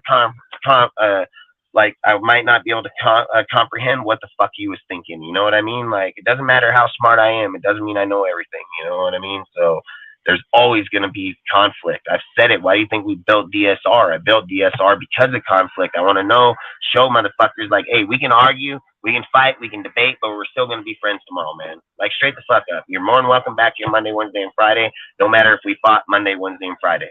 Like, you're never going to be banned from here. You're never going to be told you can't be here. There's motherfuckers in this motherfucker that know that they probably shouldn't ever be back to this bitch and probably be banned and still are able to sit in this chat and talk because I allow it, because I don't silence motherfuckers. But they know how I feel about it. They know 100% how I fucking feel about it as a person, as a man, as my feelings in my motherfucking heart. But as this channel and who I am as a person and how solid I am, I stick to my own fucking rules because I govern my own shit. I don't go against my shit because I'd go against who I stand for. I stand for my morals and I'm gonna stick to them to the end, no matter where we're at. But motherfuckers know how I am, man, and they know what I would do. But I don't do it because I've said this place is for an open platform as long as people use it right and do it right. No matter if I agree or not agree, I stick to those rules. But I can be like any motherfucker. I can say, guess what? I built this shit. It's mine. I don't give a fuck what you guys think. Bye. Like, I don't do that. And why do I have to hold such a high principle to things when it's mine? They don't even fucking give a fuck about it. Them motherfuckers spit on that shit faster than fuck, dude. And I sit here and I fucking hold it above my own self. And that's why I think people respect it, because they see how I do it. So they're like, hey, that motherfucker ain't doing his own shit. Like, we ain't gonna get away with that shit. Like, they already know. And I make that clear as fucking day. It's not nothing we hide. It ain't nothing we keep behind. I'm not a fake ass dude. I put it on blast right away. Say, hey, man, you might not like me, man, because I'm a straightforward and people think I'm a dick, but I'm going to be an honest dick to you. I'm going to be straight fucking forward about it. I have nothing to hide from you, dude, and I'm not going to sugarcoat it so you feel better about it. Like, if it is, it is, dude. Like, my parents and my grandparents didn't do that shit to me, man. It is what it is. You fucking can't accept it, you fucking pussy, and if you don't belong here, you don't belong here in this world. Like, this world isn't cut out for everybody, dude. Like, everybody that gets brought into this world isn't meant to be in this world, dude. Like, some people are brought here not even mean to be here. But I keep saying it over and over. God puts workers and God puts sleepers. I'm a motherfucking worker, bro. I don't fucking sleep. I work. I do it in every aspect of my life. That's why I'm as good as I am, and that's why I have the shit I have. I don't sit at home and sleep my fucking life away and say, well, poor fucking me. Like, nuh-uh. And I don't expect my team to do that either. And I don't expect motherfuckers around him. When I see Ziegler sitting there busting his ass the same way as I bust my ass when it comes time, I got mad respect for motherfuckers like that, because I know what it takes to do that work. Motherfuckers out here don't even know the first thing. They can talk about what they do. They can talk about that they're tired after their 30-hour work week or their 40-hour work week. Motherfucker, I outwork you in 2 fucking days. 2 fucking days I've already outworked your 40 fucking hours that fast, and still be here till midnight, still be up at 4 a.m., still doing shit. Don't do no fucking drugs but smoke, dab, and fucking weed. Every person sees it. I don't even fucking drink, dude. Like, straight up. Like, I don't fuck around, dude. And just like I said, God puts workers and God puts sleepers, man. I'm a fucking worker, dude. And when I go put something together, I want it to fucking stride at the highest peak. When we come here and talk about our team, I want to give the most information. But listen, we got to give information on the players too, the team, the fucking organization, why people are failing, why they can be better. Let's not just give a fucking excuse for this dude to be a fucking pussy and not give him no reason to be a better man. Like, my kid gets knocked down, I'm going to pick her ass up and tell her, the next time you fall the fuck down, you're going to learn to get up on your fucking own. And if you can't, then you're going to crawl through fucking dirt till you can. And if I die tomorrow, nobody's going to be here to pick your ass up tomorrow. So you need to fucking figure it out. Otherwise, you're going to be handicapped like the rest of these motherfuckers going around saying, well, I can't get a fucking job. Well, I can open up a page in every state right now, literally, go to every state, open up, I bet you I'll find you 50,000 jobs. Motherfucking tell me you can't get a fucking job. Like, you don't want a job. Like, you want to be a broke-ass bum sitting at home bumming motherfuckers for money. Like, that's what you want to fucking do. You don't want to go work. You don't feel like you need to be in this life to work. But then you want to show up to my Raiders team, ask for fucking $20 million, and bitch, they got to stay late and work. Like, what the fuck? Like, what in the fuck is going on, dude? Like, what's going on? I bring any one of you guys. Come work for me right now. I give you $20 an hour. You fuck up, you're out of here. That easy. You show up to my motherfucking company at $20 an hour and think you're just going to stand the fuck over here and look at me through the window? Well, guess what? I'm going to be like, hey, come here. Yeah, walk in that motherfucker. I'm going to say, hey, tell this guy, go upstairs, get this fucker's check, because he's the fuck out of this motherfucker. You ain't gonna get paid $20 an hour. Stand in that fucking window and look at me, motherfucker. You're getting paid $20 an hour to go your ass outside and go fucking work the shit I can't get to. That's why I'm paying you $20 fucking an hour. I ain't paying you to come sit here and be my fucking friend. I'm not paying you to come hang out with me in my fucking pickup. I ain't paying you to come to my fucking house and hang out. I'm paying you to do the fucking job I can't fucking do. That's what I'm paying you to do. So don't come over here thinking I owe you fucking nothing, because I don't fucking owe you nothing. You want to go work for it? You want to get the fucking money and then say I owe you? Then you can say that shit. But I don't owe you fucking nothing. I ain't entitled. No motherfucker come around here tell me they're entitled to shit. You better go work for your shit and then tell me you're entitled for me paying you, but you're going to get paid every week anyway, so you don't got to tell me. Like, that's the shit. How do you justify, I got $15 million, but I got to work? Man, get the fuck out. You get the fuck off my team right the fuck now. Like, oh, man, I'll slap the fuck out of you. Like, I will literally grab my back neck, drag you out to that fucking front door, and chuck you out that motherfucker. Like, where? Where? You just let a dude walk in your house and piss on your floor, or is there a bathroom for him to go in there and piss in? Is there not rules? They're not fucking rules. Like, guy walks in your house, just whips out his dick, pisses on your couch, you gonna fuck him up? Probably gonna bury him, you know? Like, yeah, like, I don't get this shit. Motherfucker gonna justify, well, yeah, you know his feelings. You know, you know how his feelings are? Like, when you talk to him like the way you're talking right now on your show, like, he really can't. I don't fucking care. I don't fucking care. You don't like it? Bye. Bye. Fucking ain't got time for no weak-ass motherfuckers in this world. We got plenty of them, dude, and they're coming by the dozens every day. Now, you don't want to be a weak bitch, go be a Niner fan. Go be a Charger fan. Go be a fucking fan where they cry. Like, I don't like crying, dude, and I don't like looking over. Like, when I look at Raider fans, I'm like, this dude probably just as hard as I am. Like, this dude's going to throw down. Like, we're probably going to beat the fuck out of dudes, and we ain't going to cry about shit, even getting our heads broke open, bleeding like a motherfucker. Like, we are going to fight this bitch out till we're fucking done. And even if I'm stuck, even if I'm fucking bleeding, I probably won't even acknowledge it till I'm walking back through the parking lot and the adrenaline fucking comes down. And I'm just like, well, something here ain't feeling right. Like, that's how that shit go down. I'm not going to go in the fight, punch motherfucker and be like, whoa, man, you know, stop. Stop, that hurt.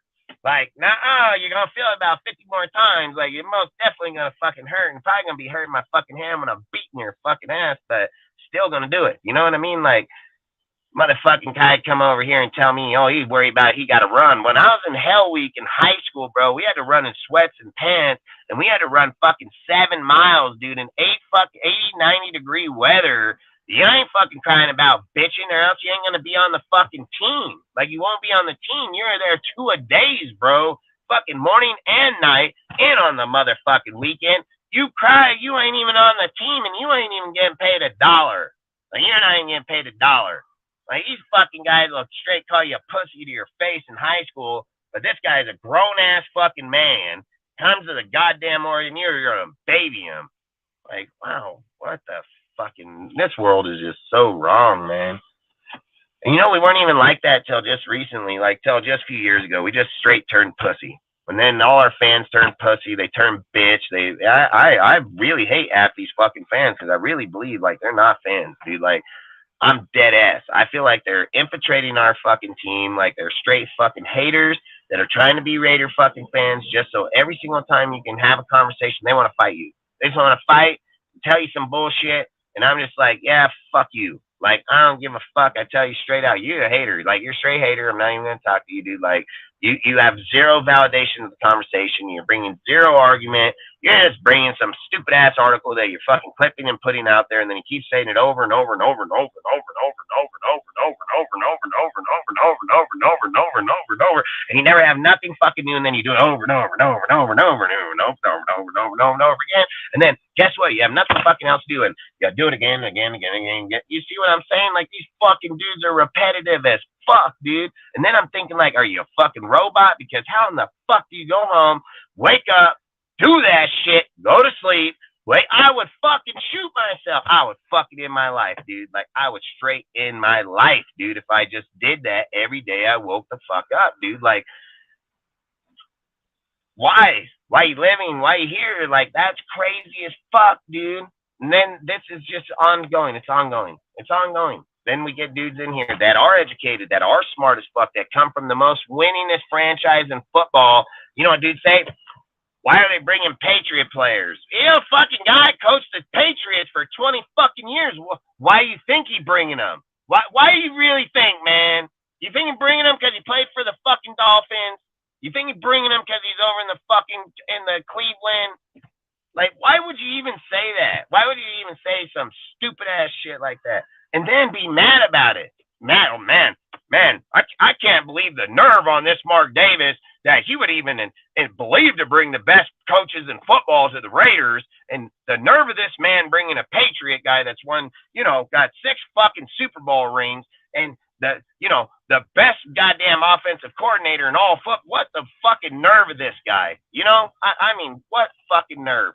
Just this fucking Mark, I mean, that's probably the best thing the fucking guy's ever done for the team. Like, this is the kind of shit I just don't understand. I don't understand, because I know I'm a real ass fan. I know for a fact. I know I'm educated as fuck in my team, more people would even think, and I'm not contemplating what the fuck they are. Like, I'm not even on anywhere close to that level. Like, I can't even get my fucking mind to concept that level. So where the fuck did they get it from?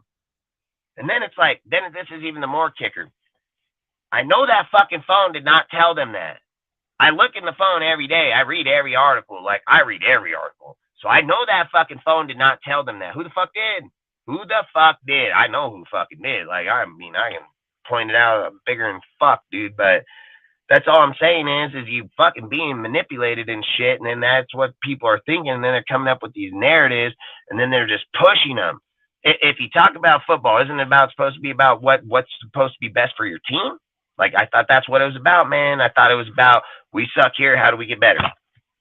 Not just, hey, we suck here, but I'm going to blame this fucking guy on the other side of the fucking ball. Don't even have nothing to do with it. Like, I was so glad Carr left, just so a motherfucker, when the defense sucked, they couldn't say, blame it on Carr. Like, I was so glad when that motherfucker left, that a guy sucks on defense. Now, guess what, bitch? You're going to stick out like a sore fucking thumb. Like, you're going to stick out like you got painted pink, dude, because Carr's ass ain't over there no more. So at the end of the fucking game, when you ask a fucking guy, hey, what happened in this fucking deal? Well, you can't say, well, it was Carr because he threw this. Nah, bullshit. Bullshit. You can't do that no more, man. That shit don't exist no more, dude. So that's all I'm saying is these guys push narratives that fit their criteria because they were scapegoating the motherfucker, and now it's not there asking about real football. That bitch won't even identify that guy, pink as fuck in the middle of the field. He don't even know who the fuck he is. He don't know who he is. He don't know why he's there, and he don't even know what the fuck he's doing there. And you just know Carr was on the team, and he ain't here no more, so he can't say Carr. So fuck, might as well say Josh. You know, that's the only next guy they fucking know is Josh.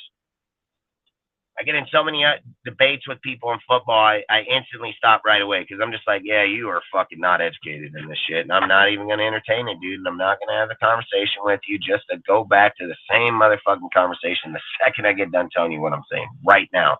Like, I'm not going to do that, man. You want to do that, replay this fucking show, and then get to the point where we're at, and then just play it on fucking repeat, because that's about the only way you're going to get that shit from me, because I just think, man, because it kind of hurts, dude, because I feel like, you know, like for me, I'm so fucking loyal to my shit, and I hate when people want to wear my shit and be so fake to it. You know, it's like being in my country, dude. It's like being in the military, dude. It's like dudes like my family. They've all been in the military. A lot of them have. A lot of them have fought and died for this country. But then you get some guy that don't want to go. Like, I'm not going to go put in and say I'm a fucking military dude. Like, I got family. I'll fight like a motherfucker. But I didn't go to war, bro. I didn't go over there and fight for some other shit. So I'm not going to go put shit on and say that I'm that motherfucker. Like, I'm who I am here. I didn't go over there, and I ain't claiming that I'm going to go over there. And motherfucker want to come here and fight. I'll fight right this second. I got guns right here in my truck. AR-15s. I'll pop those bitches. I'll start popping dudes right out of the sky, and then run them over with my pickup as we go till I die. Like, that's the way I'll roll. That's the way it'll be. But I just feel like in here, in this world, or in what we're doing is why would you come to this organization and just be faking information? What good does that do? What good does it do? It does no good. It does zero. So you have all these guys that, like, their number one deal is, we sucked for so long. Well, okay, here's something that I think is just fucking crazy, and let me just throw this out there because I hear this all the time. You know why you fucking suck? Because you live by mottos that don't exist no more. That's why you fucking suck. You suck because you live by a motto that's been extinct for over fucking 20-something years. That shit died a long time ago. And then guess what? You know what they call the definition of insanity? Is doing the same fucking thing over and over and over and over, expecting a different fucking result. Raider fans won't point that out because they're fucking delusional as fuck. I'm not fucking delusional. I'm not fucking dumb. I'm not dumb educated. I can watch my own fucking team and know where they're fucking up because I want to know where we're fucking up. And that's where you're fucking up. It's when you're putting in a motto that doesn't exist. It doesn't exist no more. In the 80s, the 70s, 90s, yeah, that shit, they've lived and died by that shit. And we're not going to sit and say that we can't live and die by them still. But to sit there and keep building fucking team over team over team and living by a model that's been extinct for fucking as long as the dude that's fucking created it, and then you don't even have the people that can develop it, like, that doesn't even make fucking sense. Doesn't make fucking sense. You're at a point where that shit's dead and gone with. You need motherfucking fresh meat that got new shit.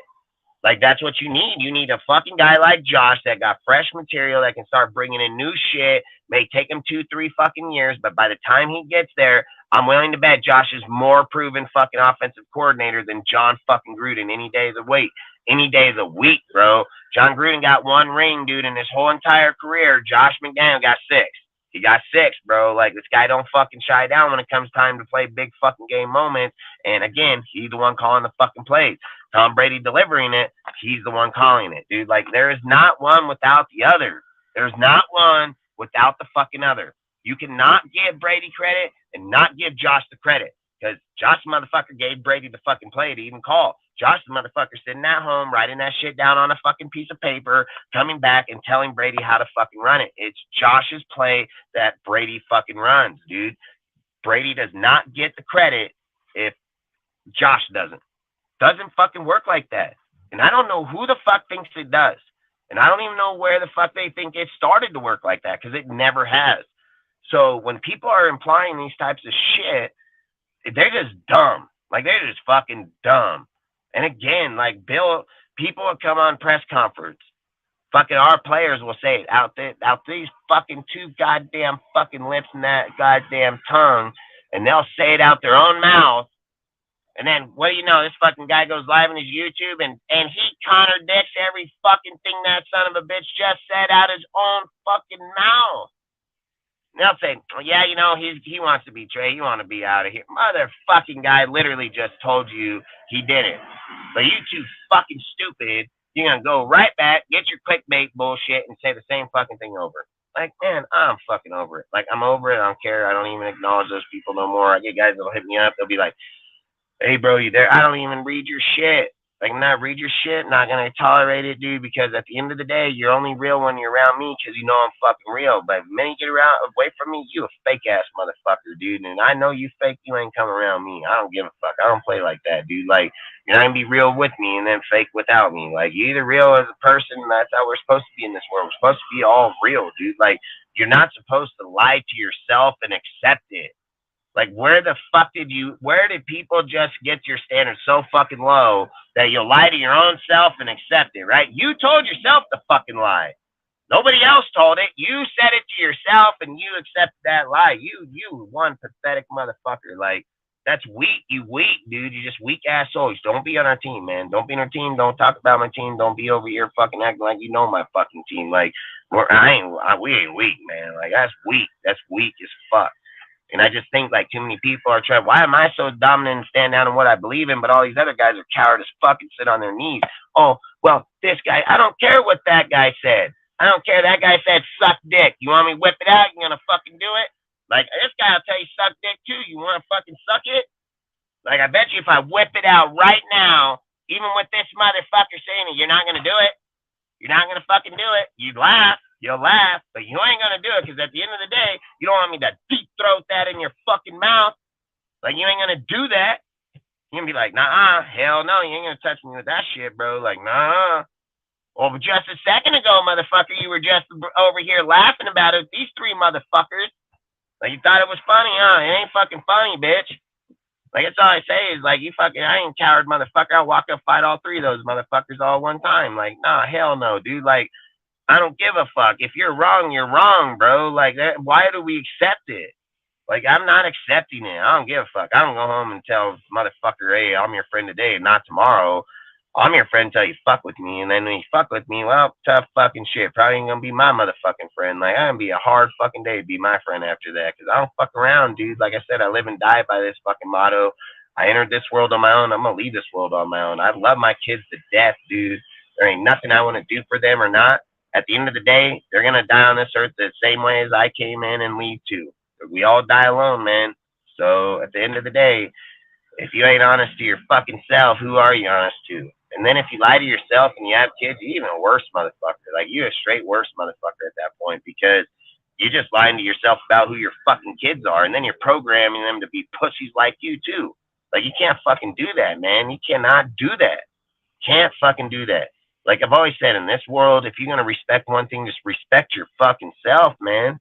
And the more people that respect themselves and see that shit ain't right, they're gonna have no problem telling another motherfucker that that ain't right. You get too many, but you don't have too many of those guys because you know why? Because they're like, well, what if he hits me? Or well, I don't give a fuck. You ain't gonna get tougher unless you get hit. You ain't gonna know how you can build up your strength if you only a fucking pussy. Like fucking that. I mean, these are the things I'm not understanding. How do we win games if dudes don't want to train? How do we win games if they don't want to lift weights? How do we win games if this guy don't get in the trench and work hard in the fourth quarter when it's time to fucking go to work? How do we win games if this guy can't go into overtime and know it's time to put your big boy fucking pants on and let's go to fucking work, motherfucker, because this is where most people give up. And you over here giving up. You gave up before we got here because you went and filed out some NFLPA bullshit and then talked about we keeping you at the fucking stadium too long. I wasn't fined for it. I wasn't fucking even brought up or talked about it. I was not brought up on the fucking news. I was not brought up in any fucking thing, shape, or form. So therefore, I didn't do shit wrong. You're just a pussy. And you want to be on my motherfucking team. Well, nope, not working like that. Like, no, it don't work like that, dude. Like, you don't buckle down in the fourth quarter, you ain't here, bro. You don't show me when we're in overtime that we're losing because you're a pussy, you probably ain't gonna be here. And I probably don't want to fucking play with you, dude. Like, straight the fuck up. If I'm breaking down and I'm fucking hurting here and you're over here crying about being a bitch, I'm gonna probably be like the other team and just grab your fucking head in the ground and just be like, fuck this dude up, drag him across. Like, hey, bro, on the next play, I'm literally just going to stand like this. You try to kick him in the fucking head. Like, straight up, dude. Like, I do it. They're going to get pissed off at me. You do it, well, they'll just laugh. Like, straight up. And that's what that fucking dude needs. Like, you're in the jungle, bro. Sometimes jungle law needs to be put in place. Like, straight the fuck up. This ain't no free fucking world. I don't know where people thought that shit. Like, this ain't no free existence, man. And then take our sports, take our passion and pussy fight. Nah, hell fucking no. Hell no. You're never going to hear me cry about. Like, you got to work, go to work, bitch. Don't fucking cry about it. Do your job. Fucking go do your job or else go be a pussy. Like, I don't give a fuck, you know, but, and I hate to be so mean about it or so adamant about it, but man, that's the truth though. It's the truth. And a lot of people don't want to hear the truth and a lot of people don't want to fucking talk about it because they're just too fucking blind to it. Well, guess what? I wake up every day and I fucking eat it for breakfast, bro. Like, I wake up every fucking day and I accept it face on, dude. And I know that I might be weaker today, but I'm going to be stronger by the time we're done. Like, life doesn't determine me. I determine life, man. Like, I have what I have and I am who I am because I don't fucking back down. I don't shy down. I don't fucking stand back for anybody. I stand for every fucking thing in this world I believe from. Everything from our freedom in our country to the way that my kids are fucking raised to the way that you treat a fucking homeless person on the side of the street, from a person in a church to a person in a company. I treat everybody the same way until you cross that fucking line. And when you cross that line, you've crossed the line that I don't even cross to begin with, let alone should you do that on me and not think you're going to pay a consequence. Like, that's not how this world works, man. In this world, there are dudes you can go up and straight spit on them and you can take their shit and they're going to accept it and they're just going to be a bitch. You reach in my pocket, I'm going to break your fucking face. That's just bottom fucking line. You want to have something, ask for it, dude, and if you deserve it, I'll give it to you. And if I feel like I'm willing to work with you, I'll hand it. But if you think you can take it, come get it. Like, come fucking get it. I'll stand at home plate all fucking day long. You ain't reaching in my pocket. I don't give a fuck who you are. Like, nuh-uh. We'll both go out. I'll fucking put a bullet right in your fucking head, dude. Like, we will both go the fuck out of this motherfucker, like, that fast, dude. Like, again, at this point, the game is the game. And if we sit here and watch a game that we all trust, we all believe, that we're all passionate in, and we're in a culture that we believe in, but you shit on your culture, you don't believe in it. You're not a fucking fan of the sport. You're just a fucking fan of the game. That's all you are, dude. Like, don't talk about something that you ain't willing to be a part of, dude. And I'm not saying go out in the street and fight dudes. I'm not saying, oh, you got to be this guy because, oh, look where he can. It's not nothing about that. It has nothing to do. Stand up for what you believe in. Doesn't matter if you're weak. Believe in what you stand for, man. Don't fucking change narrative because some other motherfucker controlled you to do it, dude. Like, it doesn't matter where you come from. You can come from the hardest place in life or the easiest place in life, dude. It's who you are as a human being. Some of the people that come from the easiest places in life have to walk the toughest fucking roads and give the toughest fucking answers. And why can they deliver it when they came from something so fucking easy? But a motherfucker that comes from something so hard, that struggled with it, had to do it every day, he gives up so easy, right? He just takes because he's so tired. He don't want to do it. I don't give a fuck. I'm tired. We're going out till I'm dead. Like, I'm not giving out like that. Like, no, hell no. Like, no way, dude. And this is the thing. I don't say like everybody should believe in religion or things like that. Believe in whatever you believe in, but be passionate about what you believe in. You know, like when I was young, I didn't believe in the Bible. I didn't believe in a lot of shit. I always said, like, how can this be real if I can't see it? How is these things? Like, I'm not going to talk belief here because I have a big difference in belief. But there was a point in life where it came across that I did fucking look differently and look towards something else, and it did help a lot more. And I think maybe it could be for a lot of different reasons, but maybe it was because of the fact that I wasn't trying to fight anything no more that I couldn't believe in.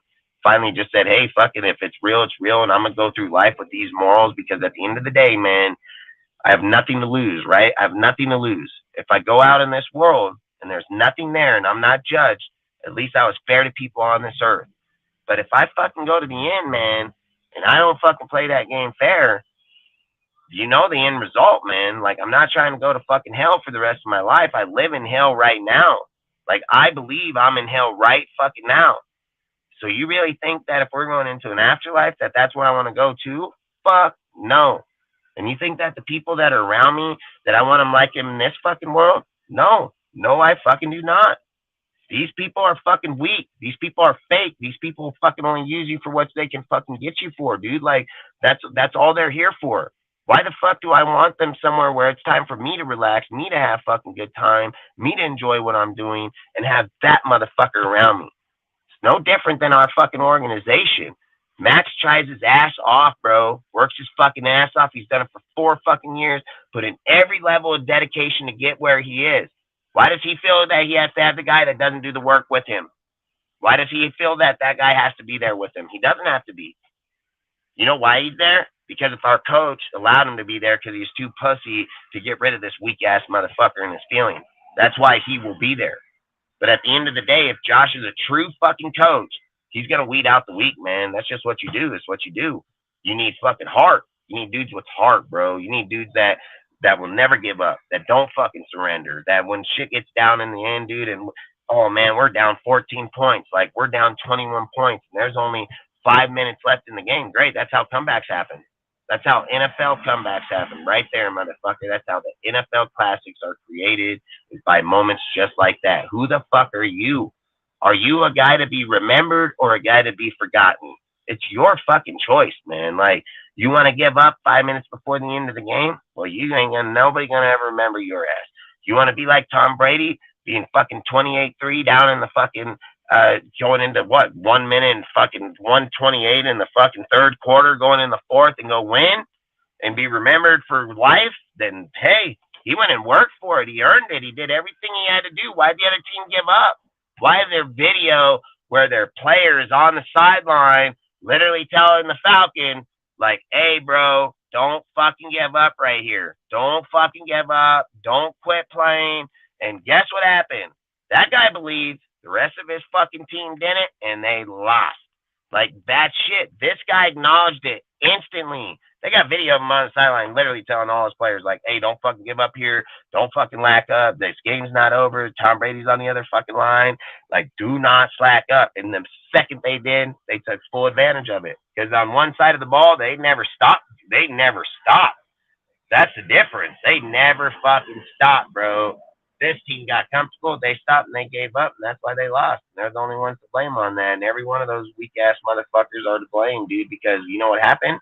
After the first touchdown came in, they said, oh, man, they got fucking 10 points. And then the next one is 17. Then they start getting demoralized, dude, because they can't fucking stop these motherfuckers. Then they get their soul taken from their bodies, dude, and then they go limp, and they can't do fucking nothing because everything they're doing ain't working no more. Well, guess why it got to that point?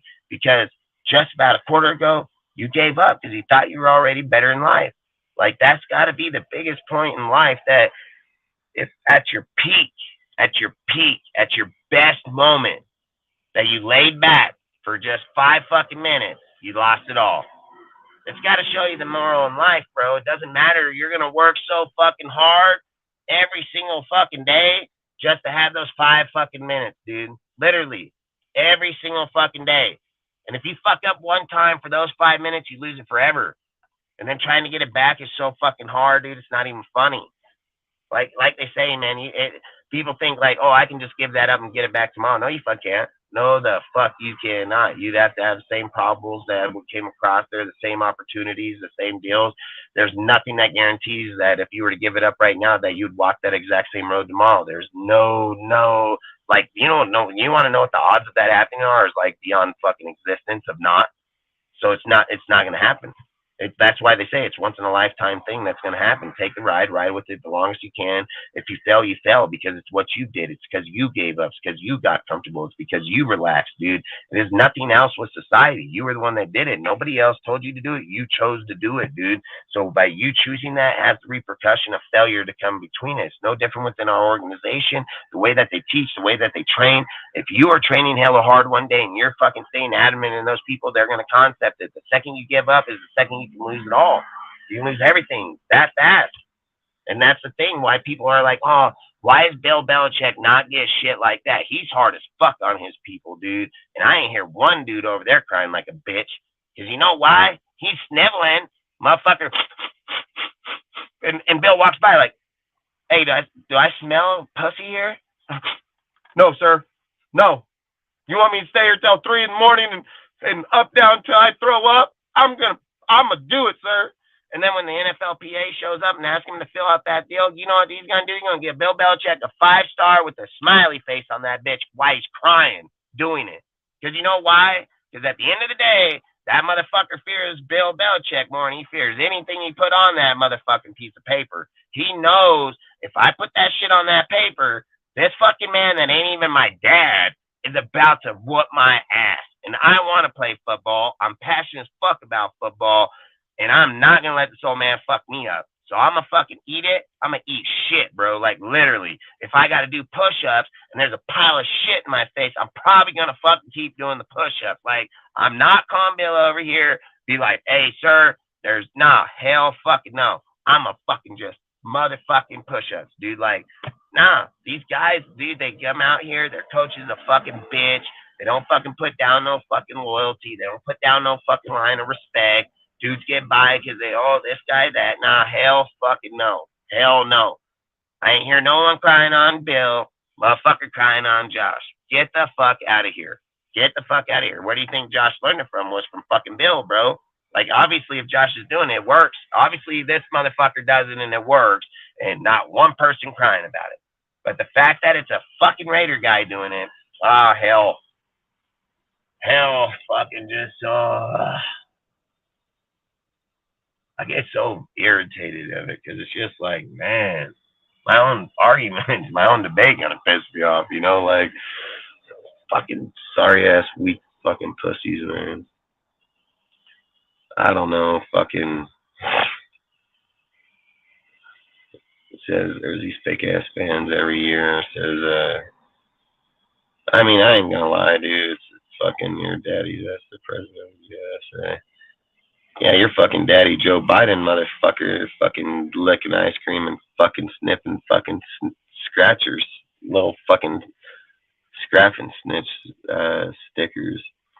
Facts, he said, dude, the blue collar workers are the hard ones wins in this game. I mean, that's facts, dude. I mean, Ozzy, we get too many people out here anymore that want to play the game of football, but they don't want to take the actual work to get there. You know what I mean? Like, I want to play football. I want to have tens of millions of dollars, but I want to stand on the sideline and do fucking nothing. I don't want to train because if I train, this guy might overwork my mind, and I don't know how I'm going to show up and see shit because I'm going to be so blind.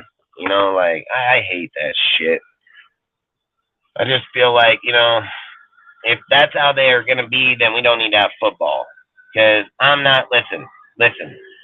I like Ted Cruz, right? Ted Cruz, I don't know if people know who this guy is or not. He's a fucking dude in fucking Congress on, but he's a fucking diehard Republican for Texas.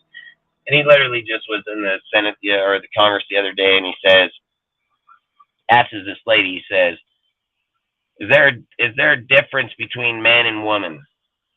And the lady, she wouldn't answer the question honestly. You know, she was always deferring, you know, because of this transgender bullshit. Like I said, I don't care if you're transgender or not. You're just fucking up our world now with all these stupid ass shit. But long story short, at the end of the day, he asks this lady. She tries to keep deferring the conversation over and over and over. And then she did identify at one moment that there is man and woman, but then she wanted to instantly result back to the transgender part, right? Because she wanted to make it valid, right? That's what she was trying to do, just make it something that isn't valid. She wanted to go out of her way to try to validate it. Well, it's just dumb when people do that. So, you know what Ted does? He just says, you know what? I see the game that you're playing. We're just not going to play this game. Let me ask you another question. Why don't we just abolish women's sports then? If men and women don't matter, and men and women are equal on every stand, why don't we just abolish women's sports? Why do you have to have transgenders go from men that can't be in a man's world because they're pussies, because we would beat their ass. Like, we would straight slave those little hoes. And this fucking guy got to go to a woman's fucking sport and dominate girls, right? Knee a bitch in her face and just ice her out in the UFC ring, and then walk over to the corner and be like, thank God that I got this victory, and got titties and a fucking pussy and a fucking dude knocking out women. That's the craziest shit. And then for dudes to just stand by and be like, yep, that's badass. Like, nah, you a weird ass motherfucker. Like, straight weird. Like, and that's all I'm saying. Like, that's kind of where we're at in our world right now is that you're accepting shit that shouldn't be accepted. And you're tolerating it when it shouldn't be tolerated. Right's right, wrong's wrong. The end. Wrong, the fucking end. Hey, do you think if you went out to a fucking bull and needed to get milk, and you told the bull that it was a female, that you're going to get milk? Go ahead and tug on his dick. I guarantee you're not going to get milk. You're going to get some white shit, but it sure in the fuck ain't milk. Do you think if you go to a rooster and ask it to lay fucking eggs, that it's going to lay eggs because you identified it as a fucking hen? No. Fuck no. Like, where in the fuck is this shit come from? Where the fuck's this shit come from? Like, motherfucker don't want to have kids, but the one guy still keeps the dick, fucks the male in the relationship, which is female, impregnates the motherfucker, lets him carry a fucking kid, then once he has the kid, gives the fucking kid to the female, which is a male, and then goes back to being a fucking female, right? But it's a male. Like, it's the fucking weirdest shit ever in this world ever, dude. Like, and dudes are like, yeah, that's cool. No, it ain't fucking cool. No, that's not cool, dude. Like, 1 minute you're telling me that you want to be a fucking gay dude, which I don't give a fuck what you want to be in that side. Like, I don't judge on people like that. Like, I know plenty of dudes that are gay that are cool as fuck, and ain't no fucking weirdos out there. But then these motherfuckers is like, oh, we should fucking all be in the women's right. We should all have this, but we should have our fucking equal rights because I don't want to be a fucking guy. I want to be a girl. But you know what? We can't have a fucking kid unless I fuck her because I have a dick. She doesn't, but she's gonna be the fucking male, but she has a pussy, and then I'm gonna be the female, but I have the dick. Like, what in the fuck is going on here? You know? And then this is why we bring to our football team that this motherfucker over here is, you know, special ed, I guess. Like, they got special passes these days. Fucking, we got hurt feeling passes. We got I'm a fucking biased bitch ass Raider fan passes. I'm a straight fucking Raider hater passes, dude. Like, where's the real fucking Raider passes? Like, where's real diehard Raiders? You know, and again, I've been bitching on this for a minute because it's irritating the fuck out of me. But long story short, I don't mean to rant on it, dude. It just gets to a point, man. Like, man, why are we so fake? You know, why are so many people so fake? I just feel like in this world, we don't have enough time to be fake. We're not even going to be here long enough. Like, we're all going to fucking die one day, dude. And the longer you spend being fake, you know, and when do you have time to know who you are? You know, like, when do you have the time to accept who you are in this life? You know, I think I just got the last one. I was going to bring up Clyde Nichols, man. I'm just going to say it real quick. I'm going to pop out of here because I'm probably at the point in the night where I'm just going to rant on about fake ass fucking Raider fans. So, long story short is like at the last conversation I was gonna bring up was Bly Nichols, dude, where people were talking about Bly Nichols, and then they were basically saying like he needs to take lead at the defensive tackle because of his experience within the system, his experience within the gameplay.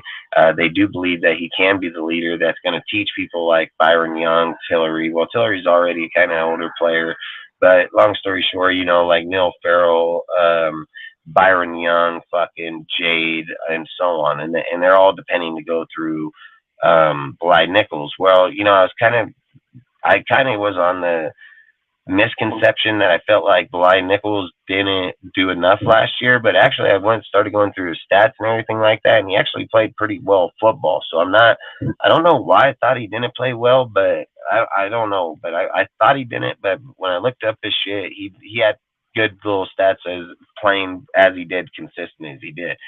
Just not, you know, 1.5 sacks, so on. Just a lot of things didn't show up production wise, but playing wise, I don't think he did too often.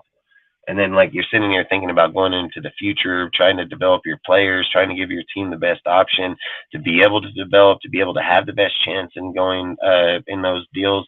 And I believe, like, having him out there is a good leader, because I did say the reason we brought him from the Bears was because he offered that skill set. He was probably one of the better people on that line. He kind of hasn't showed up since he's been here.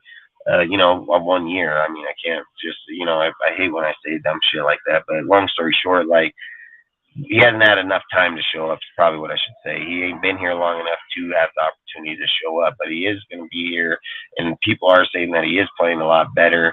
And they're also saying, like, if he doesn't get his shit together, he might also be on the out, too, just because of the fact that they don't want to go into somebody so long term if he's not able to help develop in the long term for the actual team, you know. So for me, I think like Bly Nichols, I mean, he needs to show up, dude. And if he shows up and can lead this team by leadership of who he is, which we need and which we need to, you know, speak more on, is that leadership in all fucking areas, not just one area or one person. Like I said, I hope he does show up, because I think our D line is one of the toughest lines in all football at the moment. And I'm not saying like we're the best. I'm just saying like in the top 10, I mean, I think we have a chance of actually doing something. Man, I don't know why this deal, it could be the deal, but man, this motherfucker looked like, I almost was sitting here thinking like this bitch was just fucking right there. See, when I look at it, this looks like it's all hair. Like, I don't fucking with me hardcore. But, long story short, freaking with Bly, I just think like with the player he is, the type of future that we can have within the line. And this is the thing, like, we're not even as fans willing to give a dude an opportunity to be a leader. Like, we'll just bash the motherfucker and be like, yeah, he's a fucking piece of shit.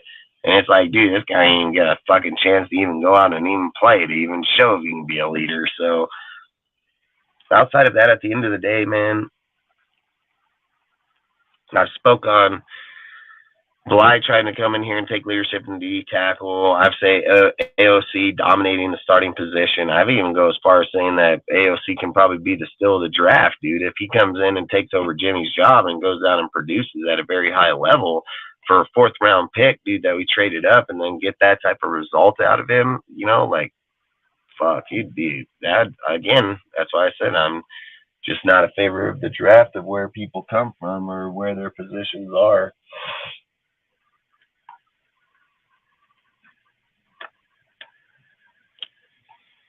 But outside of that, man, I mean, I don't want to keep on ranting on and going on, man. We can do this every fucking Monday, Wednesday, Friday. Everybody knows how I am. I mean, I just get to a point where it bugs me hella bad, but it don't bug our fans. Like, that's the shit I don't understand. And then them be like, oh, I'm a loyal fan. Like, why doesn't it bug you then? Like, it bugs the fuck out of me when dudes just misspeak on my team, like, massively. And you know it. I'll fucking say it right here on our show. I'll say it wherever. Like, people know it. I don't care where the fuck I'm at or whose shit I'm on. If it's wrong, it's wrong, man. It says, I don't want to soft ass players on the team instead of bitching. Moans says, dudes who want to work and be. I mean, that's facts, bro. I mean, let's just be real. Do we want men or fucking women? That says each of their own. It says you can't change what the nature is, no matter how many surgeries or pills you take. It says don't tell me, man. I mean, that's facts. I've said, like, genders can't be replaced. And if you just took a bull and a chicken and that type that I just said, it proves it 1,000% it can't be done. Says, I hope your DTs show up this season. I mean, I hope so too. I mean, fuck, I'm just hoping shit fucking pops off like we need it. He said, my starting defensive line, Max Byron, Byron Young, Bly Nichols, and Tyree. I mean, that would be fire. I'd go with that. I would just say, like, I think the way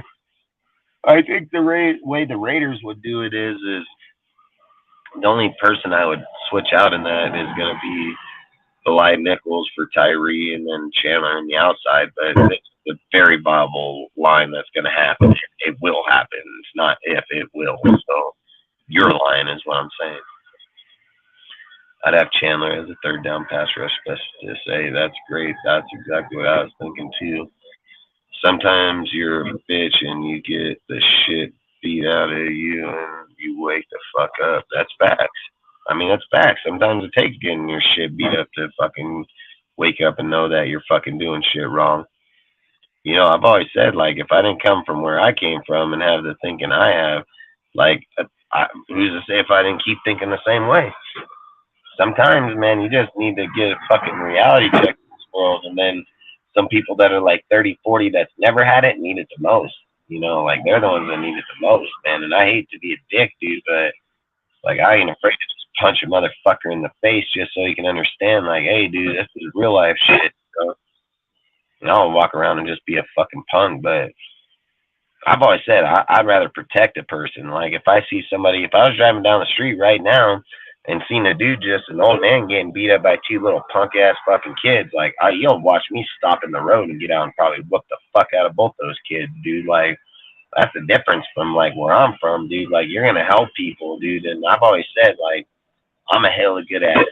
Tell you shit on me. You shit on me, man, it'll be the worst day of your life, because I think at the end I got the heart to go all the way. I don't think other people will say it. They'll talk about it. They'll most definitely talk about it, but at the end of the day, I don't think they're willing to go to that extra mile, and I don't think they got the heart nor the soul or the mind to eat it. And this is the thing I always think, right? When I hear people talk, that's why I don't combat people on social media, because I hear a guy tell me, he's like, I'm gonna whoop your ass, and I'm gonna beat your ass. Oh, okay, sure. I wake up at 4 o'clock every day, bro. I come out here and slave my motherfucking ass off. I work in some of the hardest fucking work there is. And I won't even get home till 10 o'clock at night, man. Tired as fuck. Take a shower, go to sleep, and do it all over again the next day. And there ain't nobody waking me up to make sure I go to work. And there ain't nobody making sure when I'm tired that I don't sleep in my bed. I make sure that myself. That means, for one, I have way more mind control than those motherfucking sorry fucks will ever have in their life, dude. Like, they don't have that control. They don't have that adaptability. They don't have that type of loyalty. I have that loyalty because I'm committed to who I am, and I make sure of it every single fucking day. Repetition is who I am every fucking day. You think some dude sitting in his house watching TV gonna come out here and drag me through the fucking field? Not in a cold day in hell. Not in a cold day in hell is that gonna happen. So for him to go over there and, I just laugh at that dude. Because like I say, show up out here, I'm going to fucking bury you, dude. Like, there ain't a fucking doubt about it. And this probably going to be the longest war you ever had in your life, even if it's a tough motherfucker, because we're going till the end, dude. Like, that's just going to, until I can't walk no more or can't go, like, I don't give a fuck. I'm going to get up and still keep fighting. Even if he beat my ass, I'm still going to tell you to knock me out or kill me. I don't think it's going to happen. But that's all I'm saying. In football, you have to have that mind frame, and that mind frame matters. And that's why when you're in the last minutes of the game and you look back at your quarterback, or you look back at your halfback, and you look at your receivers or your offensive line that's got it buckled down, that they've been fucking trying to stop out 250-pound dudes rushing on them hard as fuck, fucking 5, 6, 7 of them at a fucking time. These dudes been manning down the whole time. They get down in the last fucking few minutes, like the Rams game, dude, like the fucking Rams game. Little bit of heart in that bitch that would have mowed down into that line would have probably won us that fucking game. But weakness gave up that game. Josh's greatness got stuck behind the fucking line 3 times and turned over that ball again. Like, again, at the end of the day, if you're claiming that you're this soldier, that you're this fucking superhero, why ain't you using your superpowers to win fucking games then? You know what I mean? Like, I don't get this shit. I don't get it. Oh, I'm such this great guy, but we only had 6 wins on the book. Like, it doesn't even make sense. It doesn't even make sense. Oh, this guy, he's elite. He gonna win games. He gonna win games, man. He gonna take them over and win games. He ain't gonna win shit. He gonna win games that Derek Carr over there just seen the audible and did the audible out and gave, Josh his play. Because that's how it's gonna work. That's how it works. That's what happened. That's real life shit right there, bro. These motherfuckers act like this fucking guy. He just, hey, Carr, Derek, hey, hold on. I see this guy. He's gonna get me over here. So I need you to twit, up the gut, bro. Up, switch out, up. That's what Josh did, right? That was Josh that made that play, right? That superhero eliteness made that play. No, Josh was committed, ready to run to the outside. Fucking so super ability. Why couldn't he identify the linebacker that was fucking locked on him bigger than shit? But guess who noticed that shit? Guess who? Guess what, man? Over this motherfucker noticed that shit. Derek motherfucking Carr. Derek Carr said, "Bow." Said, "Lock, bro. I see you. I know where you're fucking going." And pow, pow, pow, pow, pow, pow, pow, pow. I see you're going to get this motherfucker right here. This elite of elite. You are going to smoke his ass in the backfield, bro. Like, I see that shit because I got that vision. This motherfucker ain't got that vision. I got that vision. Hey, Blue 42 on 476, man. Y'all fucking cancel, fucking blah, blah, blah. That was their car. And nothing to do with Josh. Had fucking nothing to do with that motherfucker. Josh would have ran the play. He would have got stuffed behind the line. Probably got stuffed 3 yards, maybe 4 behind the line because he would have got stuffed out on that outside before the sideline, which they would have pushed his ass backwards. So, burn ass play, game over. Fuck, Seattle probably gonna win that fucking game because we were down there on the fucking short. Well, what was it? 89 fucking yards, right? 89-yard run. So, guess who get the ball? Motherfucking the Seahawks. Guess who was trying to lose that game? Josh McDaniels. Guess who won that game? Derek motherfucking Carr. That's fact. So, at the end of the day, man, hate, be whatever it is or not, that guy was loyal as fuck to us, dude, and he didn't want to be. And Josh ain't as lead as motherfuckers tame him to be. Just go watch tape. You'll figure it out. And that's the kind of shit I just hate, where you hang on to somebody so fucking long because he's so desperate to not let him go. I have no problem letting the motherfucker go. Pack him up. You know what? You want to know how I'm not so, like, how I don't give a fuck? Maybe you should go back and watch my lives from last year when I advocated in the off season to get rid of this motherfucker. Then I've been talking about this for 2 fucking years, long before these motherfuckers ever even thought of it. I was already advocating to ship this bitch down the road, bro. I said he's the only guy that got the highest draft capital on our team at the time. And I said I'd package this motherfucker and adios, dude. Like, free trip to wherever the fuck you're going, dude. Like, straight up.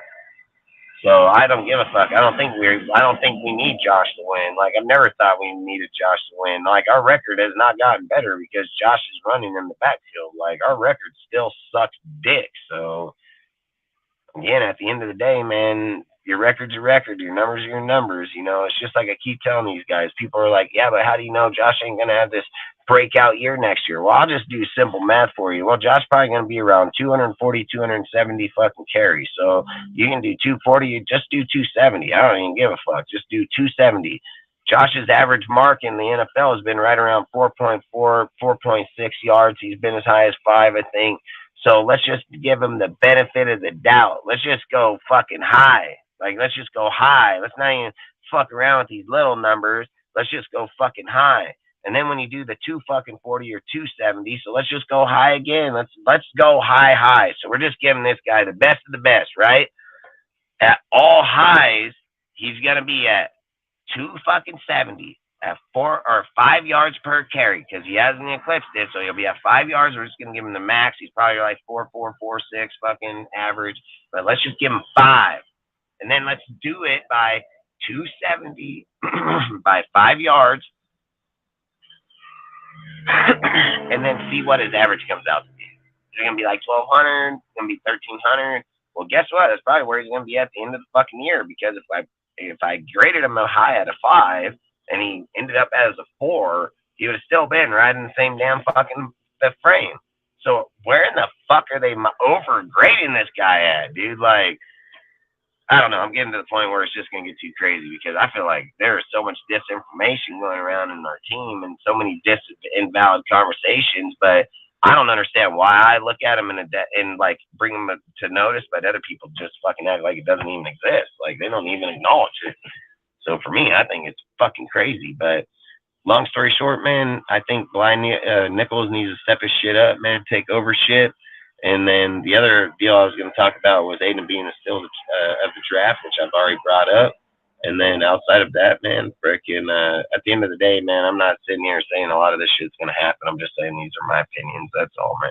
I will never sit here and tell you guys, like, that's what it is. Like, I'm just adamant about what I believe in, so I'm going to be strong about how I voice my opinion. Everybody knows that, man. If you felt the same way, you do the same thing. So, and I encourage it here because that's what it's about. It ain't about bringing out your voice and just yelling at a motherfucker. Bring out your voice and debate the motherfucker to where if he's so adamant as adamant as I am, he should have the same conversation as I am. Why should he be any less disinformed if he feels the same way as I do? I'm not disinformed. That's why I can enter any conversation in any single topic. And more times than not, if I don't know the topic, which is very, very rare, I might just not speak on it at all. Because like I say all the time, I hate disinformation and I hate giving shit to people that's not real. And outside of that, I know it's Friday night. I know that we're getting close to the 4th of July. I know there's going to be a lot of people drinking, dude. I know, like, come on, man. Like, we don't need to not be seeing people here on Monday or Tuesday or Monday or Wednesday. So I just say to, like, take your best time now, man. Don't fucking drink and drive. Like, this is the time it means the most, man. Like, every time I say it in our show, I'm just trying to remind you for places like this right now because this is the time people die, man, is on holidays like these. I've always said just value your life as much as you would value somebody else's life, dude. There's nothing wrong with sleeping in your car until you sober up. There's nothing wrong with laying on the grass until you can fucking see or walk again.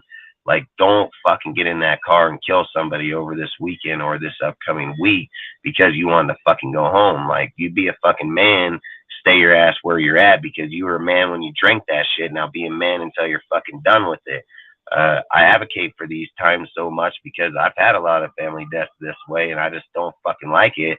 And I don't think anybody should wake up because some sorry motherfucker took their family member away from them for no reason. So for me, I always just say, like, if you're going to drink, be a fucking man about it, dude, and know that you can kill somebody out there.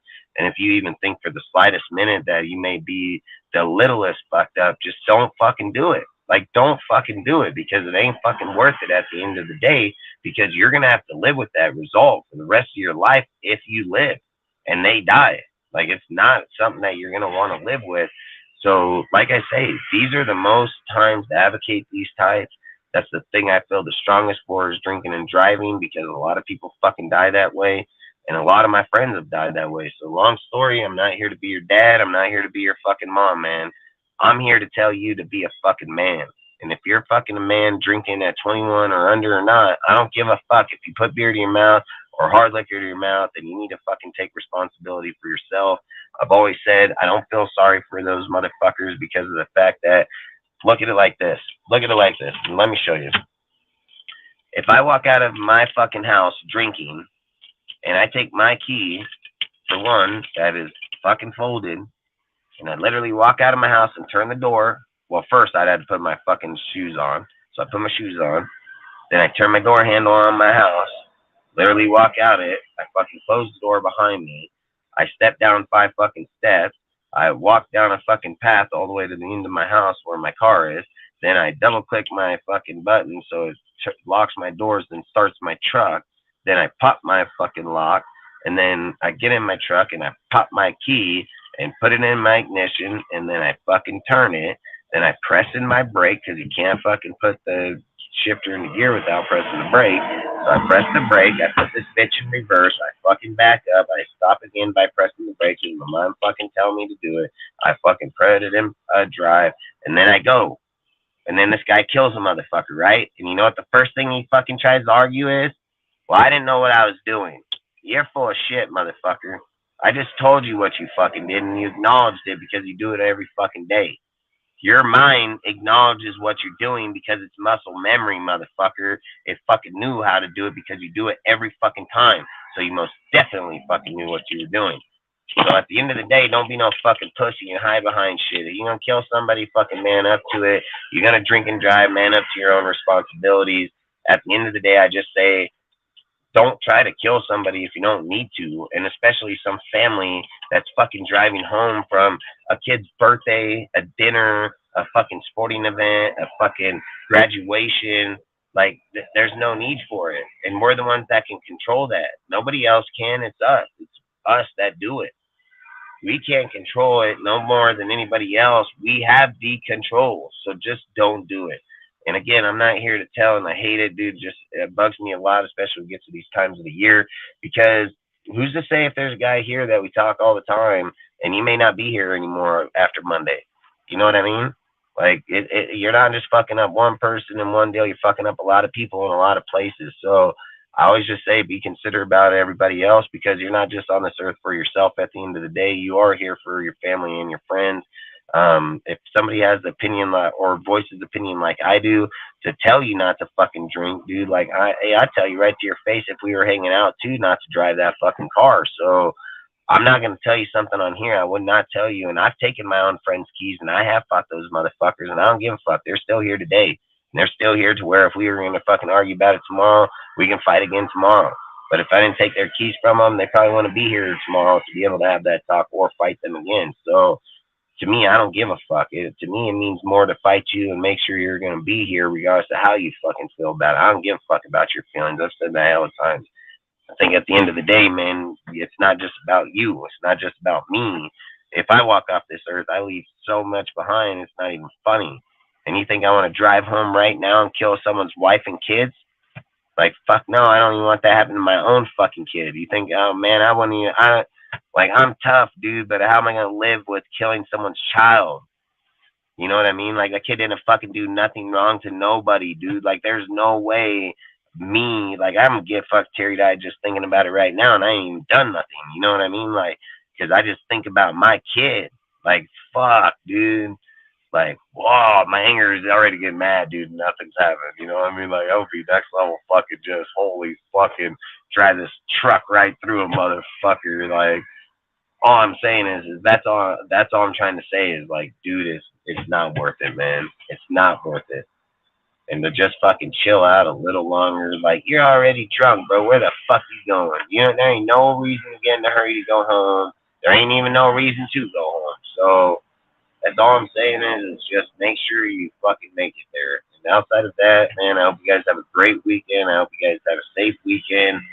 Go out, blow shit up. You salute the Menace. Appreciate you, bro. Appreciate you stopping by, man. I hope you guys have a great 4th of July, man. I hope you have a great 4th of July weekend.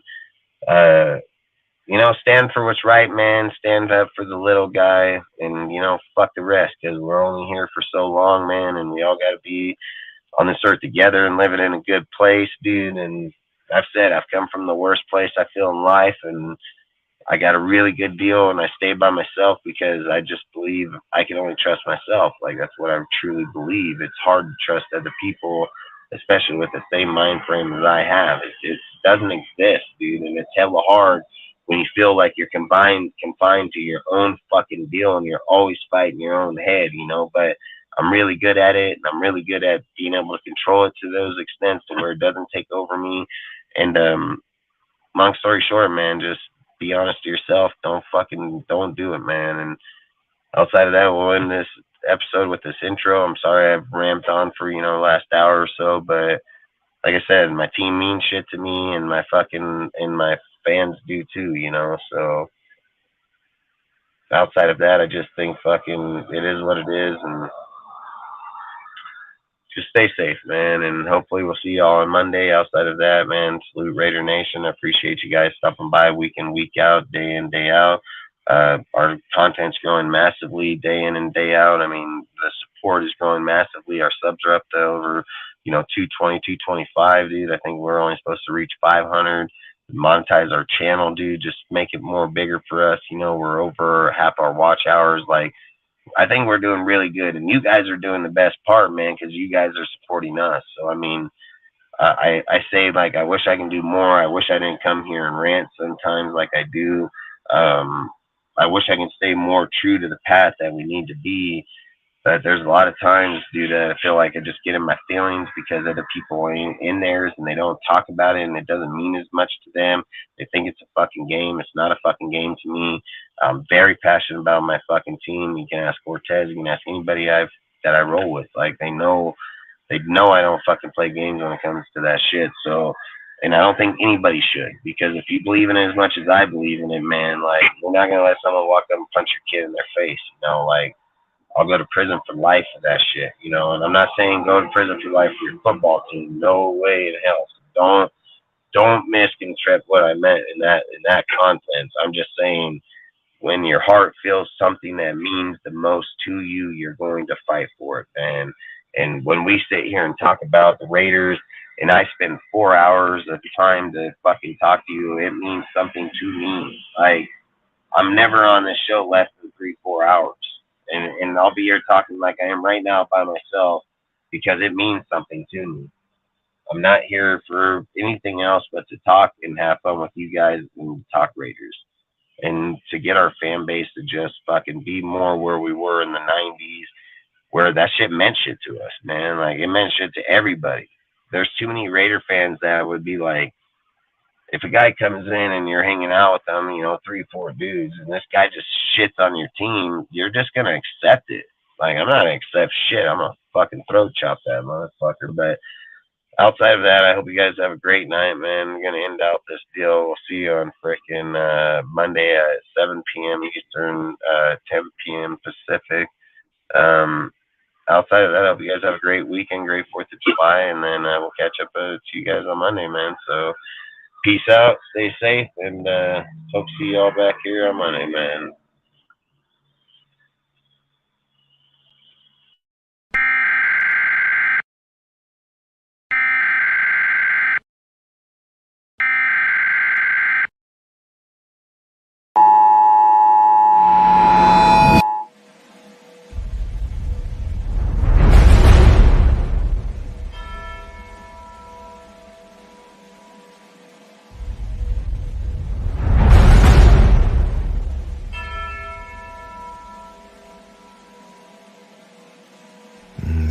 King and his men stole the queen from her bed, Touchdown! bound her in her bone. Hammer Jones takes it The in. seas be ours, and by the powers where we